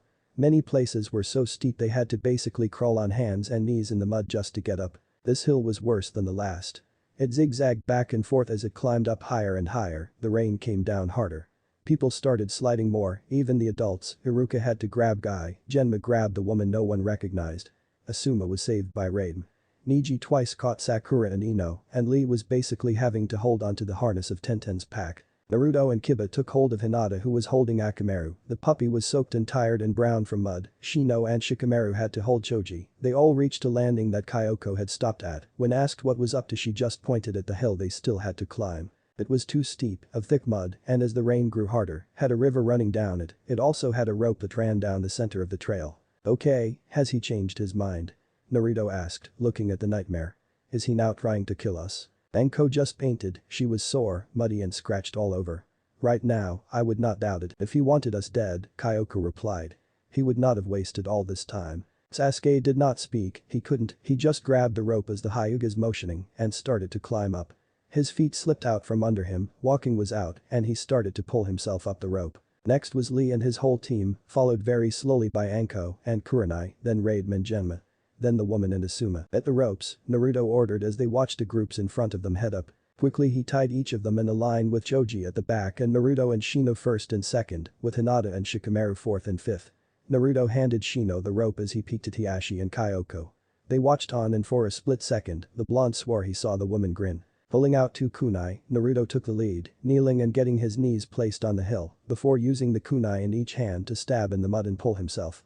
As a team the six-person train slowly climbed, everyone working to help each other climb. The lightning started and the wind picked up, the groups ahead did find ways to work together, but there were a lot of slips and screams from everyone. Except for Naruto and his team, they just moved up the hill one kunai and one foot in front of the other. Lee did look back and seeing what the blonde was doing actually pointed them out. No Lee, too late, remember for next time keep moving we can't stop now, Guy shouted over the storm. Sasuke made the top as he got his feet under him. He let go of the rope and took a step only to come to the top of another hill, this one slowly gently going down into a valley. Those behind him reached his point, Naruto finally crested with his group and Kyoko being last. That was a safe and youthful display, my friend, Lee said, too tired to yell and put out a thumbs up. Untying themselves Naruto and crew just gave weak smiles and fist bumped Lee as they walked past. After taking a few breaths and looking at the wide open sun. Sunny. The kids looked around, the rain had stopped, they could still see the storm raging in the forest behind them, but they now stood in a warm breeze with the sun on their faces and their energy returning slowly. Better move now is not the time to make him wait, Asuma spoke up and pointed. In the center of the valley was a camp with several wood-framed buildings with dark green canvas walls and roofs. The group walked over the field to the camp, they noticed it was built in a circle, all buildings set up around the fireplace in the center. Naruto looked at a building and saw Itachi waiting by the building's door. Naruto looked at the old man.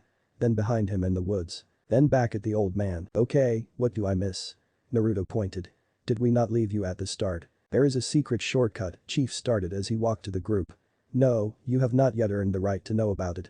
Not even at the end of this training will you learn it, you will all have to go back through those woods to get home. No one could hold it in, everyone, even the adults, minus the four, gave a loud, suffering groan.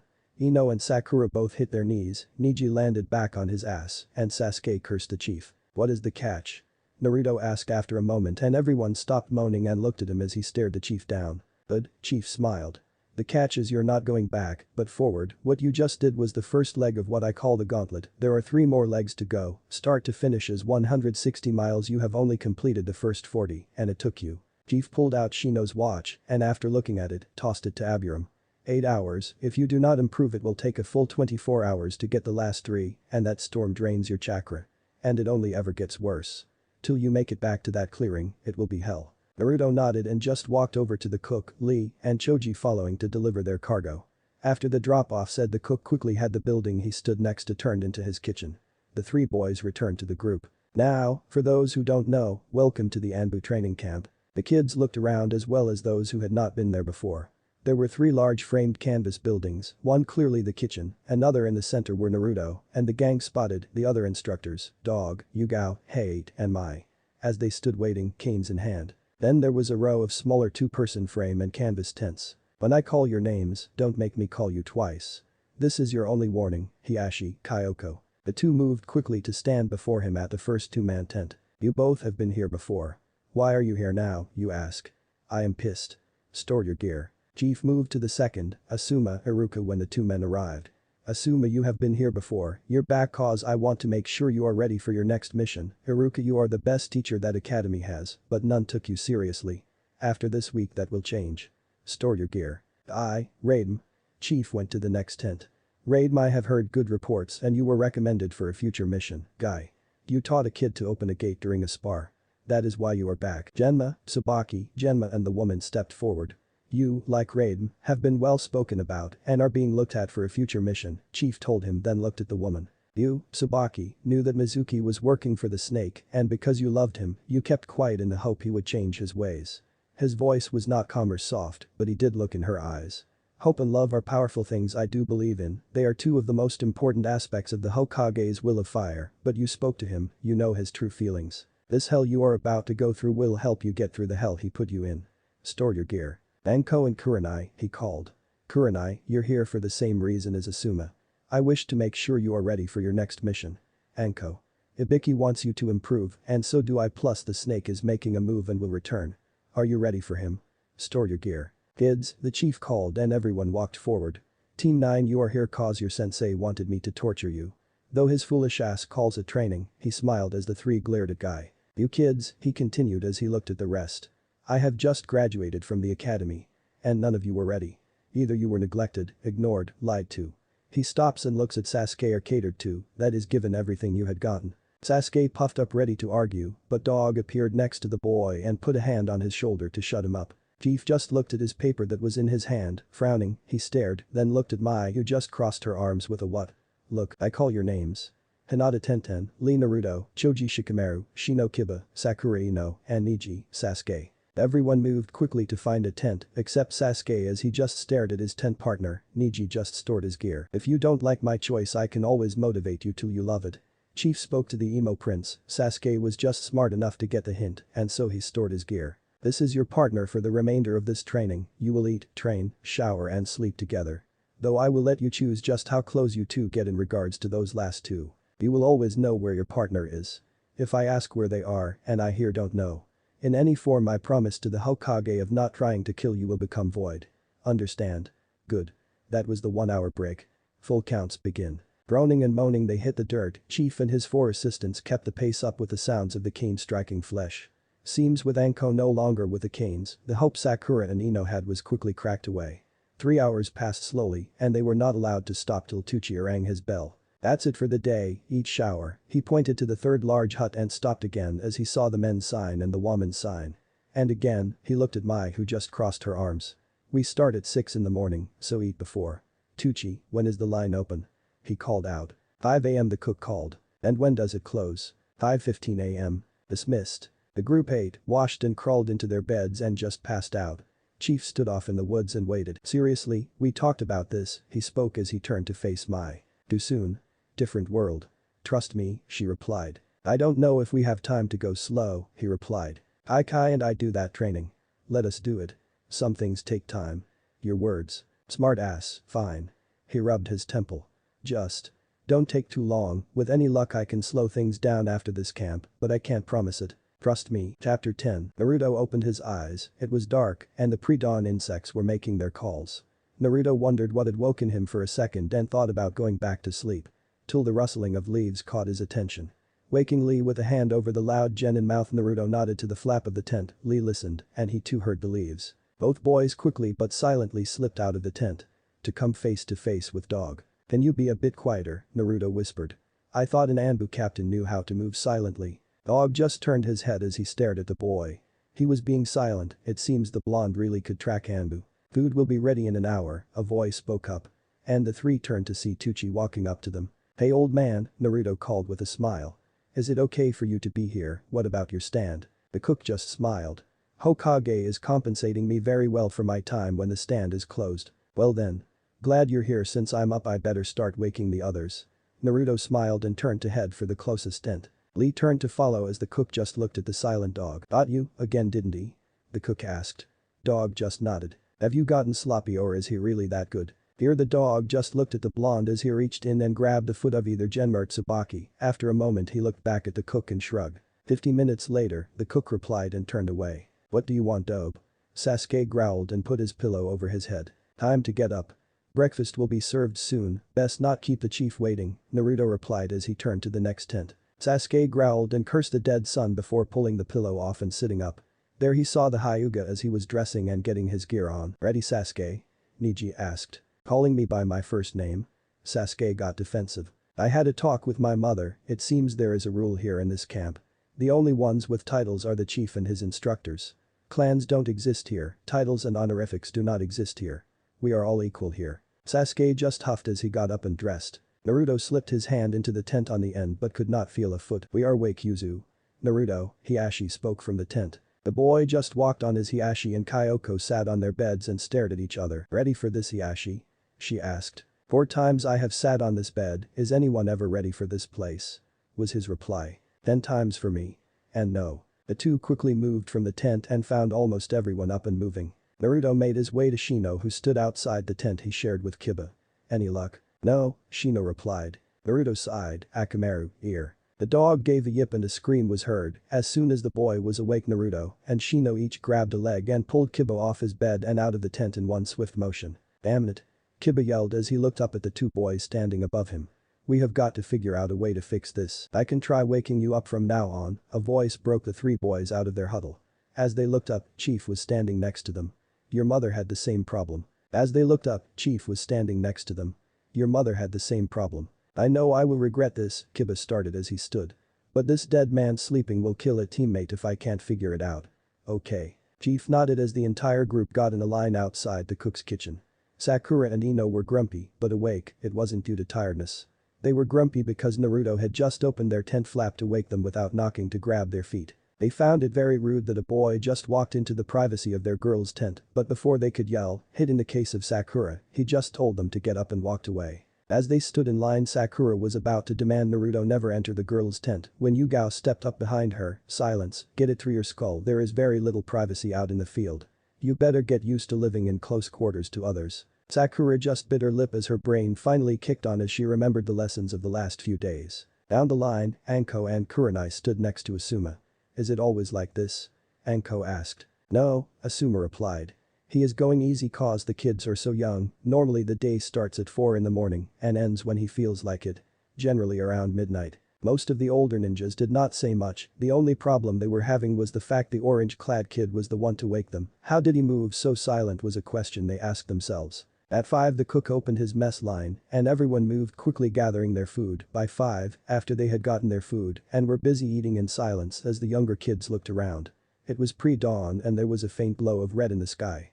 Every second they ate the valley they were in seemed to open up more and more, for some this was a scene they had never witnessed before. They could see deer grazing nearby, some were just waking up from their own sleep. Shino mentioned how his colony felt. Well, something he could not explain, in the air of this place. Well, since everyone in the world is awake at 5:30 in the morning, let's get this show on the road, Chief shouted as he finished his plate. You said we start at 6, Sasuke argued.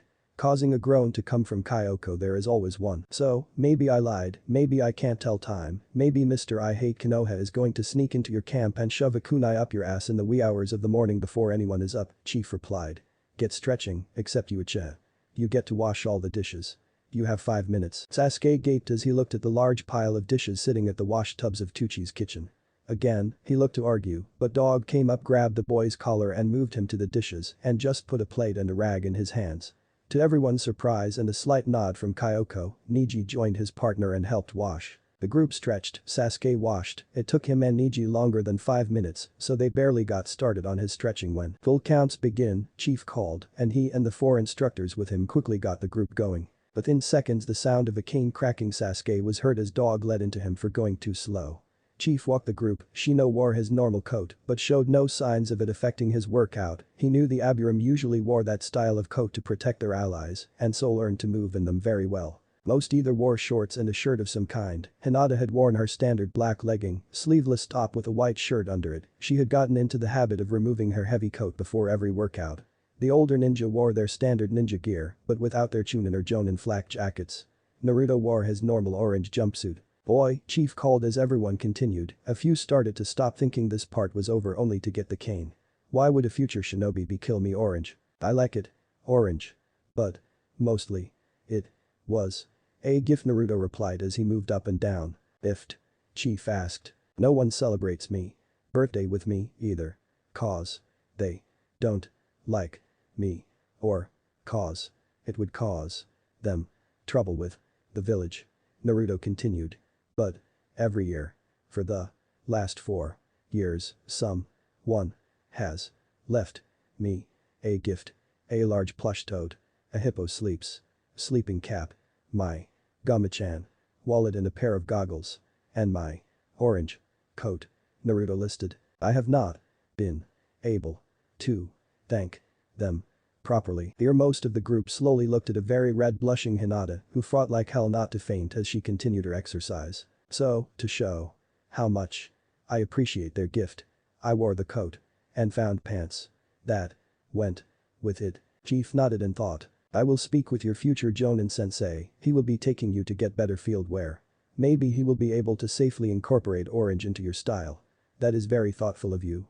But that orange is going to get you or someone else killed. Stop, Chief called after a while, everyone was sweating and panting. Katas. Begin. Sasuke was hurting, not being able to stretch before had cost him. He was growling and cursing the chief as he went through his forms. Neji could sense his partner's anger and just sighed internally. He knew a few days ago he would have also thought those same things, but his world was changing. He still wasn't sure about his future, but fate seems to be playing a new game. Stop, Chief called as the sun was high in the air. There is a trail around the lower edge of the valley. The last team to finish it cleans the dishes from lunch which is waiting for you. Oh, and the 1 hour for lunch starts when the first team reaches the table. Run. Itachi, Kyoko, and Asuma quickly lead the group to the start of the trail, which was hidden by tall grass. Most of the group stayed together, but Sasuke bolted down the trail looking to be first. Neji sighed again as the older shinobi just shook their heads. Better catch up, Neji, no doubt teamwork will be needed to finish this run, Naruto spoke. The older boy just looked at the blonde with an insult on his lips, but seeing the look in the blonde's eyes, he shook his head and rushed to catch up. Unless the prick screws up again, Lee and I will take the last and do the dishes, Naruto called out to the group as they ran. We know we are faster. Lee just nodded and most of the group returned the nod. You don't always have to. Hinata started. Yes, Hinata, Naruto interrupted. I do. Of their large group they put Choji and Shika in the lead setting the pace. The group stayed in a loose 2x2 formation, and they were right. The mud pit came out of nowhere and even Kyoko was caught by it. They saw Sasuke waist deep struggling to get free and Neji tried to help him, but the prick just brushed off the offered hand. It wasn't any easier for the rest and they quickly sank into the sticky clay-like substance. But they did help each other, Choji being able to power his way through while pulling Shika, Ino, and Sakura out of the stuff. Naruto and Lee pushed or helped any they could while keeping their group in front of them. As Naruto and Lee finally reached the other side of the pit they reached to help Neji and Sasuke. Neji took the offered hand with a nod, but he again earned his title of the prick and batted away Naruto's hand. I am trying to help. I don't need your help, I don't need anyone, Sasuke growled back. Naruto just stared at the child before reaching and grabbing Sasuke's shirt. Lee grabbed my jacket. Lee got back into the mud about knee deep and grabbed the orange. Sasuke was trying to fight off the blonde, but Naruto would not let go. Choji, Naruto called. Akimichi just grabbed Lee, set his feet and pulled all three from the mud. Sasuke landed on his knees and when Naruto let him go, jumped to his feet and tried shoving the blonde, but Naruto did not give or lose his footing, so Sasuke just started to run down the trail again. You know, Naruto started looking at Neji.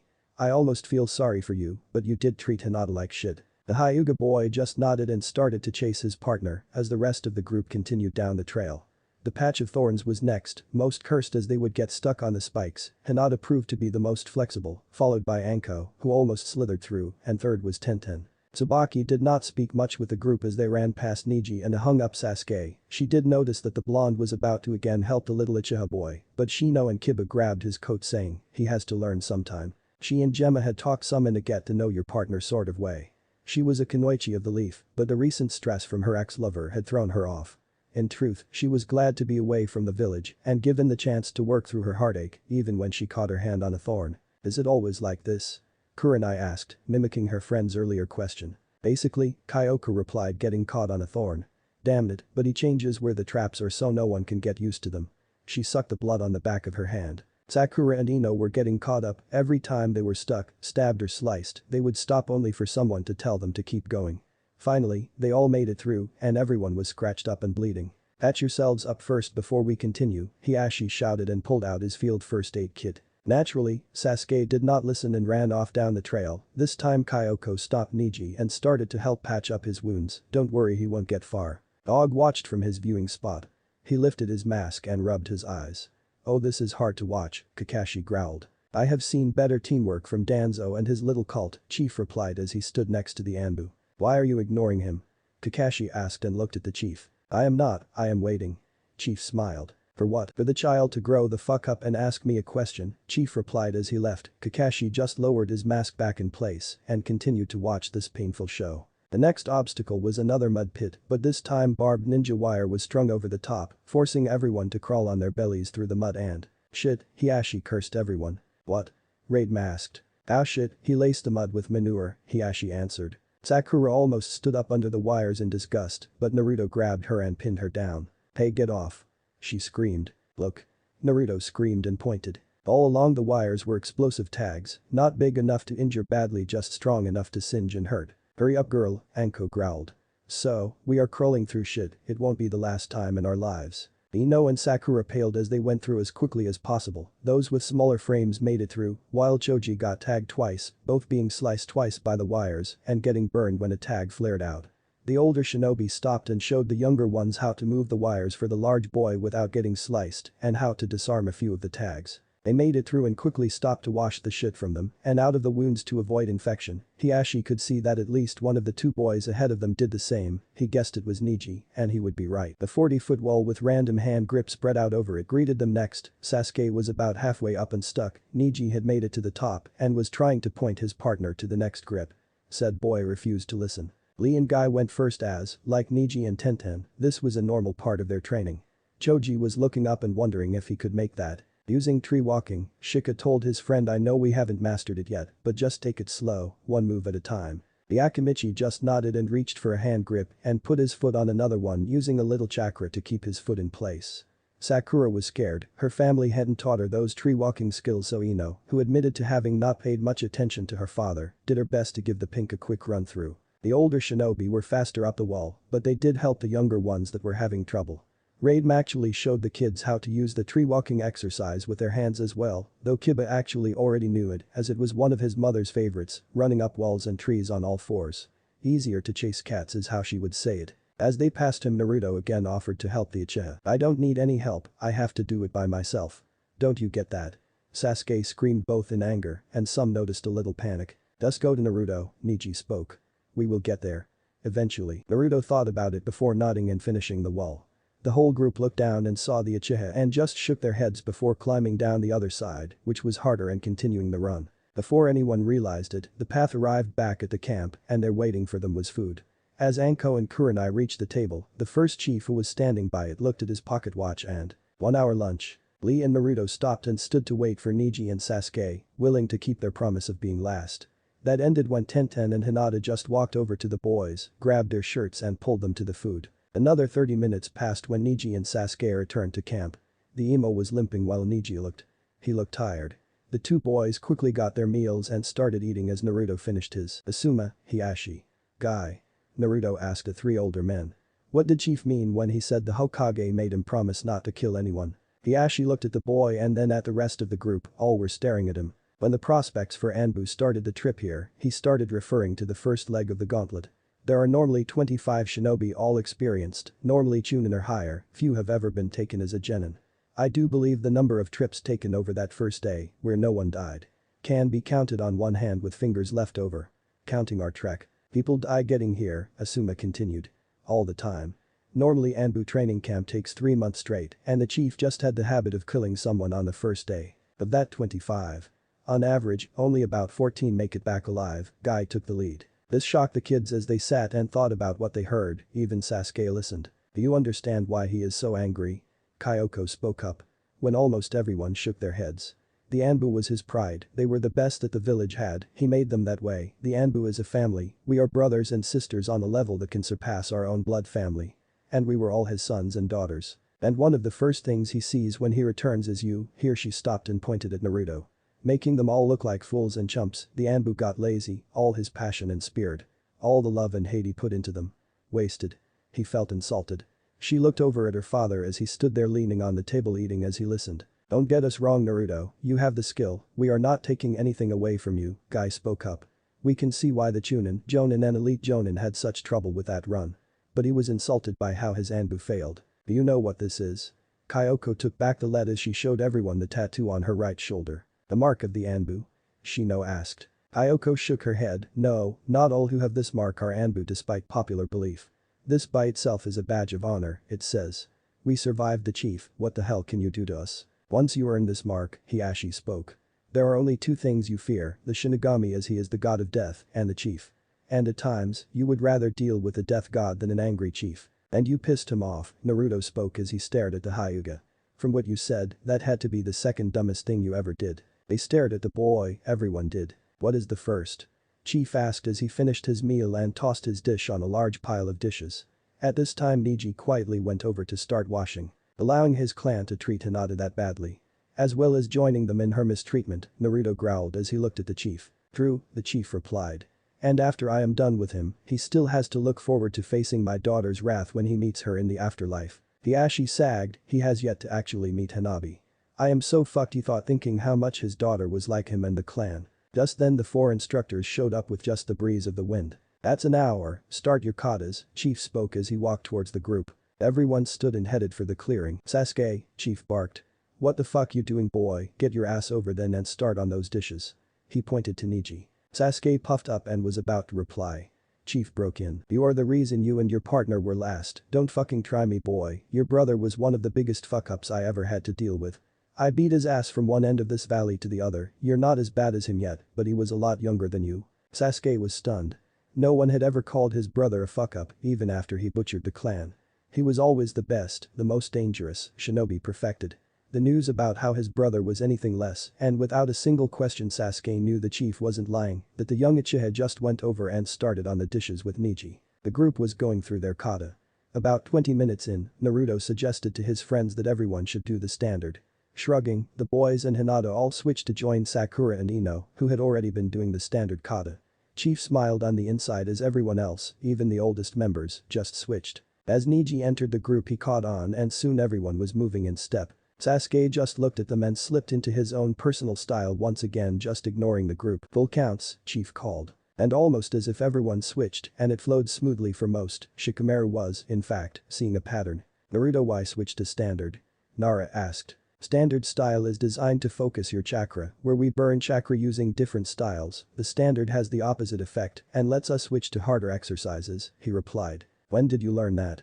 Shika replied as he thought about it, he felt that he had heard that before somewhere. Second year when we first started learning the kata, Naruto replied, and many of the group groaned as they indeed remembered. That is why Sakura's chakra control is so good, the standard is the only one she uses. Think did not reply as she tried to think about the last few years at the academy, wondering when the idiot got so smart. Back to kata, Chief called and again it went almost smoothly. Almost, simply because Sasuke was not following the group and went back to his family's high-energy high-impact chakra-draining style. And he was getting tired. Then after a while Chief again switched them back to full counts. True, everyone was tired, but they were managing to find a rhythm that did not wear them out. Sasuke stopped, on his hands and knees as he panted. So I have the set, Chief spoke as he stepped in front of the panting boy.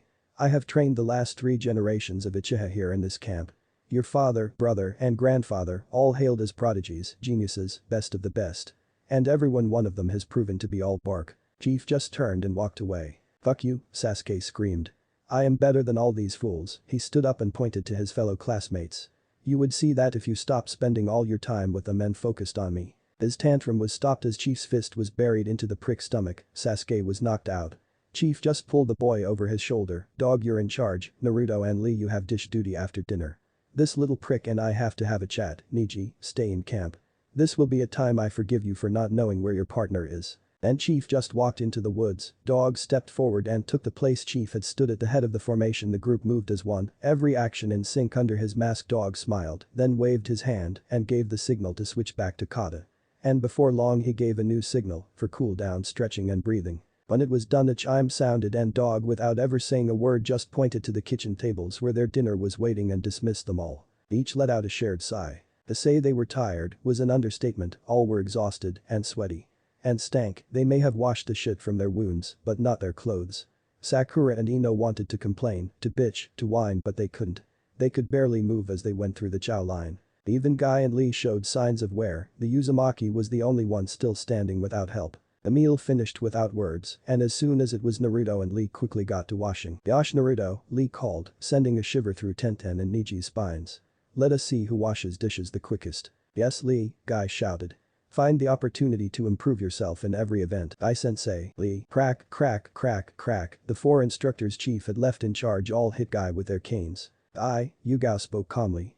Remember Chief's rule about that. The large green Jonin just gulped and nodded and waved for Lee to start his contest with Naruto. "Ladies," Yugao spoke up as Mai looked at them. "Grab your bathing gear and come with me." The 8 moved as quickly as they could to form up by the 2 instructors who just led them into the woods and up a hidden train. Sakura and Ino both noticed how Kyoko was showing a small grin as she walked. They found out why as they came upon a large natural hot spring. Next to it was a built-in shower area, so that even though it was built by humans, it looked natural. Wash up, then soak. They did not have to be told twice, as the Kunoichi quickly rushed to the hot water and scrubbed their boys almost raw before going to the large pool and sliding in with a deep sigh. Anko smiled as she watched Kurenai just place a rag over her face and relax. Tsubaki closed her eyes and thought about how much better she felt about herself. Ino and Sakura were trying to relax, but kept worrying about being peeked in. They used to have very private baths with high walls and doors for privacy. "Relax girls," Kyoko spoke. "This place has seals set to keep all males out. And so what if they peek?" Anko breaks in. "Just stick out and lift your breasts for them to stare at." She stood and demonstrated. The girls paled, but before any of the younger girls could speak, Mai arrived and removed her robe. What the group saw shocked them all. Except Yugao and Kyoko, who knew. The scars on her body were large, jagged, and brutal. They clearly showed just how much she was harmed. But the Kunoichi just smiled and slipped into the water, closing her eyes and giving her own private sigh. "How?" Hinata asked. "How did you do it?" "Heels." Mai just opened her eyes and started singing. Yugao translated. "First lesson you learn when you start your bodywork class is respect yourself. Don't ever judge your appearance on what other people think, otherwise you will be owned by them. If you can look in the mirror and love yourself, then nothing you do during a mission will harm you. That is not easy, I know, it takes time and a lot of effort. You must find who and what you are. And remember you're not alone." Anko nodded. She is right, our village has a large network set up to help girls and boys deal with missions. One of the tricks to being able to look yourself in the mirror after a mission, Yugao added on her own, is actually doing missions that you are good at and, here she nodded to Anko, enjoy. Anko smiled. Yep, it's always a good tool, and since all heavy bodywork missions are strictly voluntary, a girl can basically become a specialist. I prefer the sadistic evil dominatrix. You would be shocked how many crime and drug lords actually like being put in a rubber suit and beat. Anko laughed at the blushes she was causing, not just from the younger girls, but also Tsubaki. Then there is the big-tittied, slutty street hooker, more dangerous but very useful for stakeouts. I tend to enjoy dancing, Yugao started. So I have done a lot of stripper jobs. Not as demanding, but with all those drunk eyes watching can be just as scary. But that woman, Anko, pointed at Kurenai. She is the queen when she gets all dressed up in her kimono, a touch of makeup to add to that hair and those eyes. Anko started to talk a little louder. Then add in that umbrella she carries. Oh. She had a classic beauty with just a small smile and a look that had men and women enticed and completely in her control. And that, Mai started again as Anko shifted over to wrap herself around Kurenai, sliding behind the red-eyed woman. Is the key, that is the goal, to put them in your control. This work is not meant to demean you, this work, if done right, gives you total control. Never forget, Kyoko spoke up. If you don't take all your training seriously, then one mistake can destroy you. Mai took 5 years to recover, my sister and I were part of the group chief had helped her. Mai nodded and closed her eyes again. Learn to love yourself for just yourself, that is lesson 1, Kurenai spoke as she removed the rag from her face and just looked at the girls. The girls thought of those words till Mai looked like she started choking, then they realized she was laughing silently. Sorry, I just had a flashback to a mission I was on 9 years ago, she signed. Blue oyster? Kyoko asked, and when Mai nodded she smiled. Oh, that was a show. The Hyuga finished. The group looked at them, so Kyoko took the lead. The last mission I went on with Hisashi was about a month before Kumo tried to kidnap Hinata. We went in with Chief and Mai. Now the plan was to get me and Mai to seduce this guy with the idea of 2 women at once. Though that classic, very rarely does it fail, Anko smiled. Yeah, well, this one was one of those times, it turned out. He was gay. Kyoko laughed along with Yugao and Mai. What? Ino asked, confused. Hisashi had no skill in dealing with gay men, so since we needed the information this guy had, the chief had to do it. Some of the girls chuckled trying to imagine the big rough blunt man trying to act gay. Don't laugh, Kyoko stopped them and Mai started signing. I watched and felt like a novice in the art of seducing a man. The chief was so smooth and charming it scared us. I actually learned things that I did not know, Kyoko added. To this day I will never understand how he did it. Is he gay? No, Mai replied calmly. Just knows how to get a mission completed. What most of the ladies did not know was as soon as Naruto and Lee finished, Dog and Hei took them to their own private bath and were having a similar lesson. Is it hard? Kiba asked. I always thought. I don't know what I thought. You have to take into account some facts, Shino replied.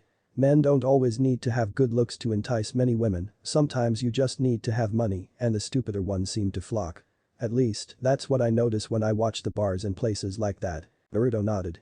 Right, but we have to watch out, the reason women are so good at this kind of work is men are really stupid around women.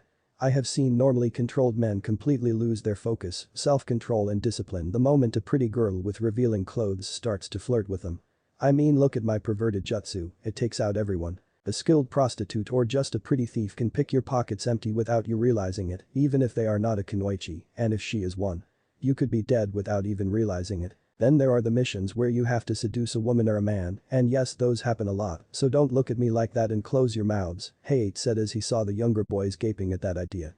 Shinobi going into the seduce a woman kind of mission will fail if they go into it thinking, sweet, a mission where I am required to get laid. Most of the time those missions require you to get close to women that are so ugly either on the outside, but mostly on the inside, that once you are done you can't even look at yourself in the mirror. Your hormones will work against you, Hiashi spoke up. It is natural, but remember this. It is never as easy or as clean as you think. I hope to find a less troublesome woman to spend my life with, Shikamaru spoke as he relaxed in the water. He wanted to relax and switch the topic away from this lesson. I doubt that, Naruto laughed. You will probably find a woman that is stubborn, rude, demanding and overall completely troublesome. The blonde used his friend's words. And fall head over heels in love with her. Like you fell for Hinata. Choji spoke up and for a second Hiashi looked ready to play the protective father. But both Asuma and Dog just elbowed him in the ribs to shut him up. And I don't regret it. Naruto proclaimed. But I have absolutely no idea how to help her become a strong kunoichi of the leaf cause half the time I am trying like hell to protect her. Even when I know she can take care of herself. Well, at least you realize the problem, Hayate spoke up. Even if you can't yet tell when to and when not to act all guardian spirit with her. Dog stood out of the water and dried off. The rest of the night is your free time, but remember, tomorrow comes earlier than you think. It was the first time anyone had heard ANBU speak and his voice was muffled, not even Naruto could identify him. And those that did not know who Dog was knew that those that did would never tell, law of the ANBU. Chapter 11 Sasuke hit the ground when Chief threw him off his shoulder, the boy woke up with a grunt as his body hurt. Chief did not speak, but he did do something no one had seen him do yet. He removed his leather coat. He had black reinforced utility pants, black leather boots, and a standard shinobi equipment pouch on his hip.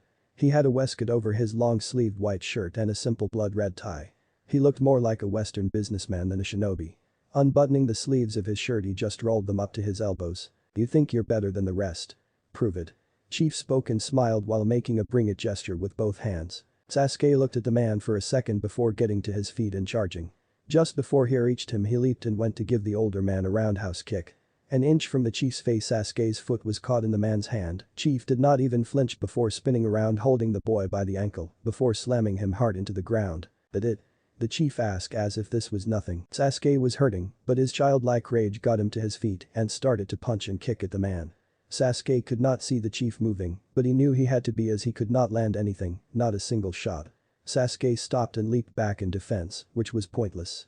Chief still hadn't moved. Getting some room Sasuke started to work on the hand signs for his clan's jutsu, calling out the great fireball, that was anything but great. It was maybe 2 feet across and moved far slower than it was supposed to, but it did make it to the chief. Who just backhanded it straight up into the air. Done? Chief replied, crossing his arms. Sasuke was panting now, he did not eat dinner, and he had been using his chakra all day, then in his anger, he overloaded the fireball, which is why it failed. He would not quit, kunai and shuriken started to fly, ninja wire attached to many. Then when it looked like he had the man he sent more weak flames out. Nothing worked, in fact, nothing could land. Sasuke was thinking what to try next as he stared at the man, next thing he knew the chief was right in front of him with his fist in the boy's gut. Again. Sasuke was on his knees, what little he had in his stomach was now on the ground. I told you all, the academy instructors sabotaged all of you, you were catered to Chief started. They gave you everything to make you the best in the class. Sasuke looked up ready to argue. Those fights with Naruto, did you never notice he was always picked to get beat by you? Did you ever notice that after each spar no one ever stopped to help him improve for the next time, yet everyone was kissing your ass? They set him up so he would lose and you would look like you were stronger than everyone. You just proved in a real fight with someone properly trained you can't do anything. Sasuke was not stupid and he would prove it.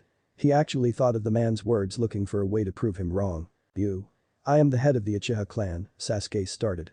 I am the strongest, my clan is the strongest. Chief stared at the boy, yet I just beat your ass without even trying. As for your clan being the strongest. What clan? Sasuke was stunned again. He wanted to scream at the man. Tell me, child, Chief asked with venom in his words. Do you even know what or who you are? Do you even have goals in life? I must rebuild my clan, bring honor back to it. I must kill my brother and become an avenger of my clan. Why? Chief asked. Why must you kill your brother? The chief asked as he walked to sit down on a large rock. He killed my family. How do you know?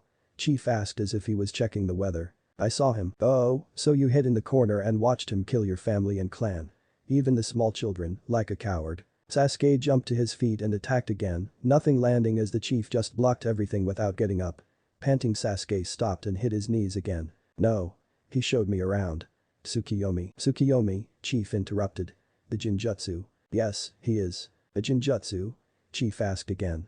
A technique used to make one see and believe in something that is not real. Sasuke stopped and stared. Chief waited, but the looks in the boy's eyes made it clear this would be a long wait. So he moved on. Bring honor back to your clan. Seeing as you are showing the heads and the future heads of the other clans just how big of a selfish ass you are. Might not be working for you. Chief spoke as he took a cigarette pack, one he stole from Asuma, out of his pocket, pulled a stick and just lit it. I suggest, Chief continued after taking a drag. You rethink how you plan to regain your clan's honor, but rebuild your clan. That will be easy. What does that mean? Sasuke finally snapped out of his thoughts. You're a genius, you're an idiot, Chief replied. Did you never read the notices from the council meetings regarding you? Chief wished he had a camera, the look on the boy's face was so stupid it had to be real. The academy, the village council, don't you see what they are doing? The boy finally shook his head. Every one of the 5 major villages has a blood limit breeding program, even though theirs is much quieter. Most villages like Kumo and Iwa, they just kidnap men and women with rare bloodlines and force them to breed. But Konoha. Theirs is the largest and the worst, it is called the Clan Restoration Act, or the CRA for short. Wait, that's not a breeding program, it's supposed to help rebuild clans. Breeding on a mass scale is part of rebuilding clans, Chief interrupted. Now shut up and listen. The reason no one realized it was the village's program is because of how it was done. They invite someone with a blood limit to the village. Give them housing, a seat on the council, bend over backward to convince them to join the CRA, not hard as men are encouraged to have multiple wives and are quickly introduced to many very willing women. Most times, if the bloodline comes from a woman, then she is made a lady of the court and her sons are put into the CRA. It is easier for a man to sire more children in a short amount of time than it is to get one woman to have kids quickly. Sasuke huffed, get to the point. The point is the village council has set you up. You're in the CRA, you are required to have at least 2 women pregnant by 16. Not 1 but 2 minimum, they want you to have 10 to 15 wives. Sasuke was stunned and his ass hit the ground hard. Why? Chief smiled, best question you have asked. They want to control you, they give you everything, power, respect, women, the basic things that can corrupt a normal man, and in return you are willing to help them by gaining total control of the village. They wanted me to be Hokage. Uchiha replied. He had never wanted that.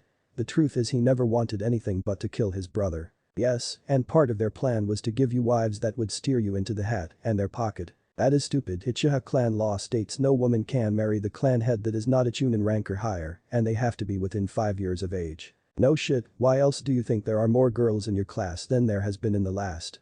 Since the war. All of them the daughters or nieces of the council, well, all but 2. Sasuke looked at the man confused. Neither Ino nor Sakura's parents pushed them to chase you, in fact, they tried to get them to stop, but your dark brooding persona is a magnet for most girls in the world, and as a natural act of child rebellion, they still chase you. Lot good that will do, there. Here, the chief interrupted. They are here suffering to improve themselves. Haven't you noticed that after the first day they have not jazzed you? Chief stood, grabbed his coat and draped it over his arm.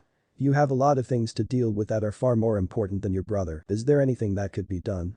The boy asked, showing signs of fear. The Hokage and I have done all we can, normally when some bullshit like this happens, the Hokage just sends me out to kill everyone that voted for this and then have a new vote. The problem is the Fire Lord voted for this, that is one I cannot kill unless I commit open treason, we cannot get you out of the CRA. 2 wives or more, end of story, but we did get the age changed. Sasuke waited. We showed that the death rate of girls giving birth at age 16 was much higher than those women at age 21, so he agreed.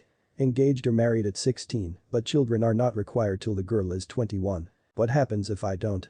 Sasuke asked. Don't succeed or don't even try. Try, the boy replied. They cut your balls off, steal your land and imprison you for life. Sasuke paled. Right now, you are a perfect target, alone, hateful and by your own hand. Friendless.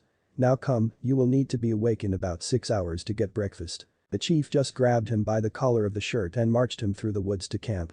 Most were asleep, but he saw Iruka and Naruto talking by the fire pit. As the rest all got from the water, Naruto stayed. Asuma and Guy convinced Lee to leave as well, leaving Naruto and his old teacher staring at each other. "You okay, Iruka-sensei?" Naruto asked, breaking the silence. The man with the scar on his nose opened his eyes. "What do you mean? You have not spoken since we got here, you barely spoke during that death march, and today. You haven't said anything." "I had a lot on my mind, I have been questioning everything I thought I knew." The teacher stood and got dried and dressed.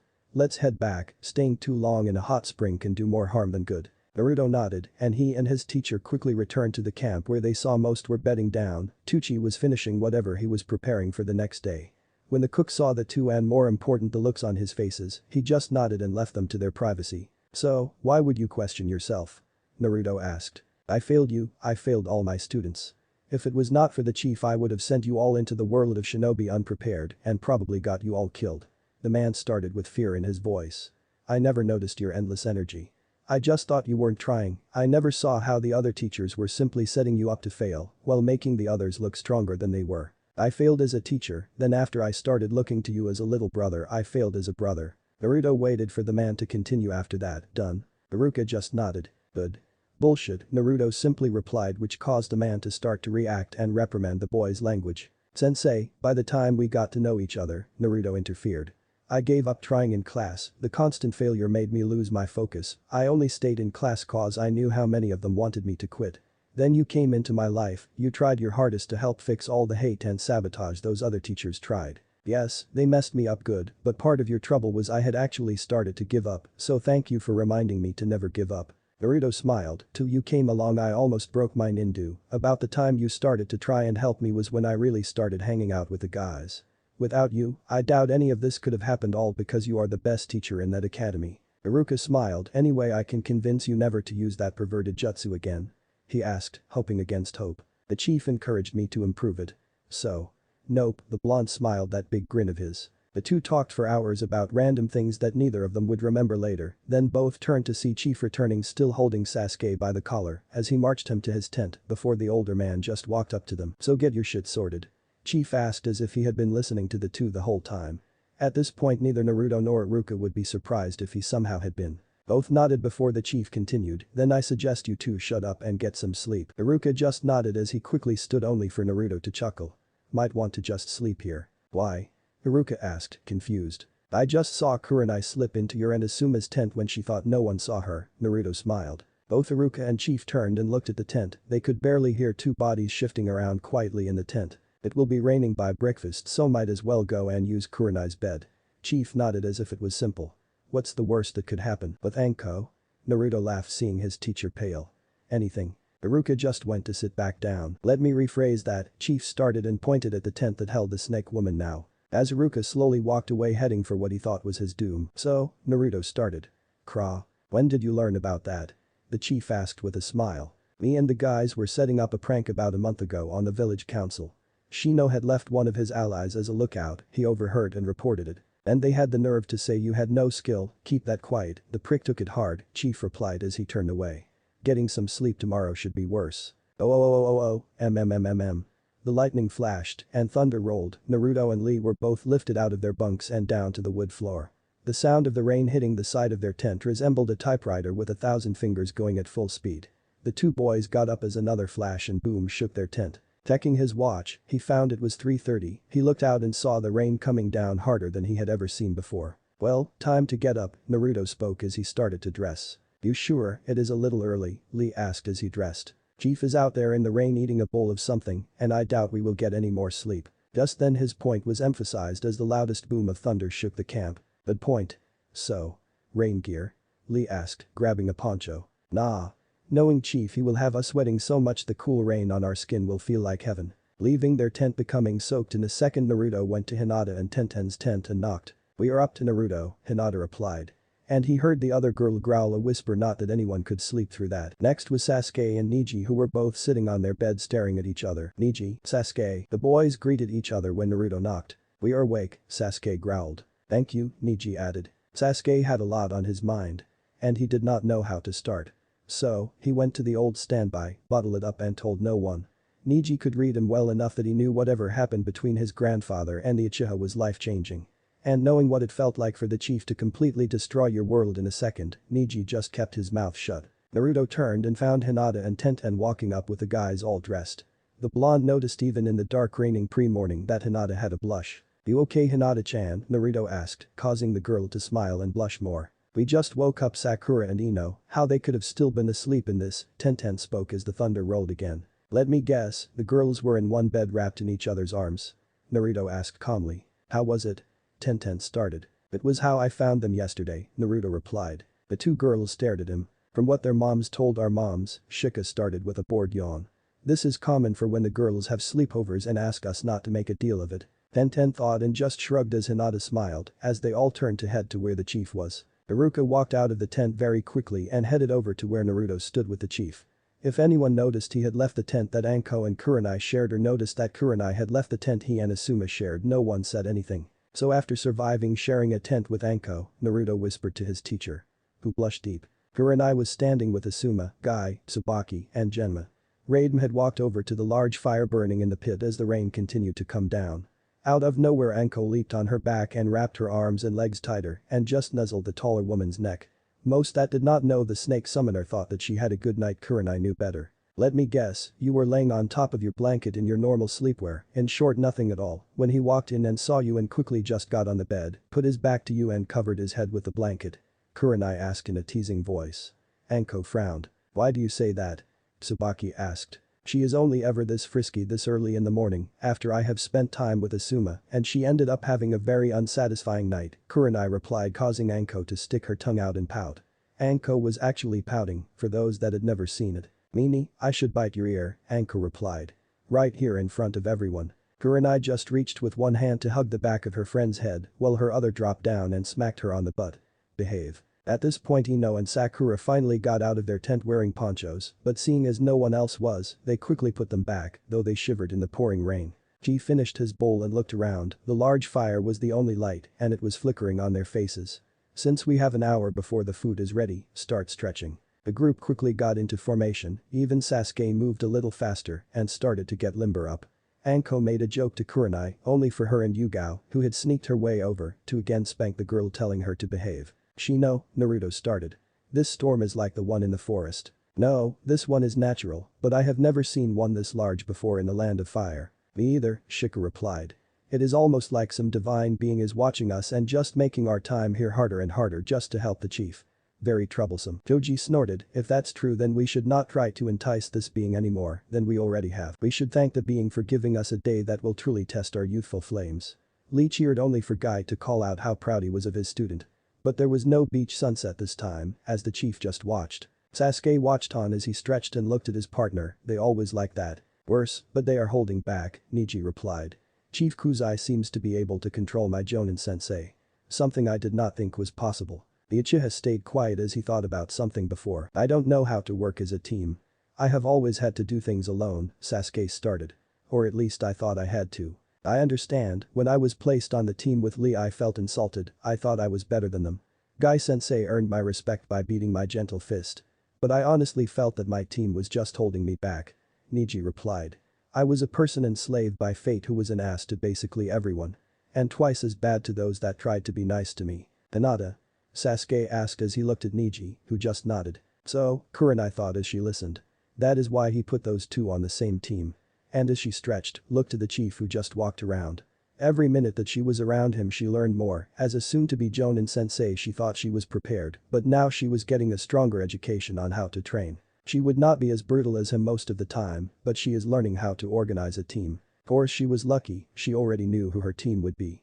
And I was glad to see they already knew and liked each other and were learning how to work together. She felt bad for Asuma, sure Shikamaru and Choji worked well together, but the bleach blonde was still not a team player and spent most of her time training with the pink, but she did admit that those two had greatly improved since that first day. She knew that was due to the fact he requested Anko, till now Kurenai had not understood why anyone would want to put Anko in charge of those girls armed with a cane. Then there was the last team, she knew Kakashi was the Jonin assigned to Sasuke, Sakura and Naruto. But that team was just trouble from the start. She liked Naruto and wished she could have had a 4-man team with the blonde joining her 3. But Sakura was a bitch and Sasuke Uchiha was worse. Though that was changing as she watched, she could not see how that team was going to work. "Hey, I did it," Choji called out as he was able to stretch forward enough so his fingers were on the soles of his feet. "Good job Choji," Hinata called. "Yeah?" Naruto smiled. I can't hold it," Choji cried out as his hands were slipping. Just then the sole of a heavy boot was placed between his shoulder blades. Chief had come up behind the boy and was holding him in the stretch. "Count." Choji did, he started counting out loud and when he hit 30 Chief released him. Then as he was about to have the large boy do it again, the bell for dinner sounded. "Go eat everyone, Hinata Tenten you're on cleanup," Chief called. They ate quickly and when all were finished Hinata and her partner quickly went to wash the dishes. "Hinata." Chief spoke as he stepped up to the girls. "Sorry, we have not had our talk yet." "That is fine Chief," she replied politely. "It can wait till this training camp is done." The chief just nodded and went back and watched as the group started doing their katas while they waited. Good they are not wasting time. A storm raged around them, but no one seemed to notice, not even the 2X fangirls, though they did shiver in the cold. As soon as Hinata and Tenten were done they joined the group in katas. As the clock quickly ticked away they all got into a rhythm and soon all but Sasuke was in sync using that standard form. "Sasuke," Neji whispered. "Remember what happened yesterday, he will drain you dry of chakra, use the standard." Sasuke was thinking about that, he did not know how to argue it, but he wanted to. The Uchiha just shifted in step with the rest, Chief checked his watch regularly and when it hit 6 in the morning, full counts. The order was met with the sounds of everyone slipping into exercise. "So glad you are back Chief," Hiruzen spoke out to his empty office as he watched the orb. He had been working and watching everything, not only during the training camp. He was damn proud to see Naruto take the role of leader, even the old shinobi were adapting to the young blonde. He breathed a small sigh of relief as he watched the Uchiha start to change this morning, though he did feel the chief told the boy a little too much. But it couldn't be changed now. One of his ANBU guards stepped from the shadows. "Hokage-sama?" he asked. Hiruzen looked up. "Can I ask a question?" The Hokage sat back in his chair, lit his pipe and waited. Taking that as a go-ahead. "Why do you favor the boy so much?" "Yes, I know who his father was but he walks in the tower as if he runs it, bypasses all our security and steals your hat. Or sets up some embarrassing prank to make you look foolish. Why do you allow it?" "It is tradition," the old man replied, and when the ANBU looked confused even with the mask the Hokage could tell. The first had a saying, "Children will always see what older more experienced shinobi will always miss. You say he comes in slipping past all our security. How many holes in the security have you closed up once Naruto showed you what they are?" The ANBU thought of this. The first wanted to motivate the young kids to improve their skills, so he would give rewards to any student that could get to him. A bar of chocolate was his normal choice, he used that to help keep him sharp and on the lookout for intruders and assassins. His game with the students was actually what helped him survive the assassin Kakashi. "In my youth, I also tried to capture this hat, though I did not normally succeed. In that regard Naruto has surpassed me."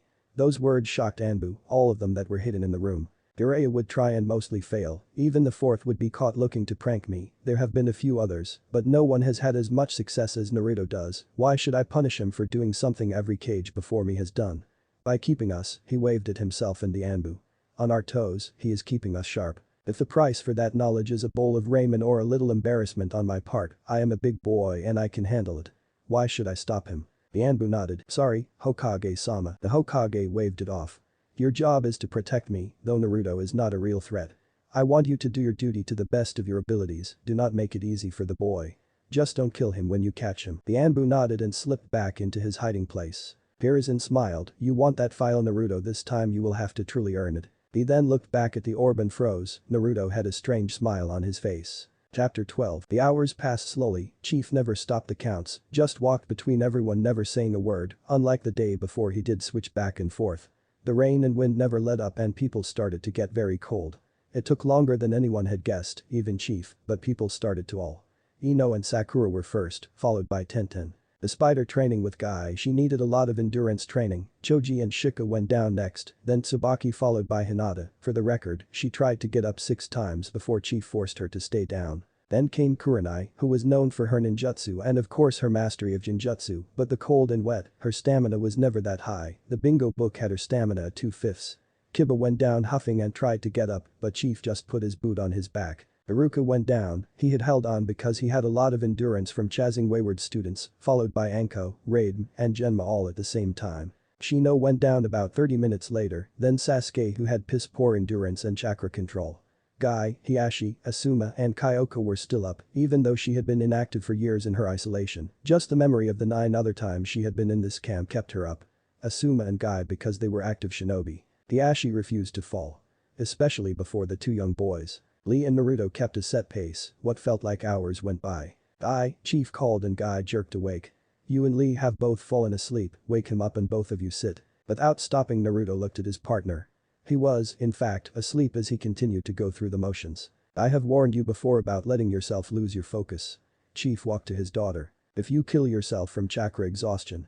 Your mother would never let you hear the end of it, sit. Kyoko did not sit, she collapsed, as she hit the ground, soon Asuma joined her just not as violently.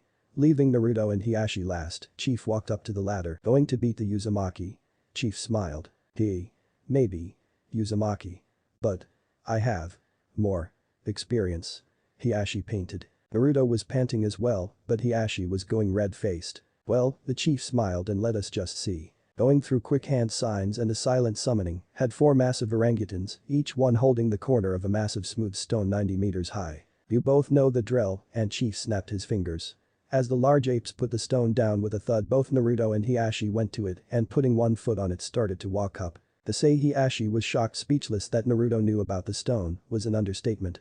He was even more shocked when the boy just went up it at a slow patient pace. Not to be outdone he walked up the stone slowly, Naruto had a shorter step so Hiashi gained the lead, but about halfway.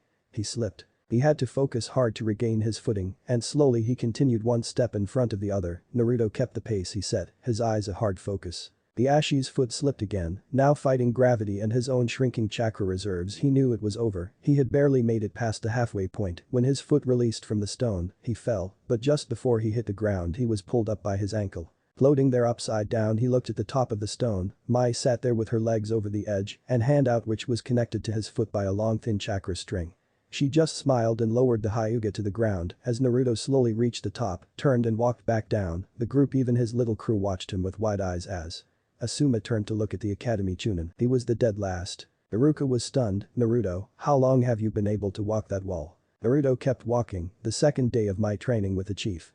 4 days from now, Hinata could do it too, on the same day. Hinata blushed and ducked her head as both her father and her aunt looked at her. I am not sure I can walk the whole block.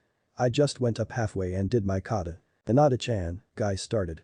Doing katas on the block is even harder than walking it. Oh. The rain started to lighten up, many had forgotten it was raining at all, as Naruto finally reached the ground. The blonde was down on one knee, and everyone watched him. After a second Naruto took a deep breath and stood. What's next, chief, and smiled. Kyoko palmed her face, he did not just call out my father. Oh yes he did, Shika, Choji, Kiba, and Hinata all replied. Shino just nodded. I have no idea why anyone is surprised. So, Naruto started to ask again. Just then they heard a bell ringing. Lunch 1 hour, Ino and Sakura, you're on cleanup. The group slowly went to eat, they were so tired they couldn't even do the I'm starving dash. Is my Shino watch correct? Naruto asked as he checked his watch. Yes, it is just after 3, we did full counts till noon before we started to fall off. You didn't stop till about 45 minutes ago. Shino nodded. It took you 40 minutes to walk the block. And I felt every second of it. Sakura and Ino sat and were whispering as the chief walked past with his meal in one hand. And his cane in the other. Sakura screams as he hits her on the top of the head. I am pretty sure that I said you will not insult a fellow shinobi around me, Pinky, the chief growled. Apologize. I'm sorry Choji, She couldn't finish. The boy just looked at her confused. Here is a lesson while we eat, Chief started as he moved to sit. Pound for pound and then some Akimichi are the strongest shinobis this village has, their family jutsu uses up a ton of chakra just moving around, so they must replenish regularly. They have come up with a way to replenish the chakra using protein and calories, much safer than using soldier pills or other synthetic drugs. So that fat so many people like to mention, he narrowed his eyes at the 2 girls. Allows them to always be ready to use their jutsu. If I were to throw you off a cliff, Choji here could strengthen and expand his arm down to catch you faster than most people could try and think of a way to save you. Ino gulped. She knew her father was only alive because Choji's dad did just that many years ago on a mission. I'm sorry Choji. I thought I knew what I was talking about and it seems I really don't know anything, Sakura spoke after a moment of silence. Choji just waved it off. You do not insult your fellow ninja, Chief started again. We are all shinobi of the leaf. We are all brothers and sisters. From the dumbest genin to the Hokage. We all put our lives in the hands of each other and they put their lives in our hands. And regardless of clan or power or status, we all meet the same Shinigami as equals in the end. Thus ended the lesson and Chief stopped giving Sakura an evil look, the pink was rubbing her head and then started running her fingers through her long hair and growling to herself. What is Sakura? Ino asked as she sat and ate. I hate my hair this long. I mean I only grew it because Sasuke liked long hair. Hearing this, Naruto and the boys started chuckling trying and failing to cover it up, the attempt was lost when a sound very few had ever heard started to fill the air. Hinata was laughing, she almost fell backward if Choji hadn't reached and caught her, she would have hit her head. After a few moments, the Hyuga girl finally gained control and looked around and blushed as everyone was staring at her. Except Neji and Sasuke, but both were paying attention. What was that? Sakura asked as she felt to be the butt of the joke. Nothing. Hinata giggled. Just the funniest and longest lasting prank Naruto ever pulled. Everyone was staring at her and she blushed again and started to crawl into that shell of hers. Naturally, Naruto would not let her. I am the one that spread the rumor about Sasuke and long hair.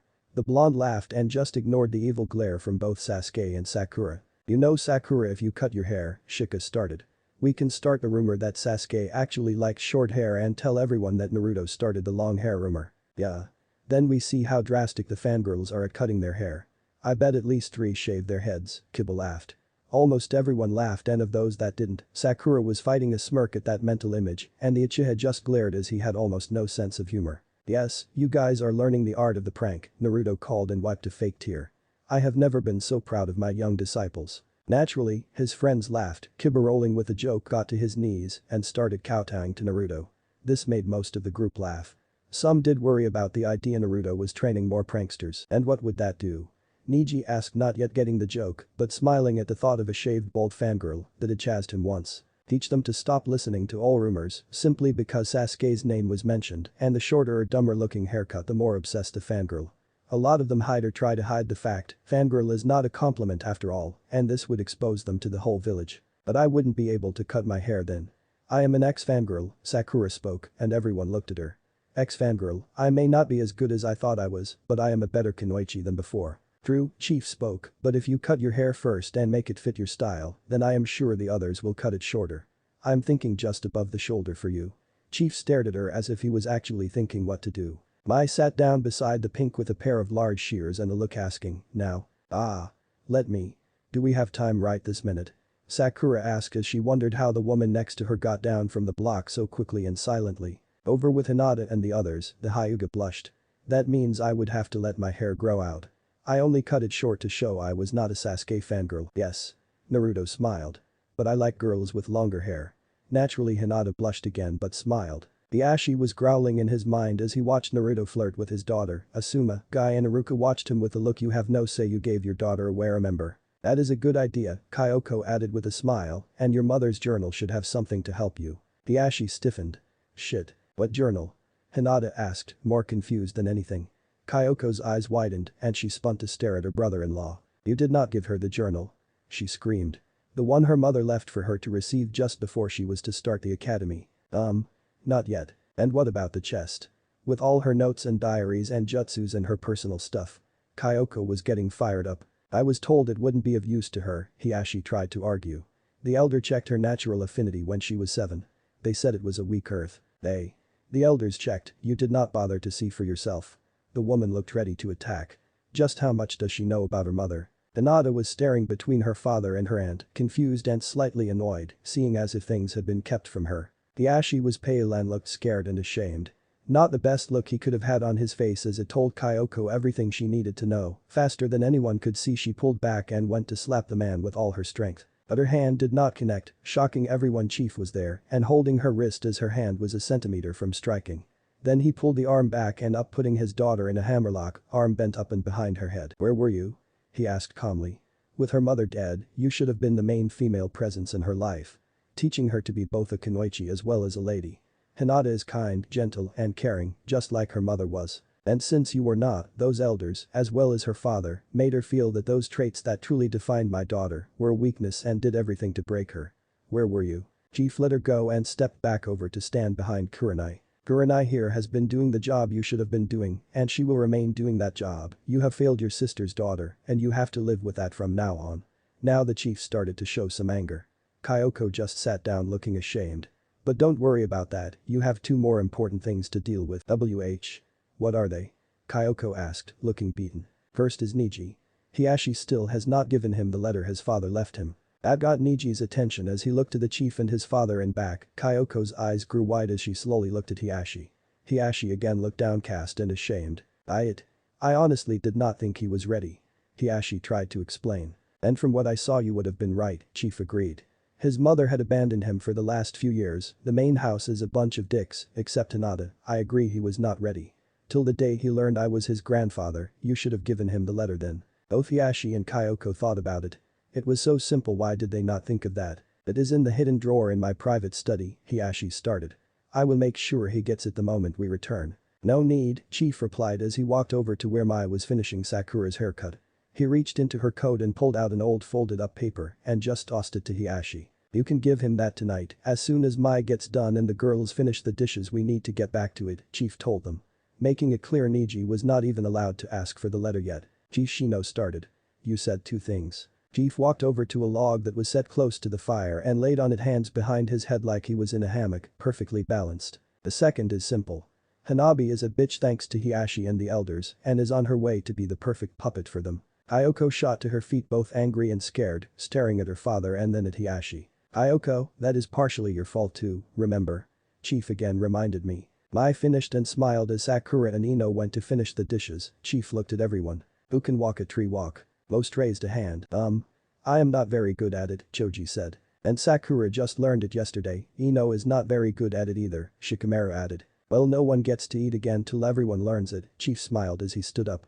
Lee. The green spandex kid looked up. Your medical record says you cannot use ninjutsu or jinjutsu due to weak chakra coils and that you passed by becoming a taijutsu specialist like your sensei, correct? Lee nodded, he thought about a big loud boastful speech.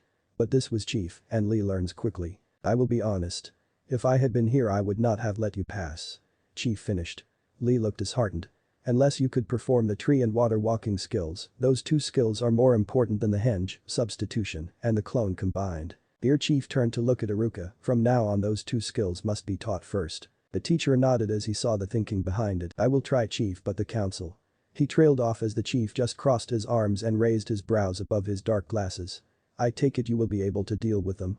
Yes, Chief, tree and water walking from now on. Lee, Chief started.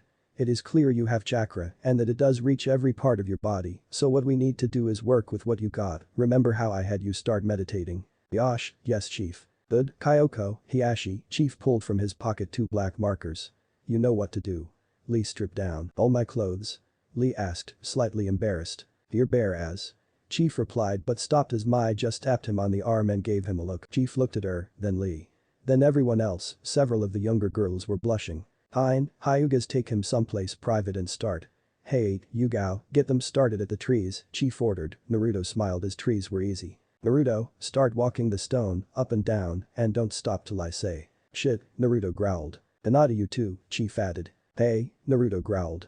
Yeah, I called you out and challenged you, that does not give you a reason to punish anyone else. You still need to learn, boy, every action you personally do will affect someone else, and many times it will endanger those you care about, Chief growled back. Naruto paused as the words started to sink in. Soon Naruto and Hinata started to walk the stones while the rest went to the trees. Chief went with Guy around a building where he found Lee finishing the removal of his clothes, Hiashi standing in front of him, Kyoko behind. Okay Lee, this is simple, you are going to stand arms out and close your eyes, they are going to draw your chakra path starting at your core and moving out. Meditate on them, focus and remember them. Lee nodded and obeyed as the two adults quickly got started, inch by inch the length of the lines. He does have a vast amount of chakra, but there is damage to several key spots that cannot be repaired, Kyoko spoke after some time. The chakra has a steady flow which helps his taijutsu, as well as how this boy can heal from the daily damage he gains in training, but he won't be able to use most ninjutsu or jinjutsu. Hiashi finished. Most? Chief asked. So, you actually see my plan? Yes, Chief, both Hyugas replied. Why did I never think of this? Guy asked as he nodded and smiled. Because it only works with two Hyugas that have this level of control, I doubt you would have been able to find two willing to help. It is a good thing I don't have to worry about the willing part, Chief replied as he watched. Would we have been able to fix those broken spots if we had done this earlier? Guy asked. I do not know, due to the Hyuga's stupidity, there are no medical ninjas with that Byakugan. Who knows what could be done if there was? They could check newborns to see if they have any ailments at birth that we could fix early cause the body had yet to start growing. Chief growled. The Ashi and Kyoko cringed. That had been a plan of Hitomi's many years ago, and the clan elders had fought very hard against it. Done, Kyoko said after a few hours, and the two put their markers away. Good, since I know you both can walk the tree, the water and the block. Go run the course for the rest of the day, Chief replied without looking at them. Knowing they were still in trouble, both quickly obeyed. Chief waited for the boy to dress. Now have you memorized the pathways? Lee nodded. Good, focus and feel your chakra as it moves through your body. A few minutes later Lee lifted his hand and there were little blue flames coming from his fingertips. Good, Guy took him to the tree. Chief smiled at the boy. It is best to start this at a run. Haruka started and walked through a basic refresher course of walking a tree. Most who had already learned it were able to catch on quickly. Sasuke was having major trouble and it took almost 2 hours for him to run up and down the tree without falling. The group spotted the older Hyugas heading off and starting to run the obstacle course from yesterday. Lee returned with black marks on his face and any part of his skin that wasn't covered, and so he and Guy started working through step by step. Do not, Chief spoke as he walked up to Lee going slowly up the tree.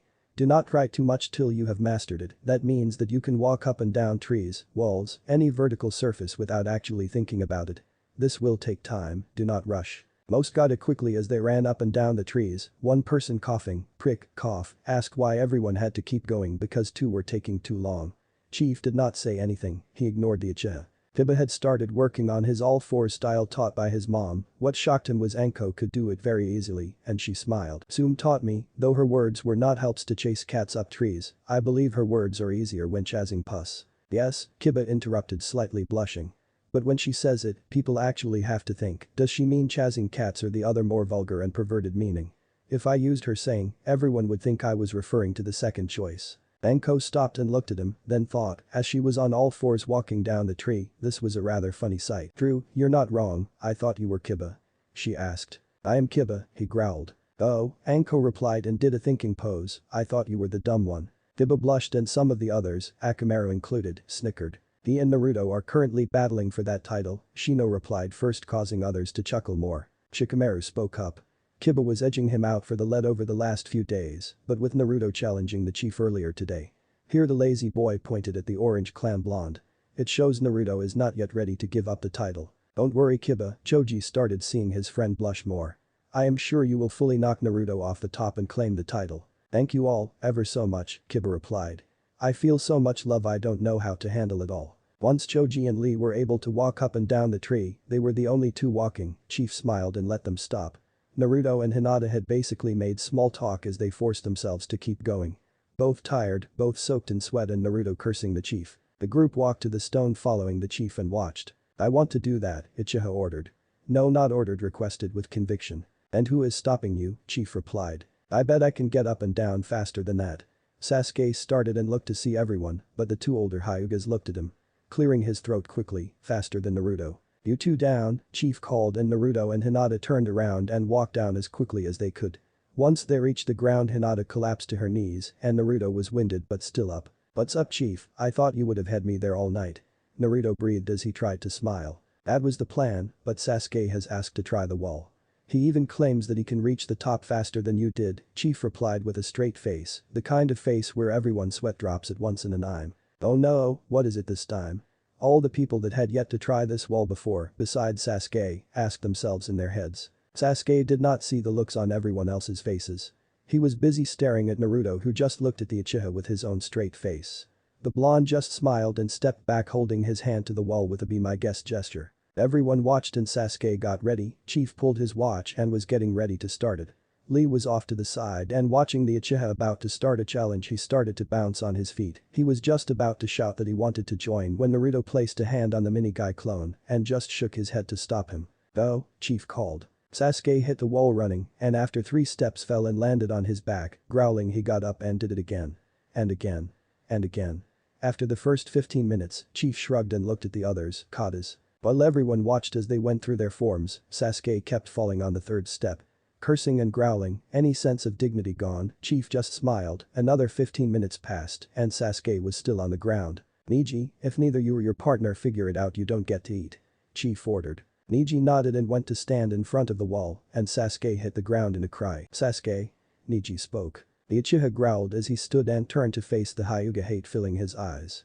What? Not to be cowed by the boy, Neji glared and shouted back, walk. And to prove his point he started to walk up the stone. Did you not notice, Naruto never ran, neither did Hinata or my uncle. This stone is laced with a strange chakra, something I have never seen before. I don't think anyone can run up it. It just pissed the Uchiha off as he took a step. Then another, he had walked 5 steps before he realized he had not fallen. Now as they walked both boys were realizing it is a hell of a lot harder to walk than run. Even though Neji has amazing control of his chakra and had done 15 minutes of kata to focus it, he, like Sasuke, had not trained to walk up a tree he always ran. Sasuke did not have Neji control, and as they walked side by side they made it about a quarter of the way. Shit, I'm out of chakra, I can't. Sasuke started to sound panicked. Two, Neji cried as both boys slipped and fell at the same time. Like Hiashi, they were caught by chakra strings as everyone looked up to see Mai, holding out both hands and sitting on the edge of the top feet swinging back and forth as if she was fishing. Sasuke was close to fainting as they were lowered to the ground. Those watching had varying thoughts. Those that had been here before were thinking, wow, Chief really is not allowed to kill anyone this time. Those that had not been here before, how does she get up there without anyone seeing? The dinner bell rang as Kyoko and Hiashi were completing the course for the 3rd time. Shino had to check his watch. It was, in fact, 8 at night later than the normal 6, as the 2 older Hyugas slowed and turned to the food line with looks of joy in their normally empty eyes. Chief just grabbed 2 bundles from the table and tossed them to Kyoko and Hiashi, who caught them. I said the rest of the night, I will let you know when that is, the chief called as the 2 looked at the small bundle of traveling food they were given and turned to start again. But first, Hiashi. The Hyuga stopped and turned back to the chief, who just pointed at Neji. It took a second to realize what he wanted, but he gasped, and Hiashi slapped his own face before pulling the letter from his pocket and handing it to his nephew. But now run, Chief called. After the 2 left, you can wait a few moments to read that letter, Chief spoke. And looked at the eating group. Dibba, the storm ruined my wake up for you, but I plan to explain this today so I will. 180 meters behind your tent is an ice-cold pond, Kiba gulped. The field between your tent and that lake is full of little sharp thorn bushes. If you don't wake up when the rest do, here he stopped to look at the little white dog. No biting. The dog yipped and whined. I will grab you by whichever body part is facing that end of the tent, hair or ankle of your choice, drag you through those thorns and put you in the freezing lake, understand? Yes, Chief, the dog boy replied with his own whimper. Understand, if my hand grabs you it won't matter when you actually wake. You're going for the ride. Chief warned.